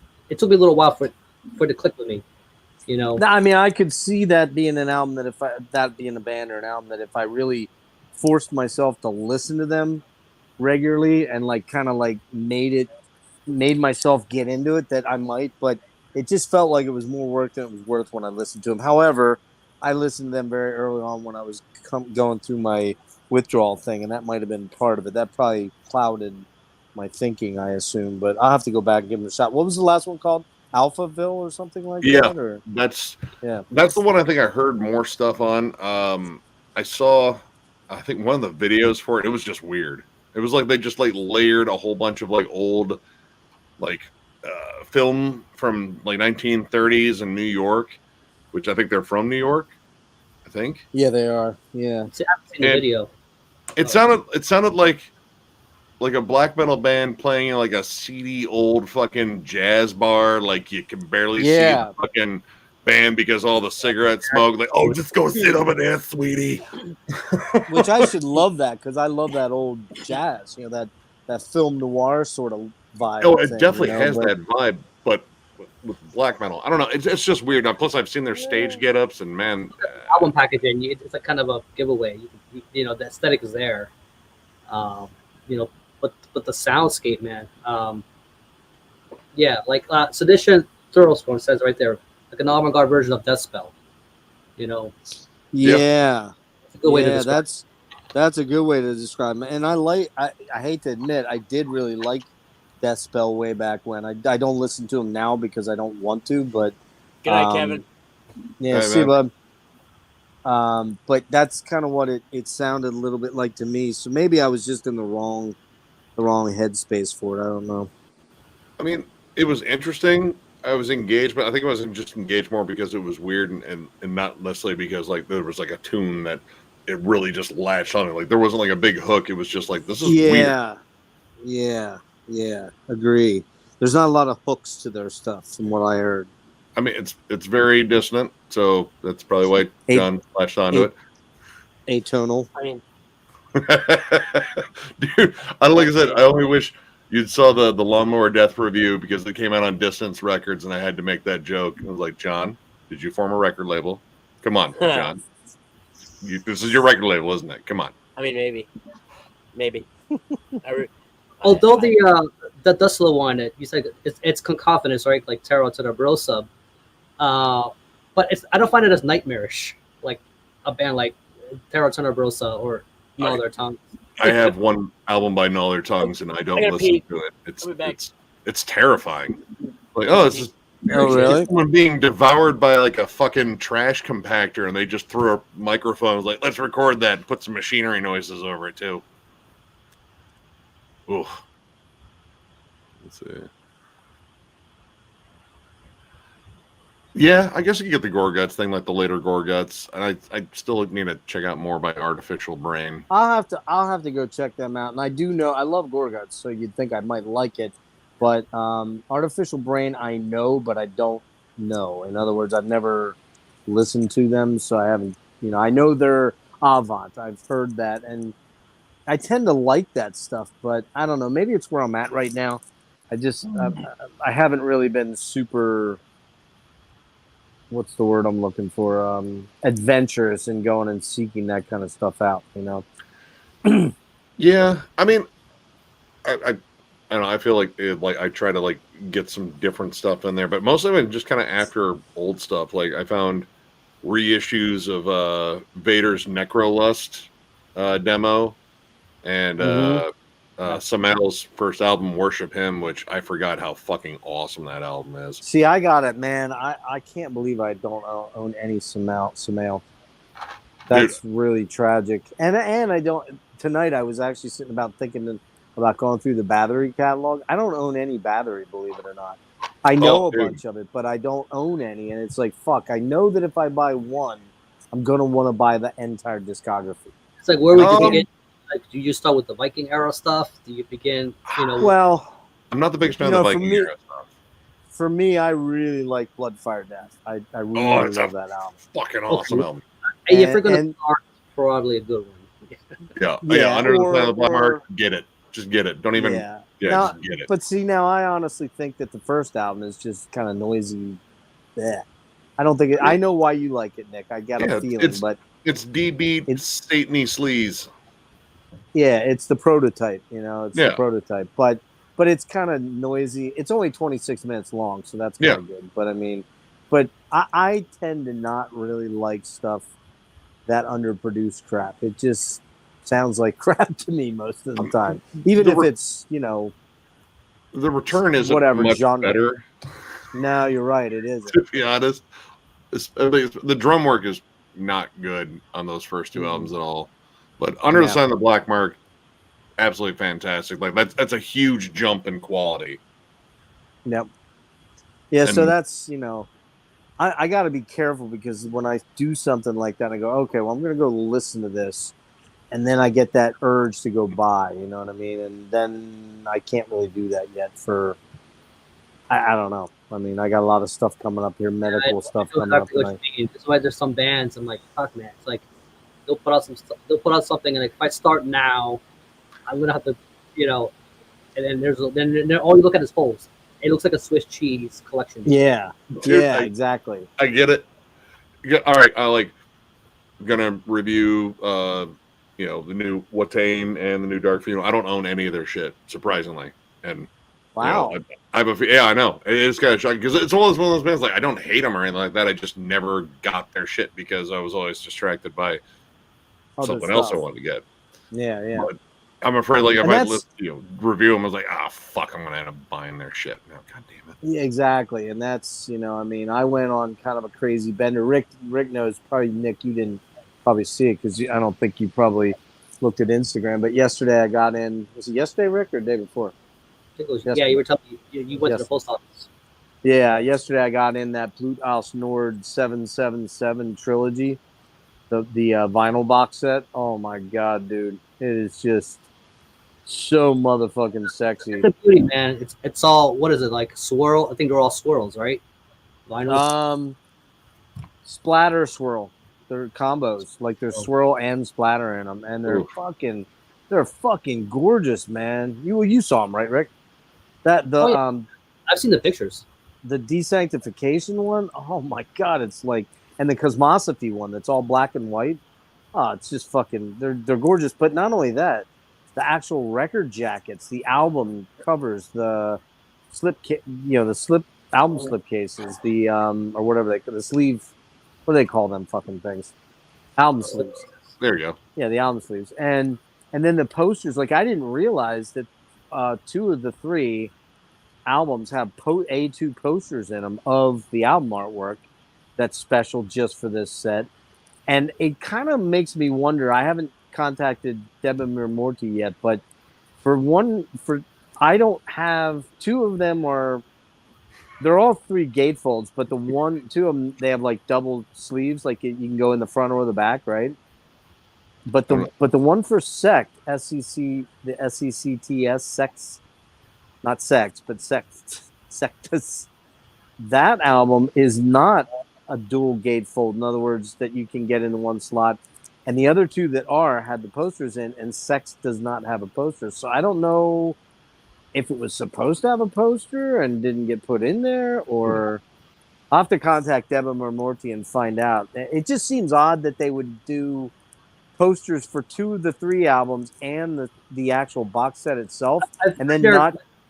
They're kind of shady with not just Debamir Morty, like just in general, a lot of box sets. When you're describing the items in there, the posters is usually the weak link when it comes to like nailing everything that's going to be actually in the package. Oh, really? I think it's because it's included inside the sleeve for some of them, like you were just stating. Right, unless they're checking every single one, or I don't know if they just missed it on mine, or maybe. Here's my point. I'm rambling. If they did it for 2 out of the 3 albums, why wouldn't they do it for the 3rd album? It just seems odd that doesn't make any sense. You know what I mean? Like if they had shown up without posters in them, I didn't even know they had posters in them. That was not something that I saw when Debamir Morty did the unboxing. They didn't show the album posters. That's what's really weird about this. So be a rights to the artwork thing, because if they're already using it for the sleeve, exactly. So I'm gonna hit the Deborah Morty guy. He usually answers shit on text or somebody at the. I assume it's him, the guy that owns it. And I'm just gonna say, dude, was this supposed to have a poster?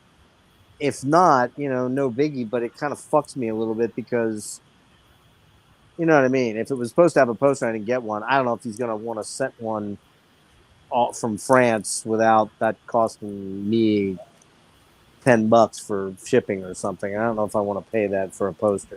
Quite frankly, I'm never going to hang those posters because A2 posters are kind of small, number one, and number two, they always have those folds in them. So when you hang them, you got to get them. I'm not big on that. I never quite understood the poster thing, but I'm telling you, Nick, I'll send you a couple pictures of it after we get off. I know you're not a vinyl guy, so you're not going to be like, oh my God, but you'll still be able to look at it and go, wow. Like this is one that if Miller was into the band, he'd be all over this thing, man. Dude, he loves those wild pressing. The pressing he got of the new crowbar, I think that was pretty cool with the speckles in it. Yeah. That new crowbar fucking whoops ass too. Fucking does it? Kirk. Oh yeah. Riffs. Sludge. It's nasty. The thing about vinyl, man, it's like the thing looks they're so beautiful, but then they also play music. Yeah. See, but I feel like that's the thing I don't like is like, but put the needle on it. I feel like I'm hurting it. It's pretty. Yeah, hurt it. That's true. Yeah, that's the thing I hate about. Speaking of really fucking cool guys, man, Kirk is one of the coolest guys I've ever fucking met. What a fucking sweetheart! One of the firmest handshakes I think I've ever gotten. Yeah. Like, oh God, dude, seriously. But it's funny because he's a little guy. Like I'm not a very tall guy. I mean, he's kind of like this. Yeah. How's it going? He looks like Gimli the elf from. I was gonna say, like, he may have a small posture, but when you shake his hand, you can tell he doesn't have to try too hard to have a firm. Nope.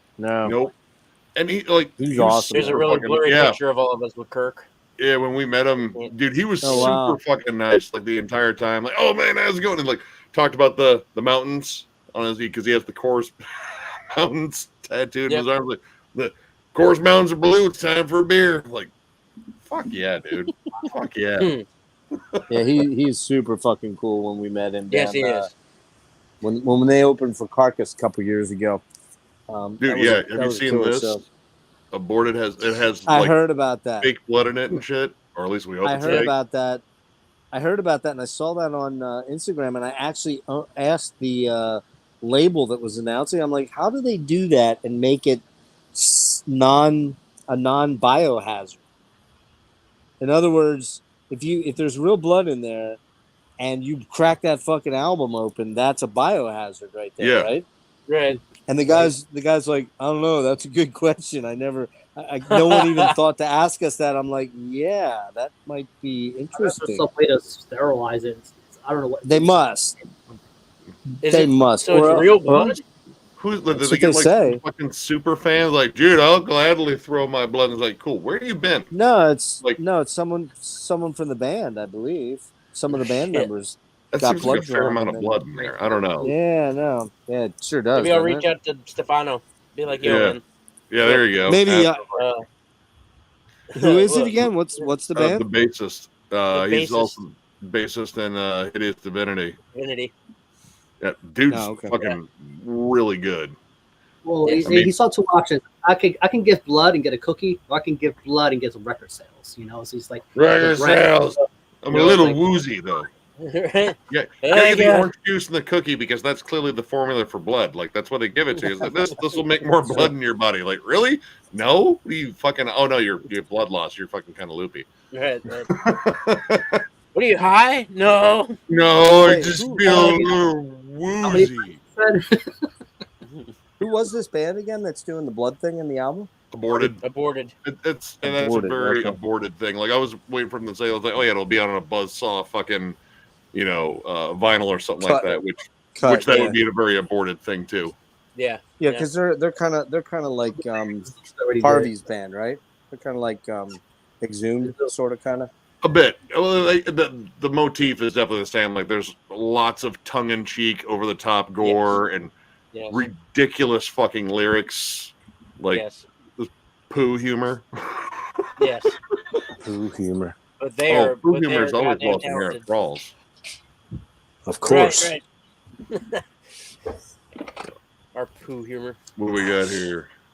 Buzz. Oh shit! Who did that? Yeah. I hate putting this on the needle though, because like you got to be very precise. Oh, Yeah. You have to go like right here, because if you miss that mark, it's gonna mess up. Your needle. What? What Rick, band who is is that? it? Yeah, who is it? Exhumed. That's what I Exhumed? thought I saw that. oh shit! Which? Oh. Oh fuck, dude! I love Yeah, well, that this album. is orange. They actually have a silver one of this. So if you want if you want more realism, like if you care about that, like probably want to Dude. get that. You should show Wow. fucking Miller that. Like, dude. Look Yeah, at this. he would lose his mind. He did Yeah, well, this is not on there's the two, right? So it's not on the other one. So this is just the regular album, and they did it on the second one, which is probably the one that's gonna get less played, which is probably a good thing. Yeah. Yeah, when did that, Rick? When did that come out? Like about 3 years ago, 2 years ago, right? The vinyl or the album? The vinyl. The vinyl. Yeah, well, I got it like 2 years ago. Yeah, I remember when I remember seeing that when it came out and thinking, oh, that's pretty fucking cool looking. Yeah. I think, Is it the reissue? Oh hell. Oh okay. Yeah. They put that out. So I still got my old relapse version. Yeah, the CD version. I'm scared to get that, man, and I got slot loading players. You know, this one's a slot loading player. Oh, Dirty slot. Anything, you know, I got the hypocrisy that's also shaped. You know, it's like you want a tray loading one. I used to have. Well, I was ex girlfriend's, and I gave it back to her. She had that live Dimmaborger EP that was in the shape of a skull. Yeah, it was like, I think it was a live. Yeah, I have that. I was like, dude, is that gonna work? Like, as I was afraid, like, I'm not putting this in my car because I don't think I'm gonna get it back. Oh, let me pull it up. I got something. There's a safe way to do it. You want to go with the clear ones.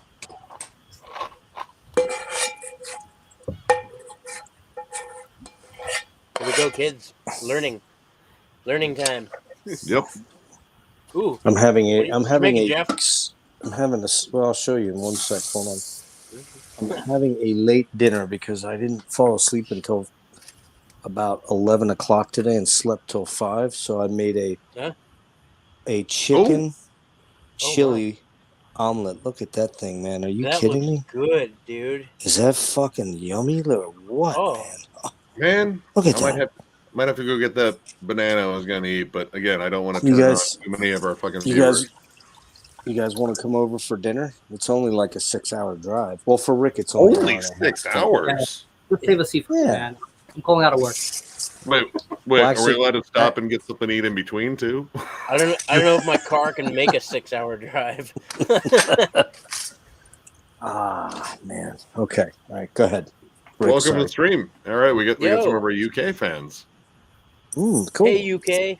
Well, so I'm seeing a lot more of this. So this is the Seat EP souvenirs of a necrosadist. Yeah, Mm-hmm. I have that. So cool. You have the transparent CD. I don't know if they issued. I got this from Gurgle War, so I guess they reissued it. And so this is the transparent one. If I can get this thing out. It's kind of tight because it's new. Easier to see if I can pull it out. Ooh, There we go. I think that's what mine looks like. Oh, Just transparent like that. neat. I'm just saying, like, had they figured to do this years ago, they would have been a CD player. Didn't Periphery have a clear CD? Actually, Yeah, I that think it was album the clear album. Yeah. Yeah, I that was want- a clear E EP. I have one for Miasma Ooze. Also did one kind of like that too. They're like Good band. core grind kind of band. Oh shit. What's up? We got some European What's up, fans tonight. All right, we stayed on long enough for the European fans. Hey, to long jump enough on. to get the European crowd. Wait, hold on.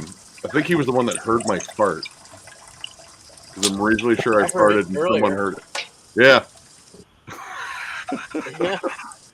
I wasn't sure that'd be audible. I thought I muffled it.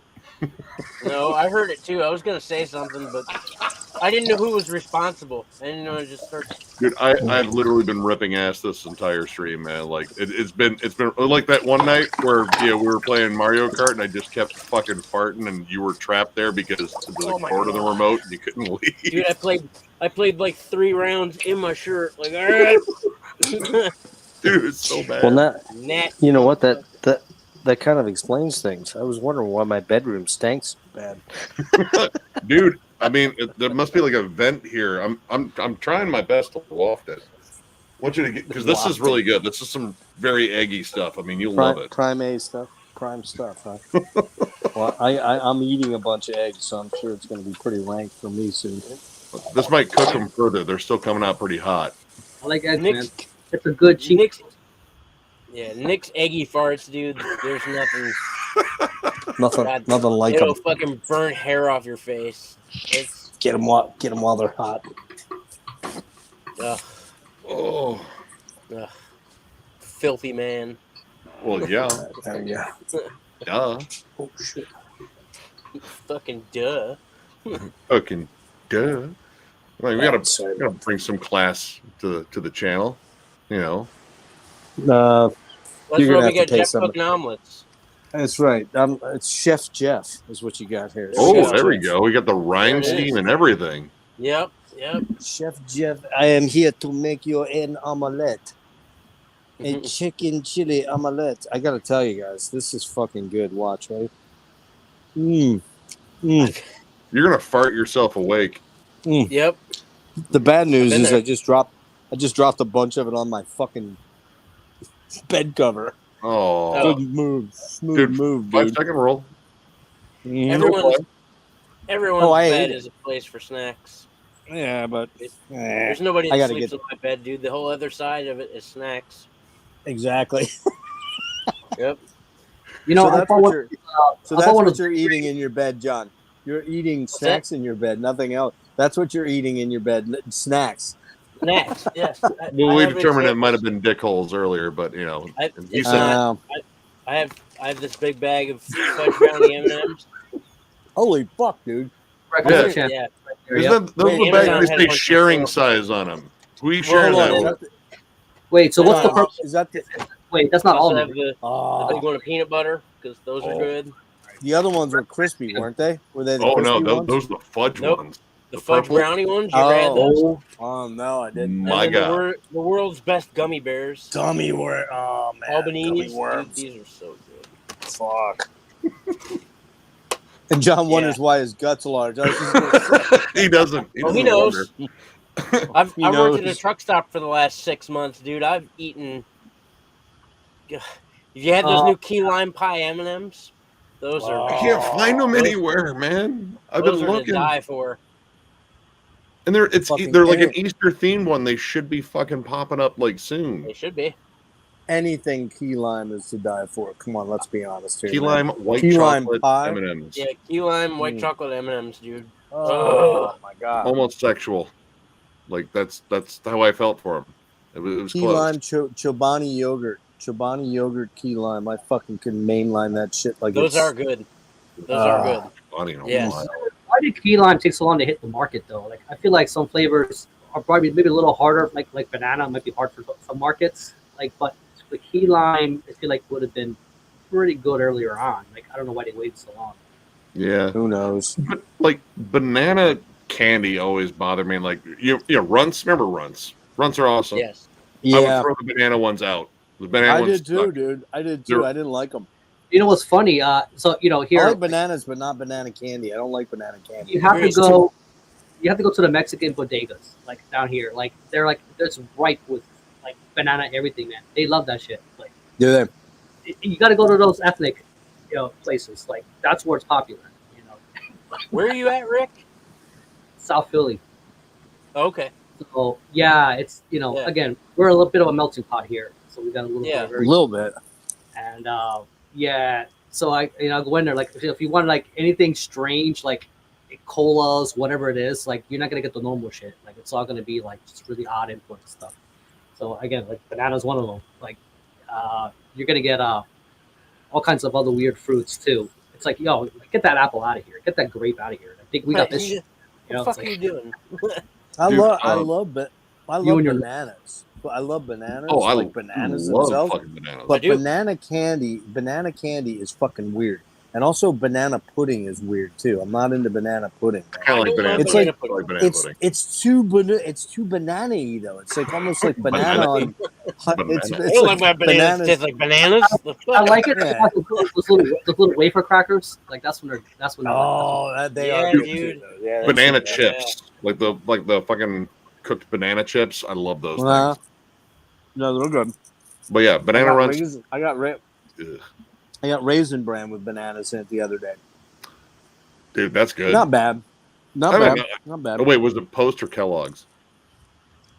Oh yeah. What's I the feel like what's the Post. two scoop? Yeah, what's the that's two Post. scoops one? Yeah. Yeah. I think that's That was Post, one. right?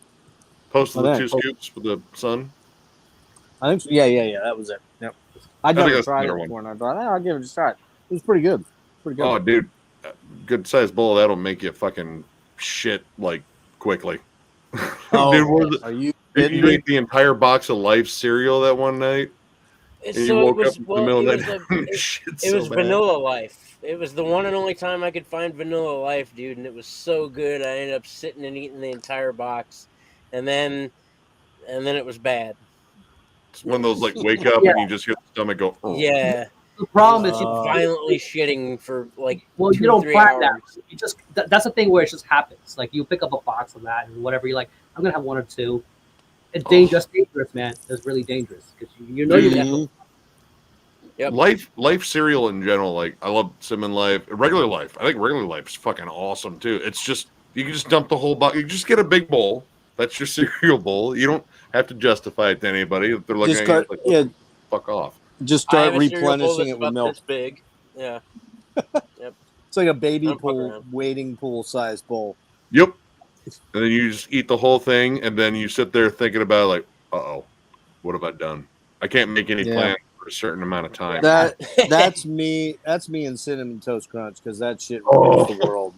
So Yeah. nothing like Cinnamon Toast Crunch. look up That, guilt. You know, you go to the bathroom, look in the mirror, you go, this guy, I did this. I did What this. is wrong with you? And then yeah, well, I mean, or like I love Fruity Pebbles, but I hate like taking the magical blue shit later. It is something. It is something for the eye to behold. Like, oh, the body does not process all the food coloring. Look at that; it's kind of blue. I ate a green. half a box of Fruit Loops before I went to work the other night, and I was working by myself too. And I was like, man, I did it again. Food coloring is not actual, like it's like byproduct of petroleum or whatever. They use like other weird stuff to make the actual chemical that causes it. That's why like your body goes, what the hell is this? Get it out of here. thanks, Yeah. Rick. Thanks for thanks for the information. Sorry, you're eating. Yep, sorry. I mean, when you take a shit, it looks like a Party album. You know, it's just like Actually, it's, Yeah. it is pretty pathetic. I'm sitting here chowing down this fucking omelet, and you guys are all talking about shitting. This is fucking good. I don't even give a fuck.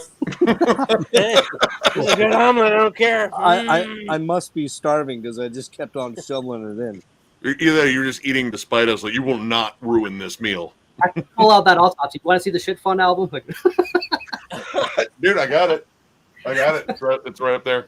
It's right up there. It's When I terrible. first- That's It's pretty just terrible. it's a Tootsie Roll. It's a Tootsie Roll, right? No. When I first moved Yeah, in but- with Miller, Miller's wife is a nurse, and when I first moved in with Miller, I was eating. It's when I learned not to eat cereal in the kitchen while she was home. She was watching a pimple popping thing while I was eating, and she was like, "Dude, check this out." that lady, right? Yeah. And I'm sitting there trying to eat French toast, and I was like, "Dude, I'm done. I'm done." Yeah, Fuck that's all that's you. raw. Did you have like right a big dab of fucking like melting butter on top? Yeah, dude. I was like, man. Oh, like look a- at that whipped butter. Looks kind of pussy. there. Oh, You like cream cheese, don't you? oh man. Would you like some yogurt? It's fruit on the bottom. You guys are killing me right now. You know that? Fucking hey, man. Oh. I was okay with shit, but then you had to bring up pus. Ugh. Come on, you can power through, Ben. We can't phase you. You're a fucking It's a champion. good omelet. I am a champ. Now, The dude, lady who used to do that, like You the doc, she's got her own show now. Like she just, that's all she does now. Like she just. My mom fucking watches that, and like she turned like because I walk in and I see like going back outside for a minute. Can you not please? I'm begging you. Say, oh, that's a wait, big what's one. this? Wait, what's this now? You really want to know? The pimple popping doctor. Do you really want to know? Well, Yeah, go she- ahead, We're yeah. still talking about Yeah. pus, Jeff. You want to finish That's that all right. omelet? Well, I mean, I finished it mostly, yeah. okay, yeah. Okay. Well, I mean, There's- it sounds like the liquidy stuff too. Like she's getting like sebaceous cysts, so it's like someone shooting mashed potatoes out of their fucking back. Oh, what is Yeah. where's this at? This is on TV or on YouTube What is the or what? life The Learning Channel. learning channel? There it is. Yeah. Yep. That's the Well, whole show? She started on YouTube, man. She blew up on YouTube, and she was getting millions of Well, views. yeah. I mean, Yeah, she why has not like pop her mashed own. potatoes on YouTube. Now that'll just go to show you how gross human beings are. We want to actually look at shit like that. Like what the fuck? Well, Dude, the I other know- problem, it's not like a pimple where you know how to pop it. Like there's some shit here where like, okay, it's not that simple. You can't just dig into that, man. There's a certain way you gotta Yeah. push it. Ugh. She's got her own tools to. She's gotta just Yeah, get all of that, whatever it is. Like I swear, it looks like a fingernail fucking shooting out of someone's fucking. Yeah. Like that's a what's sad, man? Some of these people have been hanging around with that stuff for like years, man. Some of these people are like, oh, Yeah. I have this 20 years thing on my face Yeah. or whatever, or my back. It's just like, dude. Like, ooh. Oh, Yeah, I That's can bad. I can tell you with 100% certainty I'm not going to go seek that out and watch it. That is not something go get I some, need to like, see. fucking- some fried rice after that. You get at the same. And Nick likes to watch people puke. Oh, dude, it's funny. Oh, Puke fails, I- like drunk puking fucking dumbasses. Oh God, it's great. Yeah, I'm not I- very that's- good with that. That's where I draw the line, dude. No way. I can't. I think pus is way worse. Like puke I had is to just clean like it up hey, at work we've the all other day. puked. We've all been there. Yeah, we have. That's true. that's what replaced Jackass and everything else, man. That's what people watch now. That's fucked up. That's just fucked up. Oh my God. Why are we still in the stream? Yeah, really. Oh my God. gravy. Shoulder gravy. Yeah. See, That's I don't pretty know, can you gnarly. call- like if it has the consistency of cottage cheese, can you really call it gravy? Oh my god. Asking for a Oh. friend. Large curd. Deviants. I can't believe I powered through that omelet while you guys were talking about it. We're talking about large curd shoulder gravy. Oh man. Lord, You throw the word curd in there, and it's I was just so gonna much say, yeah. worse. Mm-hmm. Oh. Oh, I'm gonna go have a cigarette and not throw up That's outside. gnarly. Oh Totally man, that was Totally not fucking gonna throw up. What, Shoulder gravy, delicious, man. So John, you work third shift, I thought you said, right? Yeah, I worked third shift. I actually they wanted So you me were to come you were in off tonight. today? Well, they yeah. did. Well, I originally took the day off to go to Obscura, and then I was unaware that we didn't have tickets for it. And Oh, shit. Today came, and we were like, So they tried to call me into work tonight, and I said no. But yeah, I work nights for now. I'm trying to get off of nights, but What time do you normally go in? Like midnight or 11 or what? I normally go in at 10, and then I'm off at Okay. 7 in the morning. Wow. And yeah, and that That's a shit was long easier. fucking day. Yeah, that shit was easier 20 years ago. Oh yeah. But you must feel like you're missing the world. It's like when the world's happening, you're asleep, and then when you're ready to go to work, you're like, okay.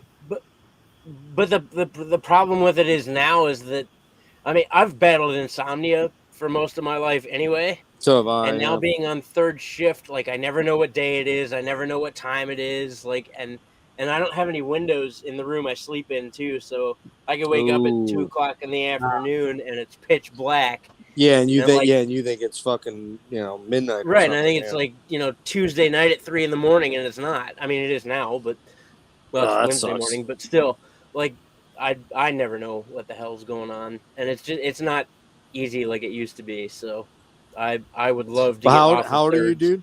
How old are you? I'm 40. 40. Yeah, and that gets So the insomnia thing. I hate to say, tends to get worse as you get older.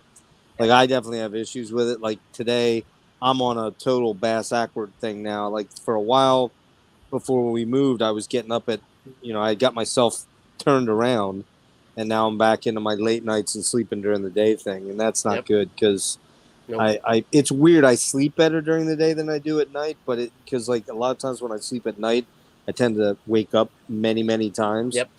Me But too. that's just my insomniac. I have insomnia too, man.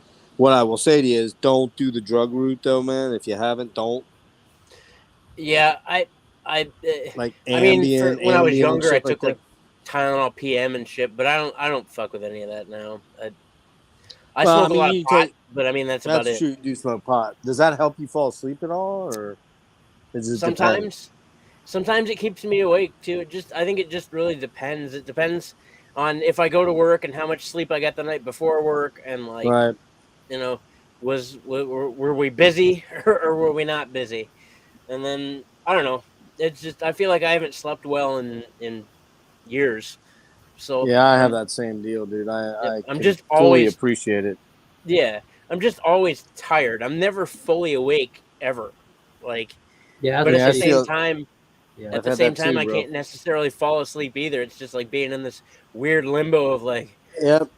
it's Yeah, hour dude. I I What fully month is get it? that.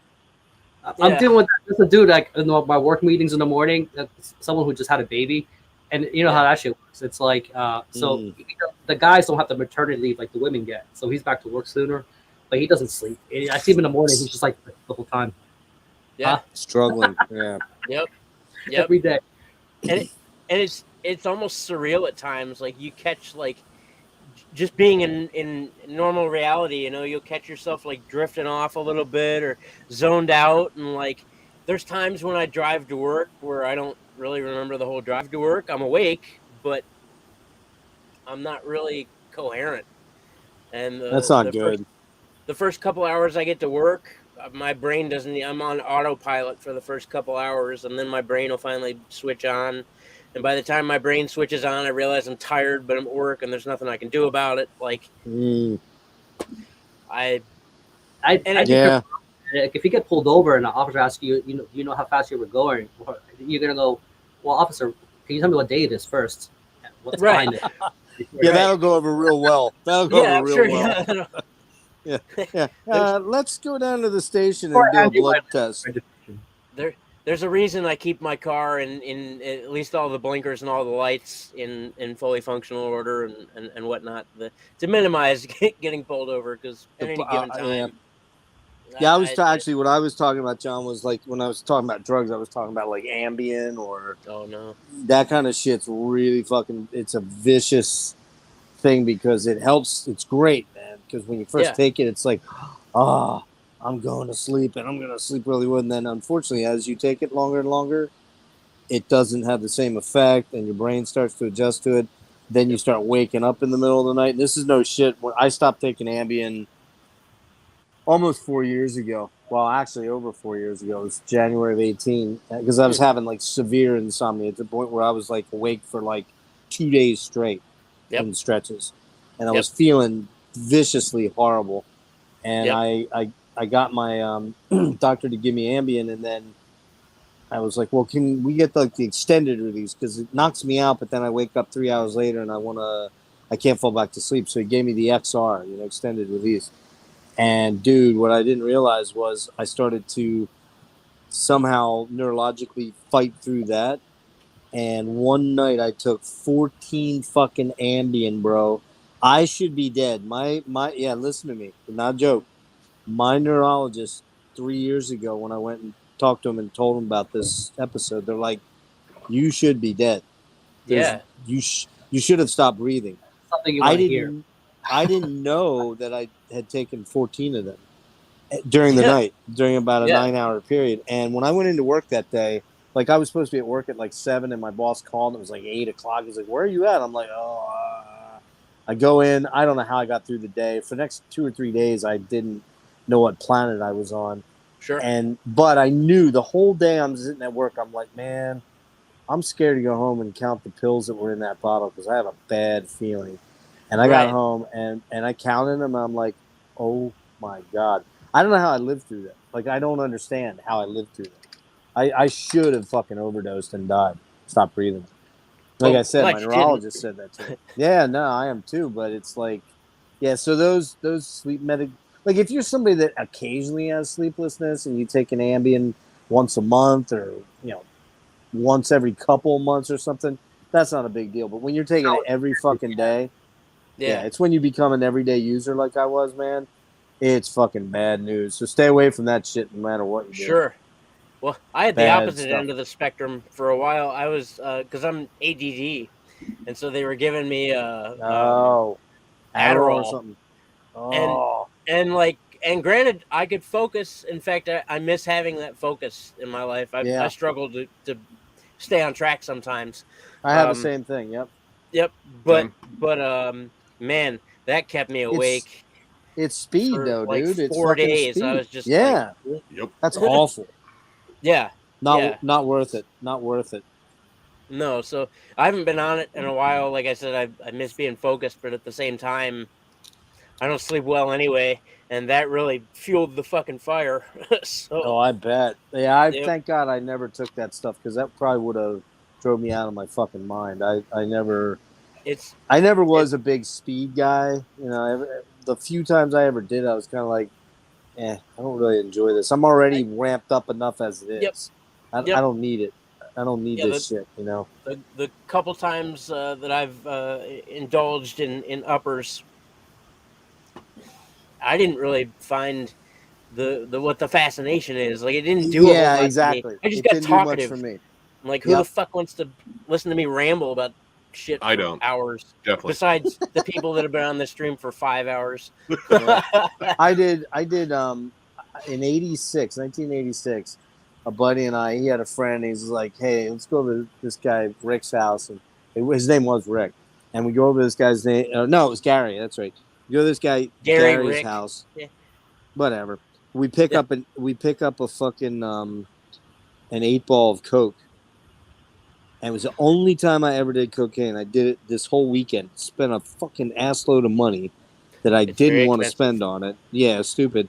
And I can tell you right now, I don't really remember anything other than just being wired all weekend long. And you have all this energy to burn.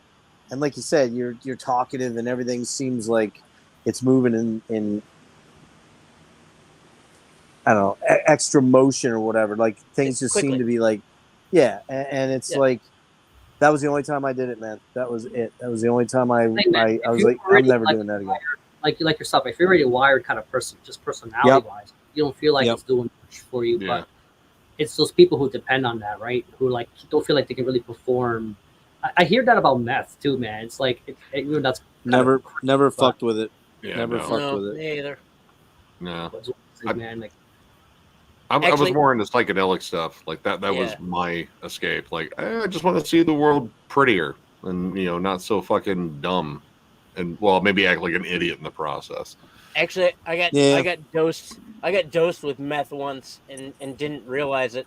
We were gonna do Molly, I remember, and so we set out to do. Uh-oh. Uh-oh. No. Fucking weird. And then a couple days go by, and they're like, "By the way, that wasn't Molly; it was meth." And I was like, "Okay." Did they fucking Friday to you? It's like, man, that's angel dust, man. By the way, that's fucked Molly up. is what? Is Molly MDMA? Is that what it is? Yeah. Yep. I've never done that. It's the pure form of MDMA. I've never tried it. It's kind of like acid though, isn't it? Kind of. It's ecstasy, like it's you touch a carpet and it feels amazing, and you I love you, and you roll around on the floor, and then that's that. Yeah, I never really got into. I never really got into drugs. Like Nick said, the psychedelics. I've missed mushrooms. Oh, mushrooms. But and Yeah, again, I smoke a lot of pot. That's it. I That's don't the way even drink. man. Like it's probably going to be like psychedelics, like you said. It's probably you want to escape. That's what it is. You want to escape, right? Like Yep. Yeah. I want to go into time wave 0. You know.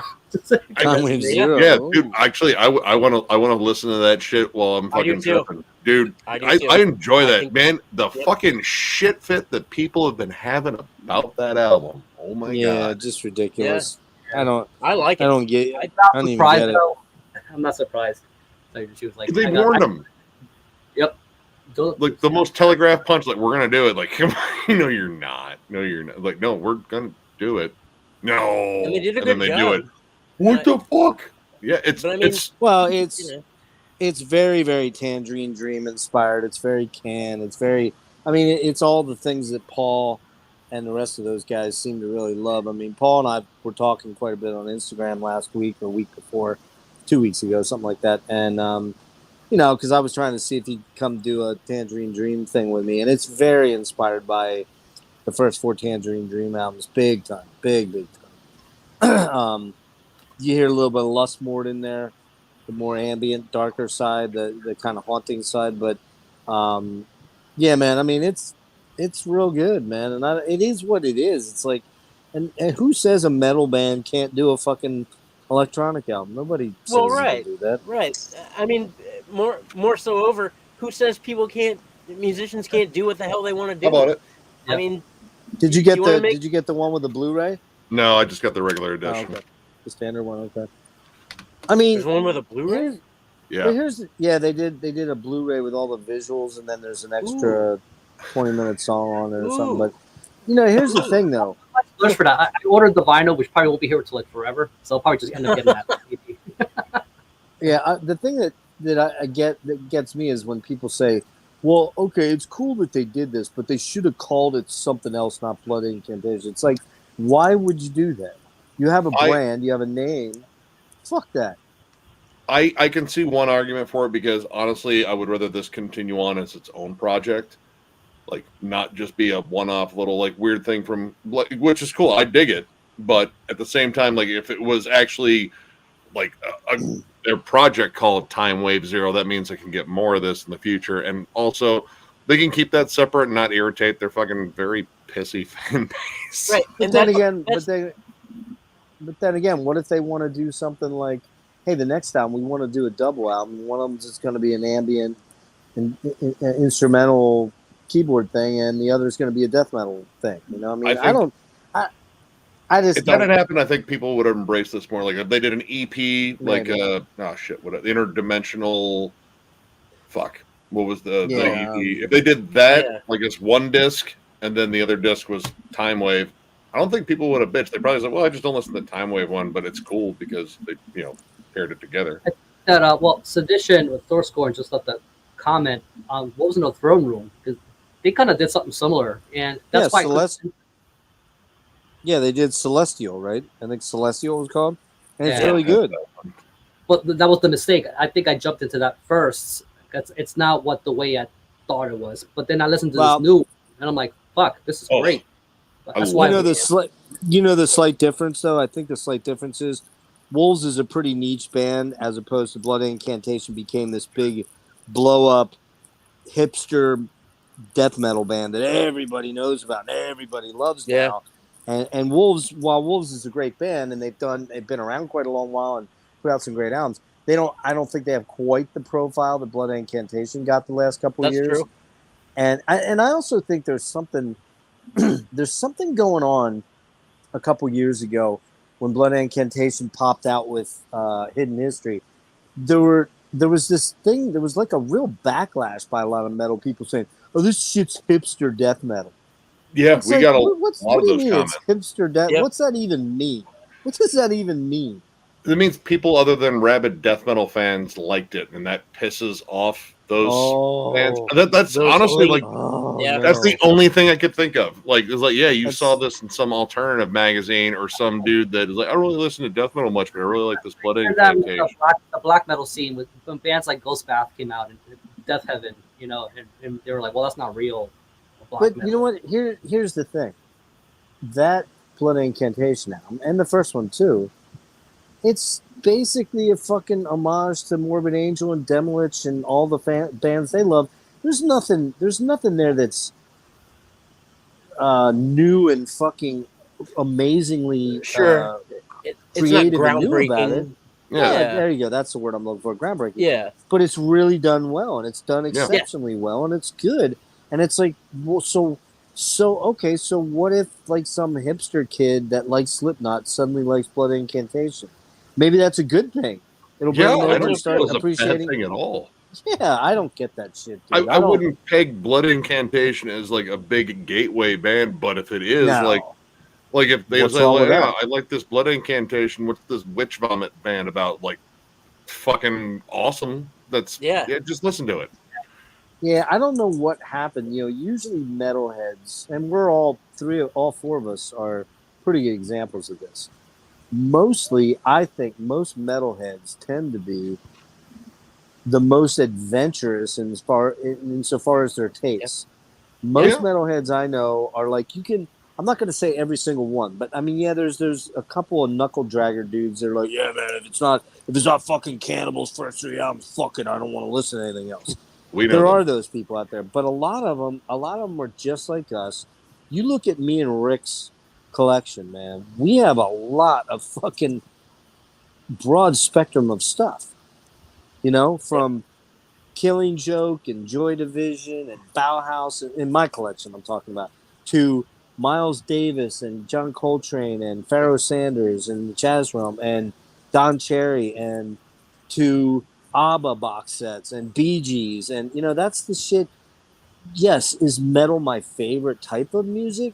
Yeah, but I just can't fucking just listen to death metal every goddamn day. I can't do that. Maybe you can, Nick, and maybe you guys can, but I can't. Well, I'm the same way. Like I like funk music and like the Motown era.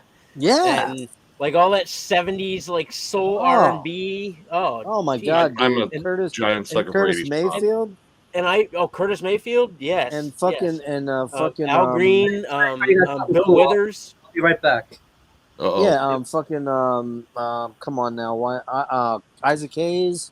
Yeah, Isaac Hayes is fucking Herbie awesome. Hancock. Oh, come on. What's going on? I can't think of his name. Marvin Gaye. Oh. Yep. Thank you, Marvin Gaye. Yep. I mean, that is fucking beautiful music. Some of the greatest albums ever came out during that period of time. And I know what Rick's going to show. I bet any money. I still like hip hop. Earth, Wind, and Fire. I saw them at the Toledo Zoo a few, back probably 10, 12 years ago. 2009. Eat your heart out. Oh, dude, that's fucking great. Hey, Rick, what songs are on that? Which is that? A greatest hits? This is the one with Let's Groove. Okay. Yeah, Lady Sun, My Love, Evolution Orange. There you go. Yeah. A lot of nods to. Let's see. Kalimba Tree, You're a Winner. I've had enough. Want to be with you. The Changing Times. So. Man. Dude, great the shit. next collection update I put up, you guys will watch me gush over the Cars 1978 debut, which is one of my all-time favorite albums. Like, it's untouchable. Killer album. One of my earliest musical memories. Moving just for moving in stereo alone. God, that song, that's the perfect night drive song. Just open highway. Honestly, dude, the first nude scenes I ever saw on TV. Fast Times I had that Fun box High. set. Yeah, that's a great box set. Yep, I love it. I got that one. Yeah, I love. I need to get the other albums. I'm just gonna. A lot of great songs on their first 4 or 5 albums, man. I mean, even Heartbeat City is a great album, dude, man. Drive is beautiful, such a great song. Yep. Heartbeat City. The song Heartbeat City is killer. Jackie. I want to say my mom had that one on tape too, but she played the 78 debut a lot. Like, that was always in the car, and I would always request it. God. Yeah, man. I mean, we're all in that stage. I mean, I lived that shit. That was 1980, 81, 82, 83. I'm a freshman in high school, and I'm in high school living that stuff. But I can't shake that stuff. It's in my DNA, man. It's just like the Prog 70s stuff is that I first heard when I was a kid. I wasn't buying albums in 83, 84, but it was on the radio all the time. So it was like I remember that, like it was still new. My mom would bounce back and forth between a classic rock station and like what was the modern station, which was 80s stuff. So it was between that and I got to hear like all the Deep Purple and Led Zeppelin and tons of Jethro Tull because my mom loves Jethro Tull. And yes, love Tull. But and then going to the 80s stuff, and she would actually buy some stuff like she had Mike and the Mechanics on tape. She still has that one. Hall & Oates, Out of Touch. Used to fucking jam that one all the time. Prince, 1999. Fucking amazing album. Great album. And Purple Rain. Purple Rain's fucking way up there too. Prince was one of the guys. He could do everything. Like you wanted to throw a spot in hands, like just pick an instrument, man. Just pick something. Yeah. It will all right. I got it. It's like pick an instrument. I already wrote 6 songs just now. What? Really? Just looking at the instruments, I wrote 6 songs. Tears for Fears, man. Tears for Fears. Tears for Fears. Yeah. Awesome. Consummate. Still are. I guess they motherfucking. Well, they just told me dropped about the that new album. album. I didn't listen. I've only heard the 2. Right now with Kurt and Roland, we're just talking about like their favorite albums, like what's in their bag, whatever. There's a video. Those guys. Now that's a band. That's a band I would love to go see. I would love to see them live, man, because they did a version of "Everybody Wants to Rule the World" the other day on the Today Show. Man, was it good! Holy, and it was live. That was the cool thing, because the way they ended it, you could tell it was live. Yeah, it was just consummate songwriters, man. Amazing songwriters, and it's. The thing I will say about the one thing I will say about death metal anymore, and that there's not a lot of it that grabs me and keeps me. The stuff that I love tends to be the late 80s, early 90s stuff. And that's not to say there isn't good death metal coming out right now, because there is, but there's not a lot. There's so much of it that comes out, it seems. And finding the stuff that's really, really has staying power is not as easy as you'd think. At least for me. For me, it is. Because there is a lot of it that does sound very similar and very kind of samey. Like, like I was saying, I was listening to that Satanic War Master or Unigang and stuff like that, and I'm like, this is okay, but it's like none of it's like making me go, oh man, I can't wait to listen to that tomorrow. Or Unigang's, I love the vocals. Yeah. The vocals are just ridiculous. I mean, they're almost Demolish quality. But I mean, so far, like this year, honestly, like some of my favorites have been not necessarily death metal. Like that new Author and Punisher. Fucking love that. Didn't check them out. What's that like? Like if fucking Godflesh did the score to Blade Runner. Kind of industrial and very mechanical. Industrial, like doomy synths. Like there's a lot of Godflesh. Like when it gets heavy, like it's slow, brooding, single chugs because there are guitars in there, but layers and layers of synths and just ambience. I may need to check that out then. That's the dude that makes. That's the guy that makes all his own instruments, right? Yeah, or something like that. It seems kind of unnecessary because he could just do that all in probably keyboards, but keyboard, it's still fun. Yeah. What else? There's been some other stuff. That new Earthless. If you haven't jammed that, it's just a fucking. Oh, they're great, man. It's like that's like sort of jam band kind of psychedelic acid rock. Oh shit! You just reminded me of something. Kind of the Chuck, man. I think Chuck would love them. Maybe Chuck. I don't know. You were trying to get them on.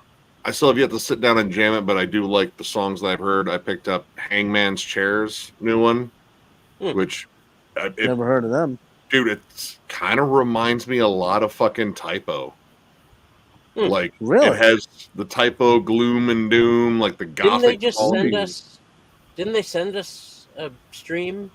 No, that was Hangman's Park. It was a different Hangman. Yep.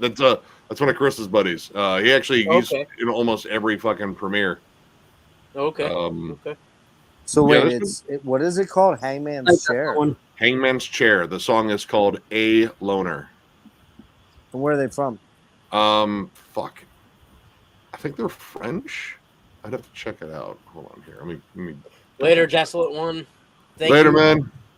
That actually sounds pretty cool if it's typo like.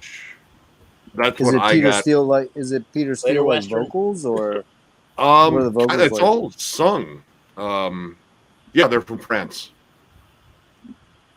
Like I believe all the vocals are sung, at least for the singles that I've listened. And dude, it just sounds really good. It has that gothic feel. It kind of like big droning, down-tuned guitars, and there's definitely like synths in there too. And it just kind of has that gloomy. You said the song's called Alone. Alone. A Loner is the name of the album. I think there's a song called Alone in there. Or Loner. An ode There's to a song break called down Loner. cold and dis. Okay, I'm gonna check that out after we get off. Then looks like they've got.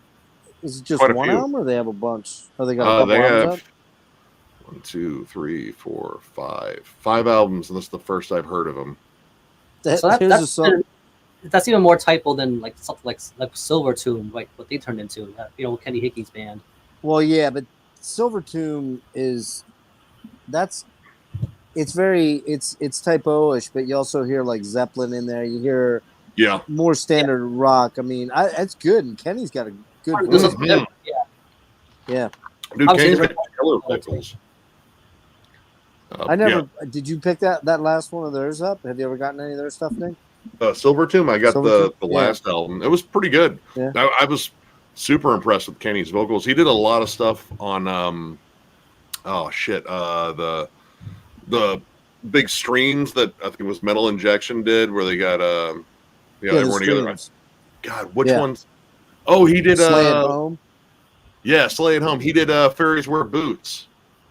That's right. I did see that. Yeah, he's cool, man. I like Kenny. He's fucking seems like a rad dude, and actually really does have a good voice. Got a good rock voice, you know. Yeah, he almost sounds like Chris Cornell, only a little bit more tuned down. Yeah, he's got a Cornell like vibe to his voice. Yeah, and same as like Rich. Too. Yeah, I haven't checked them out. It's good.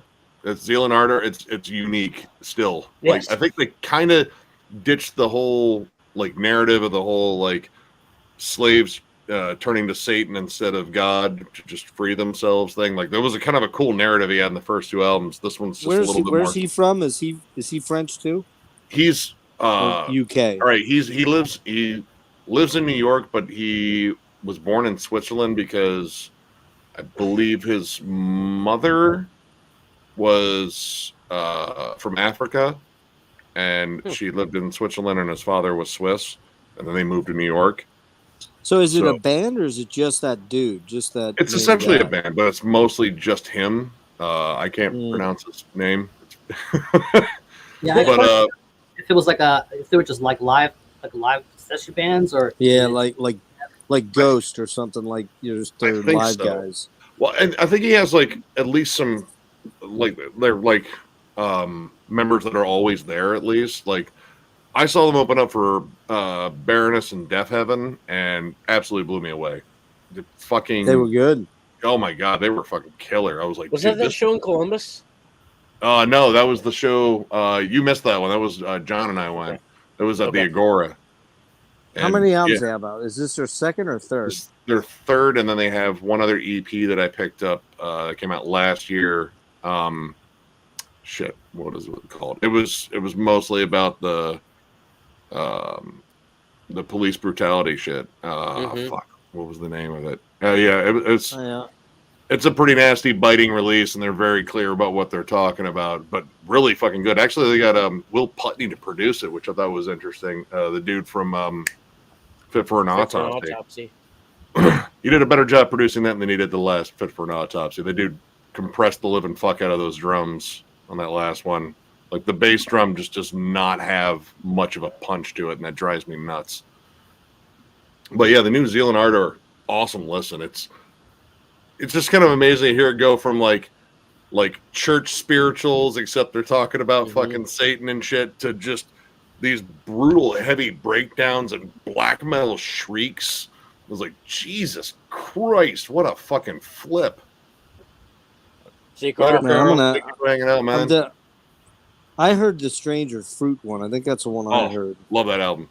Love it. I'm gonna have to dig into them a little bit and see what the story is. And they just dropped one, right? Yep. The new one's just called Zealand Ardor. Did you review that? I'm sure you did, right? Actually, it'll be in the collection update that I'll have up after Joe's review of Star One. He really wanted to do that one. Because he was, he saw everyone that was on there. He saw it was Michael Romeo. And I was like, well, fuck, I gotta fucking check that out. And I was like, well, that sounds like a you release. Yeah, Wake of a Nation was the EP that came out in 2020, and it's damn good. I've jammed the whole thing multiple times. But they're real hard to pigeonhole, right? Because they're metal, but they're not like right straight up metal, right?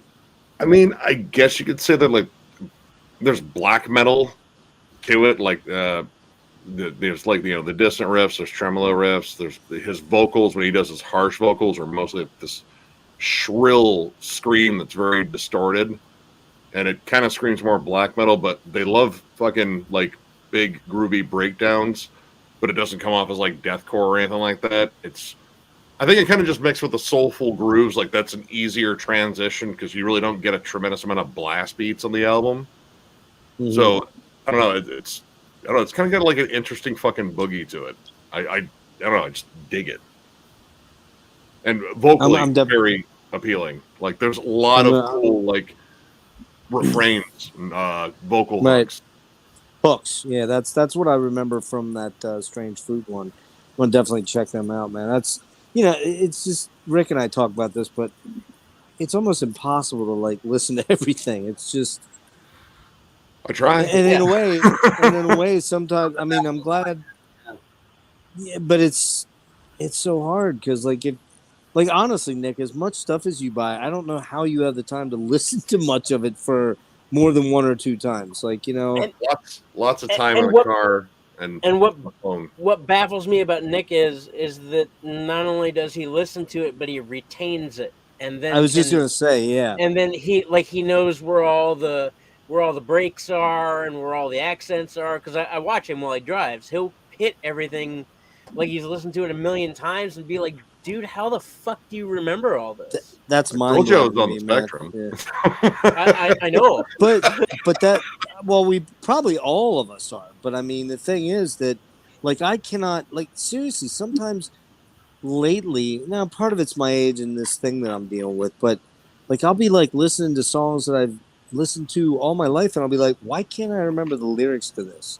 Like, why don't I remember the next lyric that's coming up here? And that, maybe it is my disease thing. I don't know, but it's just weird because I do find it hard to retain a lot these days, and it's like the more that comes at me, the more I'm overwhelmed, with music. As far as music goes, I get it. Some of it's hard when you're trying to describe something like that. Like, where do you even fit that, right? Like, it's got a little bit of everything, and then some music. How do you even? That's why I wouldn't like on my channel. You don't see me review much atmospheric black metal or anything like that. I'm like, because it's all going to sound the same. You know what I mean? Yeah, even though sonically there's just differences, but when you're trying to describe it to somebody, you're like, well, what you're just describing sounds like this other album. You're going to end up going back to the same descriptors, like, oh, it sounds like Immortal, or oh, it sounds like Bam, or oh, I mean, that's Nick. You do a pretty good job, though. I will say the underrated albums, like those videos, are harder to do because I'm talking about generally one style, and like it was like, all right, I'm trying not to say the same shit about each one. Yeah. Like, all right, this is thrash metal. Okay, galloping triplet chugs. Okay, I covered that in this album, but I need to bring it up here. Like, production's different. The era it came out. Like, I try to find as much different shit to bring up. Right. Collection updates are a bit easier because I can stack them in a way like, all right, I'm going to get a good variety, and usually that flip from one extreme to another extreme makes you remember them a little bit more because, like, wow, that was just kind of nuts, like going from this to that. And I noticed this when you do your collection updates, like you don't have to put the same kind of I don't know, mental focus on trying to describe it as you do an actual review. Because you got to lengthen that out. that. Yeah, for the reviews. Yeah, And honestly, the stuff that I like, if I really love an album, it's harder to talk about it. Like if I don't like it, it's that whole thing. Like when you latch on to negative memories harder. Like that's just how Yes, the you do. human Yeah, brain you do. works. Yeah. If I love it, I'm just gonna get lost. Like, oh fuck, I said I liked it a lot already, didn't I? Oh shit. Yeah. But I guess like a good example for me would be like if you watch my top 40 countdown of the year, and I just said Dissonant and Brutal a bunch. Chug. It's Don't forget Chug. It's because I really liked all those albums. Like I Chug. really, really, really dug them, and I agree. It's Well, harder to talk about, but when there's but- like negative shit about it, you have so many more things to compare it to. right. You latch on. can point it out. Yeah. And plus, Yeah, when- you know, when you do like we do too, you know, you can end up cracking jokes and make it more entertaining because again, you have so much stuff to compare it to. Oh, I got jokes in this next one. I got jokes. You're for the right. next- You're right about one thing though, John. That the whole when you really like something, it's usually based on a certain set of criteria, whether it's the chugs or the atmosphere or the hooks or the and you're like, it just trips my trigger is what it does. Yeah. Yep. And it's easy to go, well, these are all the things I love, and if you watch me, you're gonna know these are the bands I love. So if this band's like that, I'm gonna love this band. Yeah. And that's, you're right. And like you said, Nick, it's like sometimes the negative stuff is way easier to drill down into because it does something to you that puts you off. Yeah. And like at least with like describing the positive stuff, like as I try to like reference as many bands that I feel sound similar. Like, all right, this is a good reference point because people might not have listened to whatever this thing is I'm reviewing. But if I give them something that's like, all right, maybe if you like this and this and this, especially this era of this band, like this is very similar. So this might be a good segue into it. And, you know, it's tricky. Like when I really like something, you know, outside of just flat out sucking the album's dick on camera, I was like, I gotta get more specific. Like there's some albums we did, like fucking Mr. Bungle. Dude, we were elated. We were on a fucking high after that album. Like, dude, I want to punch something. It's so good. It's so the best fucking thing good. ever. Like, yeah. And it's pretty easy to describe the last Mr. Bungle, whereas the other ones, it's almost impossible to describe them. I have no idea what the fuck happened, but I liked it. You know, it's funny, Nick, that on somebody left a long comment on the Killing Joke one. I got a lot of nice comments, only a few, but they were deep ones. They were like lengthy ones. And the one guy was like, he brought up the fact that Public Image Limited, was a big influence on the early Killing Joke. And that's totally true, but I only own one Pill album, Metal Box. It's actually 4 CDs though, so that's quite a bit. But I don't have any of their other stuff. So I was like reluctant to bring them up and get deep in. Well, that was Johnny Rotten's post Pistols band. And there is this guy was right on, man. As soon as I read that, I'm like, yeah, he's right on. There's a lot of Pill influence in early Killing Joke. But I didn't get into it because I didn't own a lot of Pills. So I didn't want to go, like, I don't want to start talking about bands that, you know, I've heard of, that I know of, but I don't really know. You know what I mean? Yeah. So it's like, you know what I mean? It's like I would honestly, I barely know any Beharit, just the first one.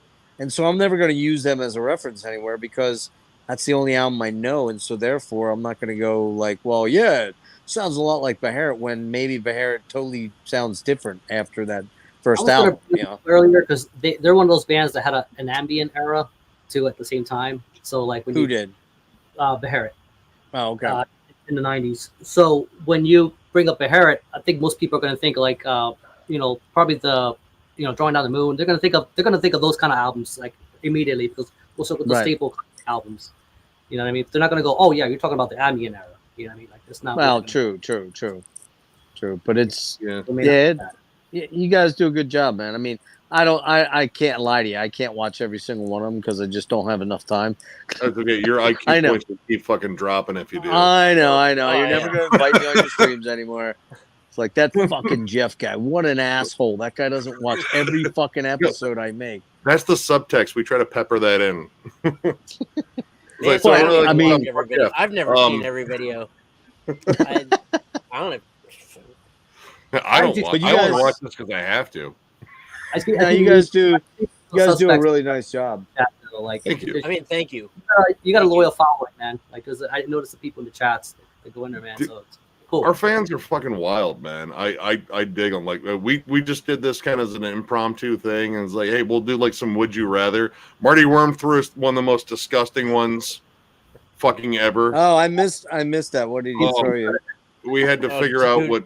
What We knew what parasite we would rather botfly have? larva was. It was like you got to pick between like choose your parasite, botfly larva, or what was the other one? I don't remember what Pillworms or something like that. something like that. They And they you live had in like your intestine and sneak out of your butt and lay eggs, and then the babies crawl it back in your butt. It's horrible, horrible. I'm still baffled by thralls and our following. Like Nick and I, we never expected shit. I never None. expected we'd be sitting in front of a Nothing. channel with 10,000 subscribers. Like Well, I do remember when I first watched you guys. If I recall correctly, you guys had around like 1,800 or something. All right, when did you really take off? Like, when did it like suddenly rocket during the out of pandemic. control? We Okay. shortly before the pandemic, like I would say, like a month before the pandemic, we were chilling right around 1,000. Yeah, I remember then- you having about 1,500, and then it was like, what the fuck just happened Yeah. there? What? And then the pandemic hit, and we just skyrocketed, and it's been pretty much a bullet train ever since. But I'm still. But you know what? By it all. The pandemic really helped a couple of big channels. Like for example, Sea of Tranquility and Pete Pardo. Yeah. Like when I jumped on with him in October of 19, so before the pandemic, October 19, he had 14,000, which I thought was like, holy shit, that's a lot. He's got 72,000 now. Yeah. Jeez. Now, Pete, to Pete's credit, Pete does a program every single day. He locked in on a formula, and he has a program every single day. Monday night is, the Hudson Valley Squares. Tuesday night's in the Prague seat. Thursday night's the Monsters Den, and blah blah blah. So he really locked into figuring out a programming, kind of like you guys now have. You've got your sort of programming thing sorted out, where you have reviews this day, a lot of reviews, but you have special things every once in a while, but you also have your collection updates and your all that stuff. And that's really, quite frankly, you got to figure out that algorithm thing. And the truth of the matter is, you got to put a lot of content out, and like neither myself nor Rick do it regularly. Yeah.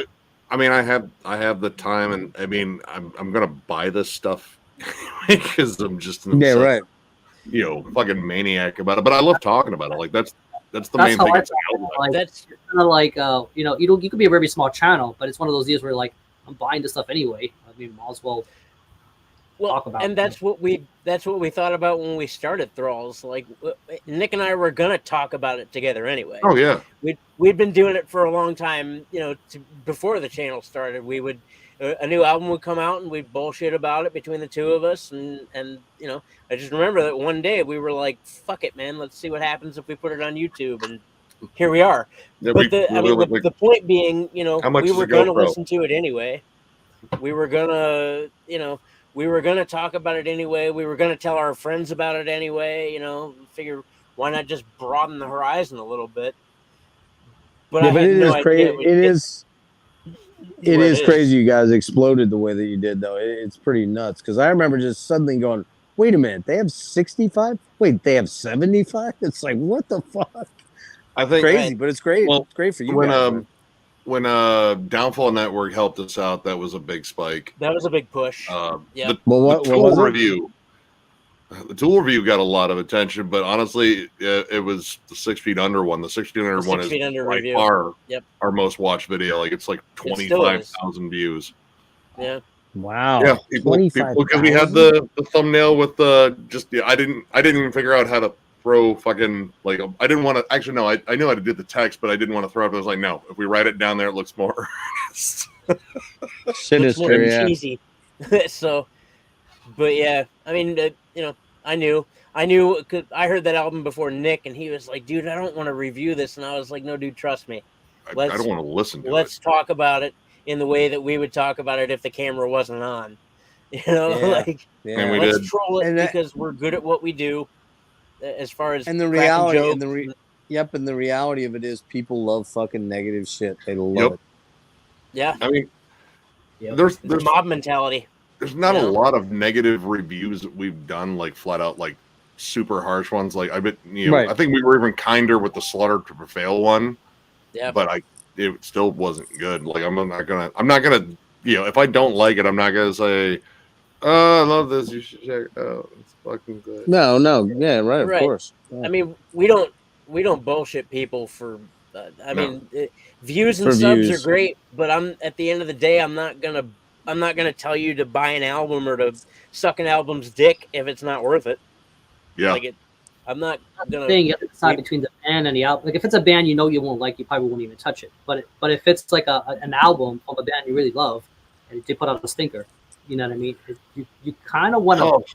give your thoughts on that too. Like That's the worst one too. Like you don't want to hear like one of your favorite bands absolutely just shit the bed, but No, it's true.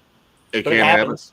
But I mean, honestly, like there's stuff like, all right, I may or may not like this, but I still want to go into it, and I try to be as objective as possible. Like, it's like, all right, man, if you're a fan of this, and that's pretty much the thing, like, try to echo anyway, is like, listen, if you love this album, love it. That's awesome. Love it. I don't. But yeah, I try to give, different styles a chance. Like, there's, stuff that I haven't necessarily been into, and I came out of it listening to it, I was like, you know what? It's pretty fucking good. Right. Like, oh, that wasn't bad.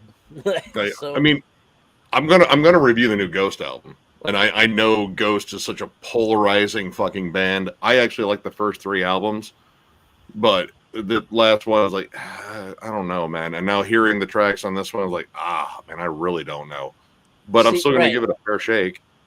And I'm not the world's biggest Ghost fan, and I've given them a day in court, and I'm not the world's biggest Ghost fan, so I'm probably gonna skip it. But it also doesn't mean that just because I don't like it doesn't fucking mean anything. It just means that I myself don't like it. We want people to form their own opinions. Of course. It's important to have a sense of individuality. I find that people that are most outspoken about them are like the metal community, but then they're not really a metal band. Yeah, I mean they've always kind of flirt like. There are some heavier tracks that they've put out that you can say like that is a metal track, but overall, is this metal or is this like kind of just hard rock? Like that first album, when I listened to it, it was like, this isn't. I mean, if this feels more like Deep Purple and Blue Oyster Cult, like there are lots of them, yeah, which it very much is, yeah, adjacent, to metal, but not necessarily metal. But I liked it, and I was like, this is kind of cool. Like this is stuff that my mom would probably play for me. Well, maybe not thematically, but like as a kid, like it'd be on classic rock and metal-ish radio, and it was fun. And then I don't know, it kind of as the band kept getting bigger, it got more and more lavish and more about the imagery. Like I don't like the new look. Like their singers just look like fucking like they borrowed Sid Wilson's extra masks from Slipknot. Like here, you can have these. Like the cool demon masks were cool. Like those actually looked really cool. And I don't know, are they ghouls anymore, or are they like fucking cyborgs, or I don't know. Who knows? I don't know. Who knows? Maybe they're trying to reinvent themselves. They don't need to. It is. Yeah, it is. It literally, it kind of does sound like Scooby-Doo a little bit. It's dark and sinister-ish. Didn't they just drop a new single, or is there a new 20s? single dropping? Or it's not great. I didn't like it very much, but I'm still gonna check it out. And there's other stuff. I mean, for this week, what do we got? I saw them open for Opeth and Mastodon. They were that was right after the first one came out. I saw them at New York. Who's another? That wasn't bad.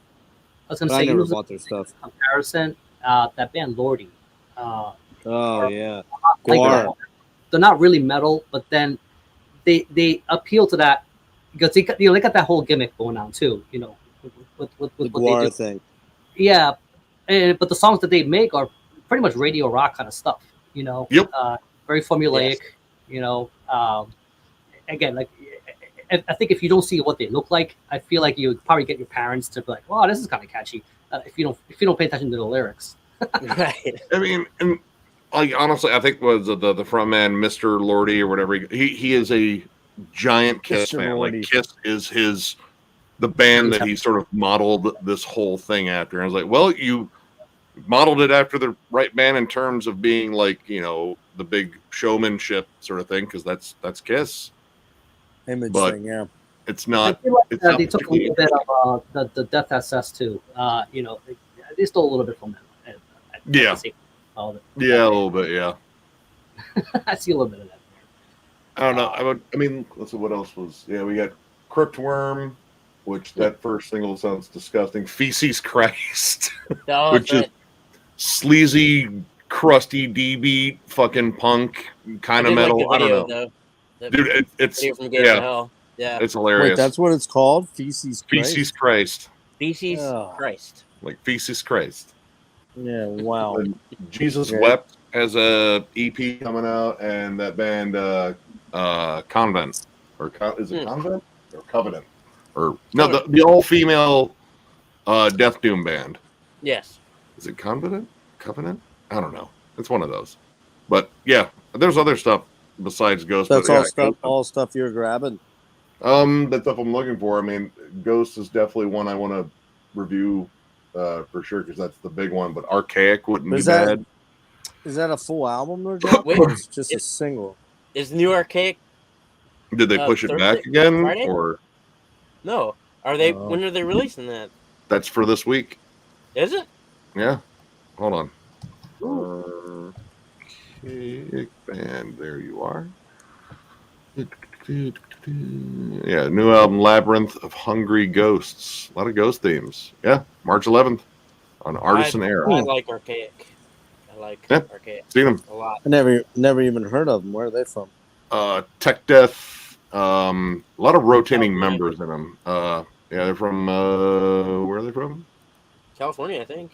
Yeah, Riverside, California. Yeah. Oh, wow. You're talking about this band, right? Yeah, that's the one. That's Convent. Covenant. This is their last one, right? So they got they got a new one coming out soon. Yep. Dude, the last single they threw out, that chick has some deep fucking roars. Jesus. Like almost like brutal death roars. So does what's her name from Psychotomy? I can't remember her name right now. Oh, dude, that album's awesome. Yeah. But yeah, but the song itself, like it's almost kind of sleepish. Like there's this big kind of warm, fuzzy tone to that single. So I'm kind of curious about this one. I like that album. I thought it was pretty decent, but I feel like it was maybe like a little safe. This one sounds like they're gonna like throw out some stuff. New one. I pre-ordered it, so I'm waiting for it to come in. But yeah, but I did like what I heard here for their debut, right? So it's pretty impressive for a debut. Is that a U.S. band or a European band? God, I think they're from Europe. They might be English. Did you talk about them before, Rick? I seem to think you talked about them before, didn't you? On a video? That album? Covenant. Not on a video, maybe a live stream. I might have shown it. Okay. They're from Denmark. By the way, Rick, I don't know. I think I said something. Was it you or Brian I was talking? It might have been Brian. I think of it. No, I think I talked to you. The $20 spin sent my Stormkeep yesterday. The album, the Stormkeep, and it said it was going to be delivered on the 14th. I'm like, how the fuck does it take 6 days to get from Pittsburgh to Lancaster, Pennsylvania? That I could walk out there and home in 6 days. Right. And here I tracked it today. It's already in Philly at 8:00 tonight, so it'll probably be here tomorrow. I'm assuming. Yeah, I always follow verbatim because they're not get it here earlier. Whenever I get notices like that. But I'm still blown away by Devin Morty, man. They sent that box set on Monday, and I had it on fucking Sunday. That's insane. From France. From France. Yeah. Wow. That's pretty good. That might be a world record for getting fucking shit from overseas. Yeah, dude. 5 days. 5 fucking days. And it was in perfect shape. I was like, oh my god. It was funny though, Rick. I forgot to tell you when I went to the post office to pick it up. The lady's looking around. She can't find it all. I'm like, it's got to be here because here's the slip. It says available for pickup, and she's like, yeah, I know, but here the guy, the mailman had just come and picked up all the shit to go out and re-deliver it, but he was there at the post office, and they caught him as he was leaving. She's like, we just caught him. He was about ready to try and re-deliver it to you, and I'm like, I'm glad I came over to get it, but I said that, because I could just see. Usually, my luck is he would have come to the house and nobody would have answered the door because my dad can't hear shit. And then they'd have gone back to the post office. I'd have gone back over. But like I said, I live around the block from the post office now, so I literally walked there yesterday. I think your chances were better. Had you waited 5 more man. minutes, I would have missed the guy. I would have missed the guy. Yeah, crazy. But that's insane. 5 days from fucking France. That is nuts. That's so cool. That's pretty good. Yeah, dude. I've never had that luck. I mean, hell, dude. Sometimes 5 days is stretching it for fucking like like here in the States. Yeah. So I was gonna say something from Hell's Headbangers to your place, right? I mean, Hell's Headbangers is Indie Merch is near us too. Yeah, Indie Merch is in Ohio too, I think. Yeah, they're around is it? Dayton? Yeah, they're in Cleveland. They're in Cleveland. I thought they were in Cleveland. Hell's Headbangers is just south of Cleveland, I believe. And then Indie Merch. Indie Merch in Cleveland? I thought they were. I thought they were in Southern Ohio. See, I thought they were around like Dayton. Yeah. Oh, maybe they are. I could have swore when I got a package from them a couple years ago it was Cleveland. But speaking of the Hell's Headbangers, did you catch that today, Rick? Did you catch that action today? I didn't see what he posted today. No, you didn't see it? Okay. What silliness, right? Well, he produced the documents that make this look kind of not very good for that person that created all the drama. Oh, okay. Yeah, but I still think personally that's not a dude, and I want to give any business to personally. That's just my personal feelings. I've only bought one. You weren't aware of this, Nick? No, I haven't heard about anything about Hell's Headbangers. What's going on? Well, the girlfriend of one of the three owners, not the two guys that you see online. Chase is the Reaper guy, and Justin's the kind of, J-Dog dude or whatever. Yeah. Apparently, their one other brother, the girlfriend that lived with him, posted some pretty fucking ugly stuff on her personal Facebook page about him raping her, and that they're behind Werewolf Records financially, so they're into this National Socialist stuff, and very, very, very, very intense slanderous stuff. And so this guy Justin, who's been the I don't know how long ago did he start a channel? 2 months ago, Rick? January, I think it was. January. Yeah. He started posting a lot of stuff, and the first one was very much victim blaming and really kind of like casting a lot of aspersions on her. However, he did produce legal documents from the police report that show she was the one that was arrested for domestic abuse, and that she never told any police about being raped and never told the police about being in the hospital the night before. It's just an ugly thing, and now it's out online. It's everywhere. It's Encyclopedia Metallica. It's very drama-filled, and frankly, I didn't really want to get into it because personally, I think the guy's kind of a... Like, every time he talks online, he's very, in my opinion, uncareful about some of the things he says. So, for example, like, he'll say things, yeah, that's gay.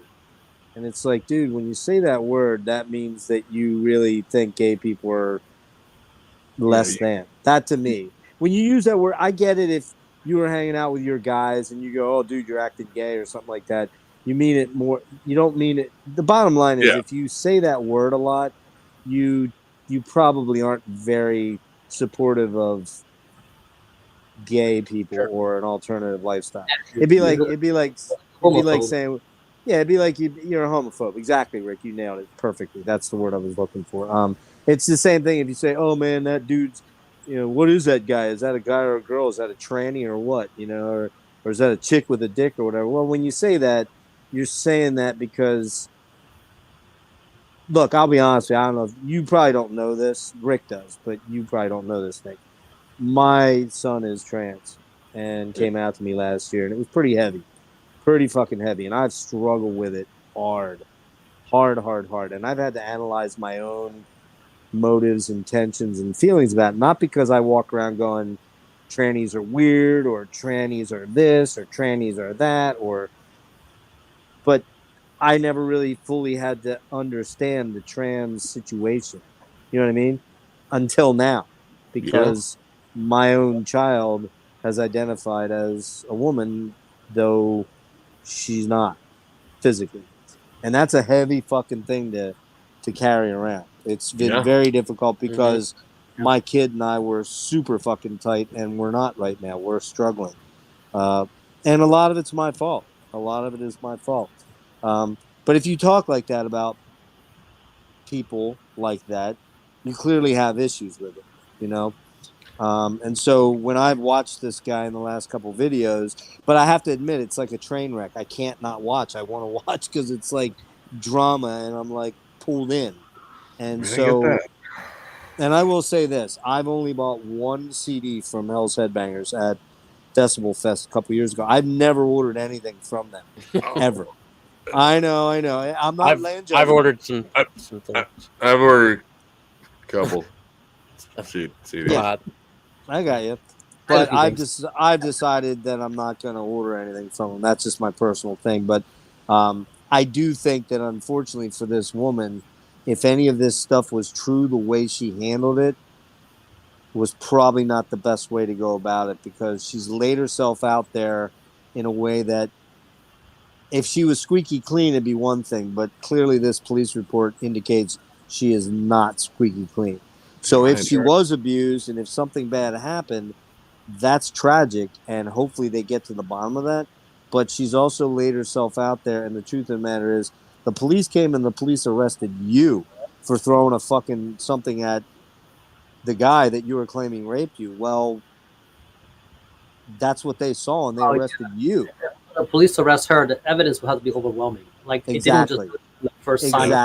Exactly. Right. Because normally, the truth of the matter is, a lot of times when they go to domestic situations, generally the burden of proof lies with a man to get himself out of something, because we're the stronger, more physically dominant sex, and therefore most police are conditioned to think, oh, it's the guy beating the girl up, not the girl beating the guy up. But it does happen on occasion. That does happen. Oh, yeah. And it sounds like from this police report, it sounds like she was the aggressor and she was the problem. And that's not going to fare well for her, that she opened this big can of worms and created all this drama, because it's all over the place, dude. If you look up Hell's Headbangers, you'll see there's all kind of links on all these like Metal Sludge and Metal Works and all this stuff talking about this stuff, and it's like, whoa, dude. So yeah, I'm surprised you didn't know about that. Yeah, actually, I didn't. Brian keyed me in, man. So pretty trippy. That fucking sucks. I think Sean's opened up a can of worms with Priest or Maiden, the old classic. Dude, this is the one. I mean, well, he better be favoring fucking Priest on this one if you're sporting the fucking thumbnail, dude. Right? Yeah, right. I mean, I still gotta go Maiden just by a little bit, just because I have a stronger connection to the past there. But I love Priest. Priest might even have, maybe a better overall discography, just because the last. Well, they both of them have extremely solid catalogs. Each of the bands have a period where things went a little bit weird. I mean, the Turbo album is not a very good album. Wait, have you heard the Lion's Daughter's cover of Turbo Lover? Who?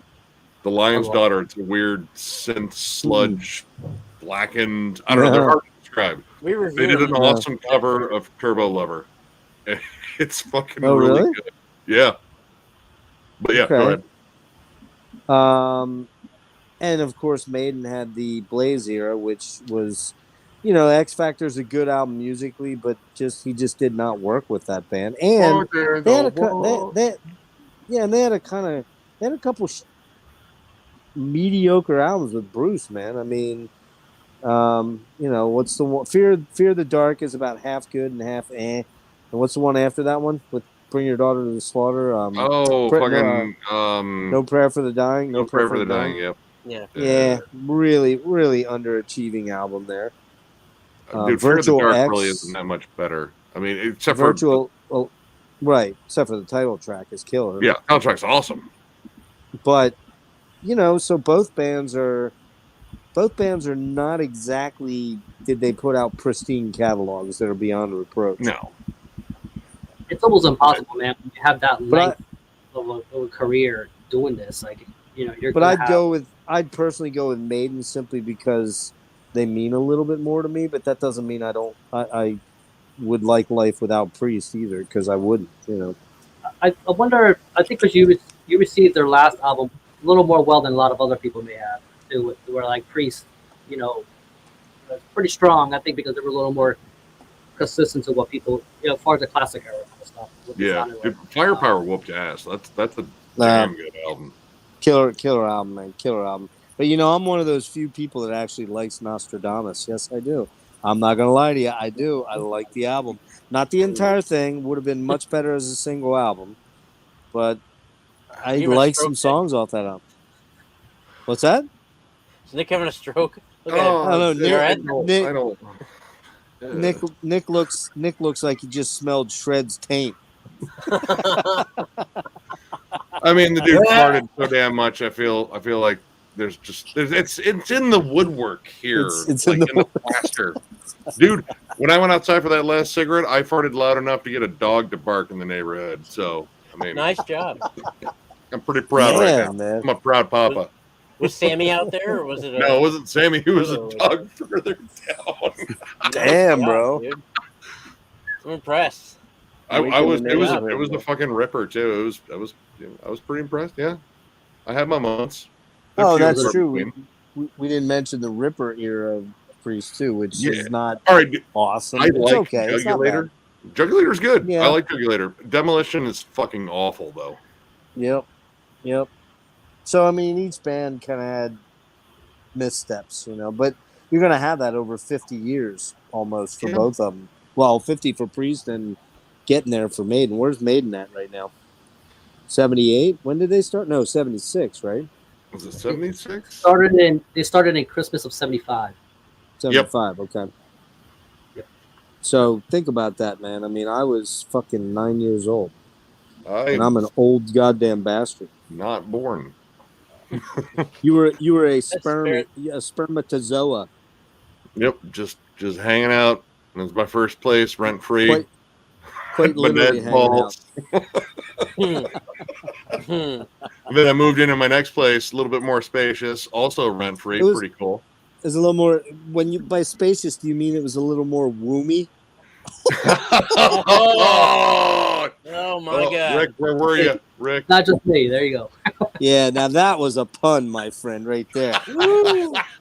Don't cross me. Or actually though, but Nick, was it a womb with a view? I mean, well, when I got out of there, I mean, well, we'll just say evicted, not fucking cool. That's true. You were Womb with a evicted. view. A womb with a view. That's fucking terrible. See what you've done to me, Rick? You see what you've done to me, you bastard? I mean, yeah, Rick, I felt like it was like, dude, there's got to be a pun coming, and then it's Jeff that does it.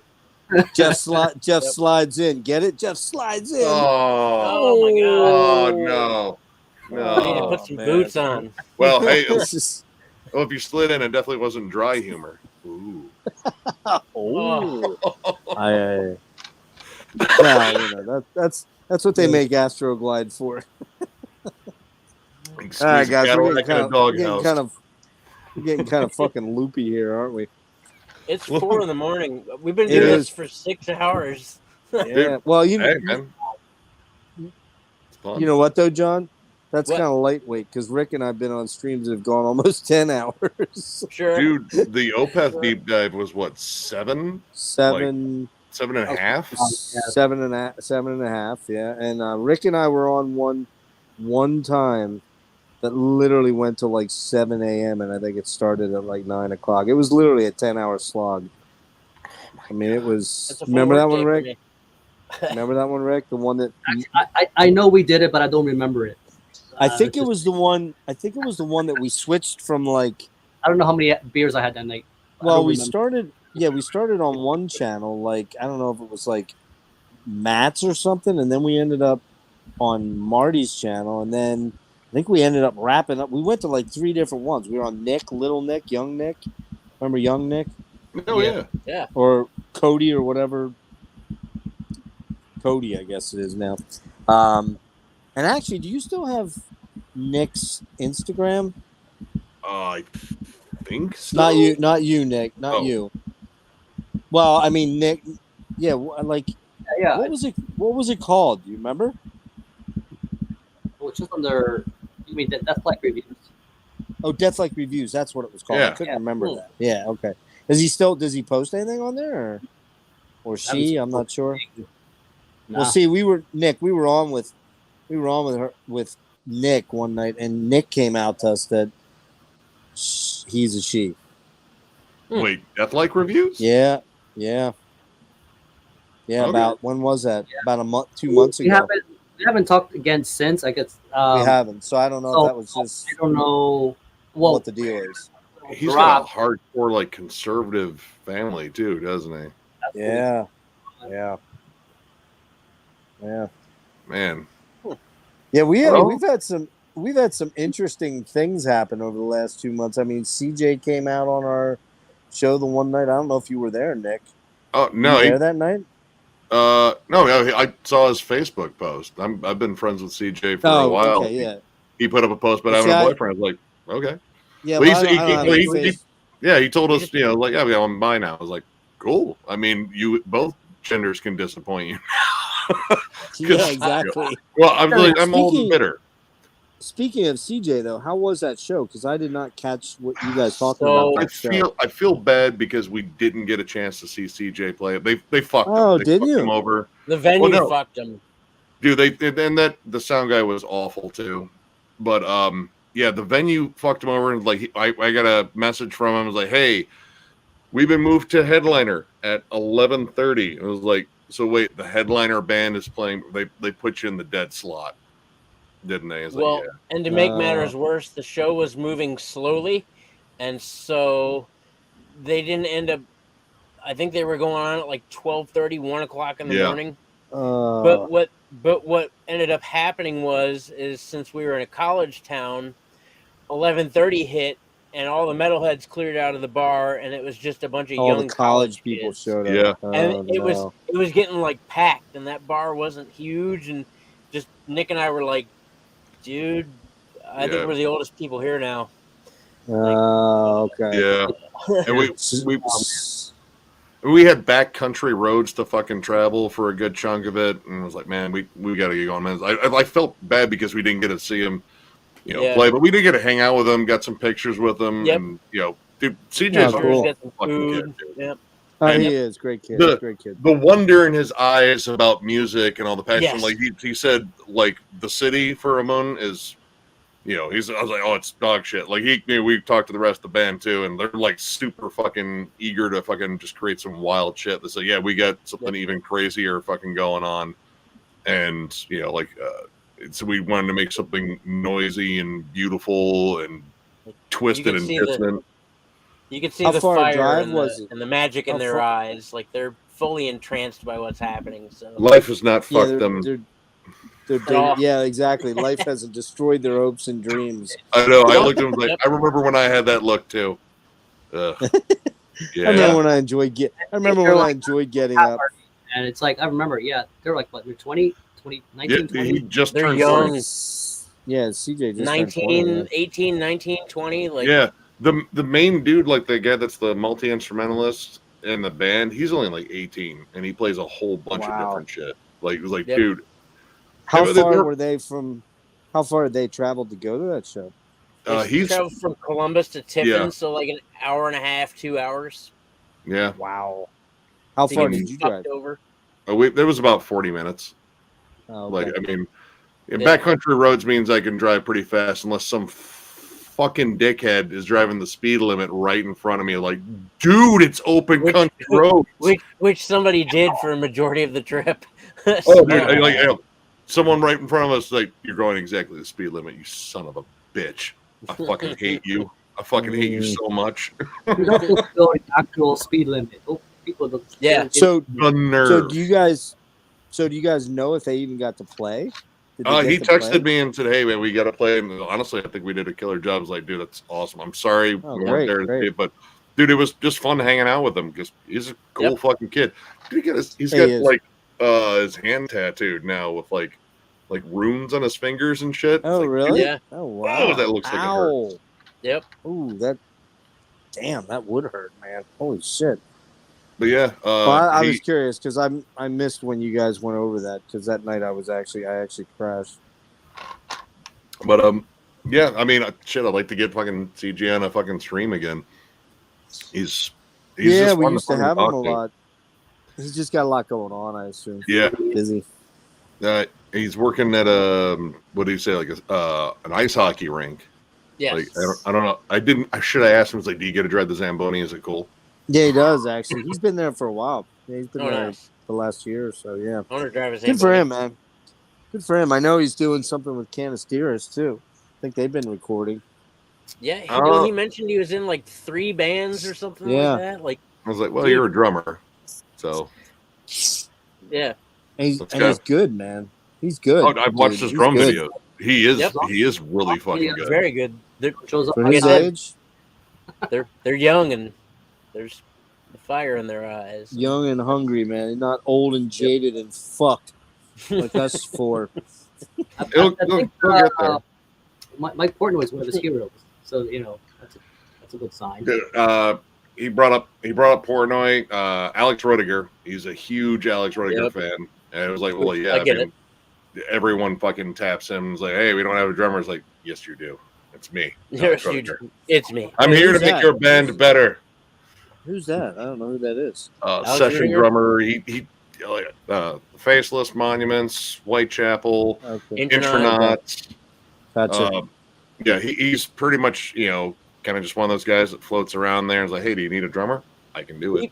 He started as a YouTube drummer. He just did covers and shit. But he's one of the cool things about him is he's ambidextrous, and like really ambidextrous. Like he can play, both hands, keep rhythm, and just he's nuts. He's nuts to watch. Yeah, really hard. He's a hell of a drummer. You should see me. I'm absolutely zero dexterous, so I can't do a fucking thing on a drum kit. Keeping a 4/4 beat is difficult for me. I'm dual non-dexterous. Yeah, my getting my hand and my feet to do something different from each other is almost impossible. It literally is like that, rubbing your stomach and chewing gum and walking and all that thing for me. I can play guitar. I'm actually a pretty good guitar player. But I cannot fucking do. Yeah, I can't fucking do it, man. It's so bizarre. I've tried, but I just can't fucking keep a beat at all. I can. Yo, cracked open. What time is it where you're at, man?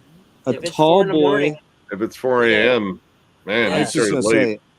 Say. Right. Yeah, it's hanging on. Brave. Man. I don't actually. Well, about this time is like we got a whole flux of Australian fans that came in. Yeah. I think it was in the last one. It was like, holy shit, Australia is very much awake and alive. Australia's awake and alive now. It's wild, man. 1 a.m. in Cali. All right, right on. Oh, you're in Cali. Oh, yeah. Right. Actually, I sent. Chuck must have gone to bed. We were talking just before I came on with you, and then I guess he tapped out. I kind of want to see if he's actually listening to this yet. I think he would fucking love it. What's that? The blood incantation. Oh, Chuck? Yeah, he'll like that. Yeah. Oh, I that's like predicting water will be wet. I'm just reasonably sure. I mean, you'll love. It's tough. I feel bad for Chuck sometimes on our streams because he's the least metal guy there, but he loves being on them and has told me, he says, I just love hanging out with you guys talking about music. You guys are so passionate. I dig it gets me excited. And you know, we've gotten him to check some metal stuff. Chuck's never going to become a fucking Oh yeah, no. deep, dark death metal fan. But He's just anytime he not, contributes something, like it's usually something Oh, yeah. really like that fucking Jimi Hendrix print, like Yeah. the cool Yeah. fucking vinyl. Yeah, I wonder, like, you know, hopefully that dude got that shit appraised by someone that's not trying to fuck him out of money. Yeah, I don't know, man. That's nuts. Now, he and I are trying to get in a couple weeks. We're going to try to have a quasi interview. Maybe I'm not sure if it'll be a deep dive, but it'd probably be more like an interview with a very, very famous writer for probably, in my opinion, the premier metal mag of the late 80s and 90s. Turns out it's his next door neighbor.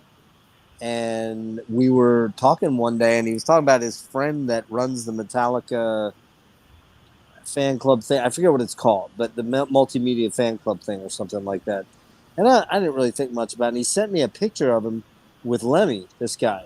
And I'm like, oh, cool. And he's like, yeah, here's an article on my buddy.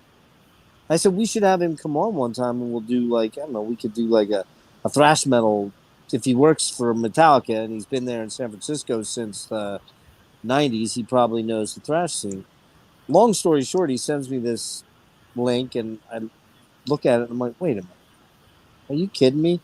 And I call him up. I'm like, Chuck, are you fucking kidding me? You're friends with this guy, and you guys have been neighbors the last 12 years? He's like, yeah, why? And I'm like, dude, that guy wrote for, I don't want to say the magazine just yet, or his name, just in case it doesn't happen, but I'm like, that I read that guy's shit when I was 18, 19 years old. I'm like, he's what, about 59, 60? And he's like, yeah, he just turned like 60 or 61. I'm like, dude, I read this guy's shit religiously back in the 80s and 90s.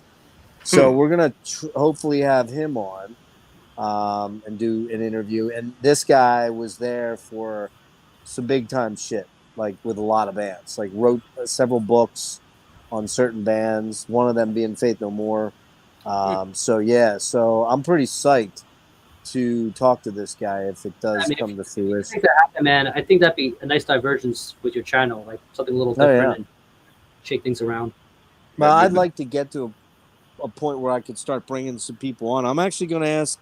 He's, very well may say no. Like I asked, I don't know if you knew this, Nick. I asked Paul, Reitel from Blood Incantation to do a deep dive with me on scene culture, right? Well, he said I'm not really big, and he's not lying. They've only done 2 YouTube videos in 8-10 years.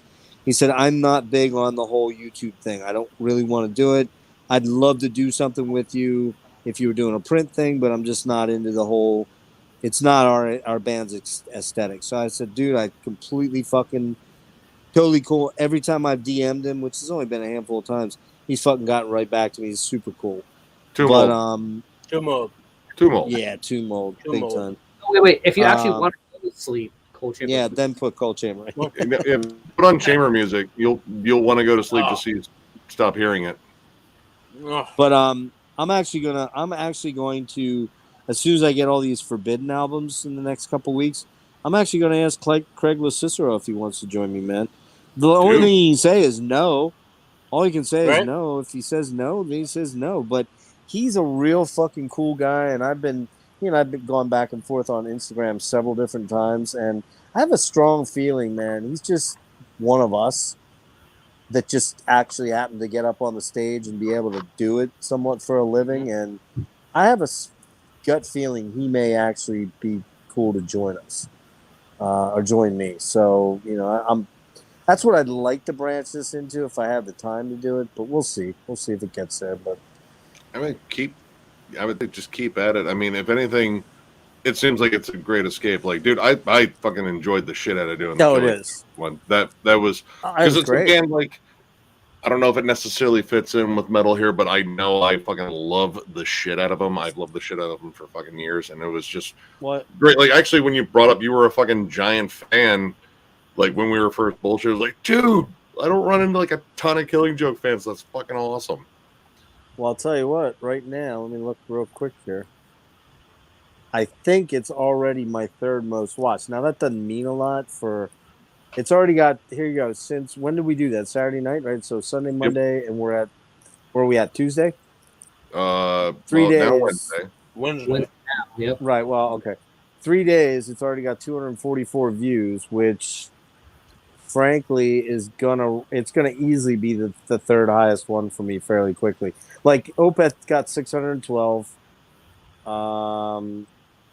Alice in Chains was a high one too. I think that was 500. But yeah, a lot of my I'm just looking real quick to see. Okay, like Porcupine Tree has 366, so I won't be shocked if that ends up. I won't be shocked if that doesn't end up second or third on the list, Nick. Yeah, dude, that was fun. And that's the thing. I want to keep doing those that are not necessarily all the mainstream metal bands like Priest or Maiden or Death or whatever. Those have been done to death. Literally. And so I'm trying to pick stuff that's a little bit more off the beaten track and throw in weird shit like Gary Newman or Tangerine Dream or, I do want to get us all together and do a big one though soon, like a multi-panel one, which means like an 8-hour stream or something like that. So clearly we can handle Rick's. You're right. Rick's yeah. like, fuck. We'll just do 8 hours on the incantation. There you go. Well, that would be pretty damn extensive, seeing as how they only have 3 full-length albums now and a couple of EPs, a couple splits. Yeah. I don't have the splits. Got the full lengths and the EP, and then if you were planning on Deep Purple, man, Metal Theologian, like Aaron, she just put up a deep dive. It's pretty good, man. Who did? Metal Theologian. Yeah. Of what? Deep Purple. Really? That doesn't seem like an Aaron band at all. You were talking about doing Blue Oyster Cult. Yes, I definitely want to do a Blue Oyster Cult one. I think he's doing that next, actually. So I'm just saying, keep on the lookout. Obviously, if you were to do it, probably be a little different. Wait a minute. Now Aaron's doing deep dives too. So is it like everybody now going to start doing deep dives? He just announced he's doing Blue Oyster. For that. You're an influencer, Jeff. That's a tremendous responsibility. They tell us we are, but we don't believe them. Nah, I don't think I'm an influencer at all. Wow. Okay. Well, because I actually asked Nick to join in that one. That actually would, but see, now you like them quite a bit too, Rick. Oh, dude, Blue Oyster Cult. Oh yeah, right. And I wanted to get I really wanted to get Dennis in on that one, man. So maybe start thinking about that one, guys. Maybe that's one we'll kick around for down the road 3 weeks or so or 4. You're burning for it. I mean, are you burning for that? You're burning. You're burning for that deep dive. Is that what we're going to call it? Burning for that deep dive? Well, I mean, we're definitely veterans here. Maybe not of psychic wars, but veterans of listening to Blue Oyster Cult. Veterans of bullshit wars, basically. I mean, I think I've won a fair amount of those wars. I'd like to think I have a lot of expertise here. I'm actually kind of surprised. I'm surprised about that Aaron thing. His gig was always doing the sit down and talk about obscure shit, and that dude has obscure shit, man. Holy hell! Purple's like his favorite band, man. He's watchy. That's what he says. Like, really? Yeah, he gives stories about when he was a kid and getting into it, buying records when he was 12. So now wait a minute. Now here's the question though: are his deep dives like 7 hours long though? No, they're only 31 minutes. Yeah, they're not that. Like they're not that. Oh wait, so it's about it's an hour. Okay, I see. Yeah, I'm gonna have to watch that. And what's crazy is on part 1 he had longer hair, and part 2 he has shorter hair. That's fucking my head up, man. All right, guys, we probably ought to wrap it, man. It's already 4:20. I think I'm gonna jet. I'm gonna 4:20. Media. You got him. I was just gonna say Rick's got to get up in like 4 hours to go to work. Shit. Rick, what are you doing? Come on. A nice nap earlier. Otherwise, this wouldn't have happened. But the rest of us, Nick and I are gainfully unemployed, and Jam and John doesn't have to go until 11 o'clock tomorrow. Till 10 o'clock. Oh shit, dude, you gotta get some sleep too, bro. I will. I mean, to be honest, I'm gonna hop off of here and probably hop on YouTube and tool around for a while, and before I know it, it'll be 9 in the morning, and I'll be like, "What the fuck?" Just I was gonna say just put this on. you're gonna hop off here and Tom Loser. and do like 10 pounds of gummy bears and crash. No, dude, I gotta stop eating that shit. I realized that during Nick, I realized that during this stream I've consumed a lot of fucking M&Ms, but that's Oh man, neither here nor there. that's sugar. That's sugar, dude. All right, I'm still guys. going. Well, thanks for right. inviting me in. I appreciate it. Not a problem, Yeah, man. man. Thanks for coming. Yeah, As we always. figured after they tortured us with all the would you rather's and shit, it's like let's get some people in here to talk with, and you guys are Talk generally music. top of the list. I know. I mean, I don't know sir. where we are in your list, but you know, you're on the top of ours. That list will never have ended. It can go on. Chris got a hold of me too during the stream. The next time we do it, Chris is gonna jump in. So. Oh, Chris is Oh, always. I love Chris. He's always fun, man. Yeah. Yes, he is. You guys are always at the top of the list. John, you don't join us that much, but I think you're usually working. That's why, probably. I am. Yeah. He's avoiding us. Or you just don't like us. It's I don't that. know, man. Well, I It's love you definitely guys. that. That's what I thought. That's what I thought. Point That's what I accusingly. thought, yeah. Point accusingly. Yeah, that's what I thought. You Don't listen to just Nick. don't. Nick, You just don't like us, don't you? That's the Nick- problem. Now I see it. don't listen to Nick. Nick molests collies. Oh, okay, that's for a different stream. A different Totally stream, different please. stream. Border collies, but anyway. Yeah. That is that the short ones, the little tiny. Yeah, the ones, short right? one. Yeah. I don't know. Oh it's man, something Nick, about the come small on. leg. That's a Caddyshack. Something about the small legs. All right. legs. We're right, guys. we're sitting here ruining Rick's reputation, so we should probably end this right. stuff. But thank you, everyone, Peace out, that boys. joined us. Thank you so We had a much. lot of fun. Enjoy all 6.5 hours of this. I can't believe there's Insanity. 21 people watching. Like, All right, man. Later, guys. Peace out, guys. Later, guys. Later. Peace.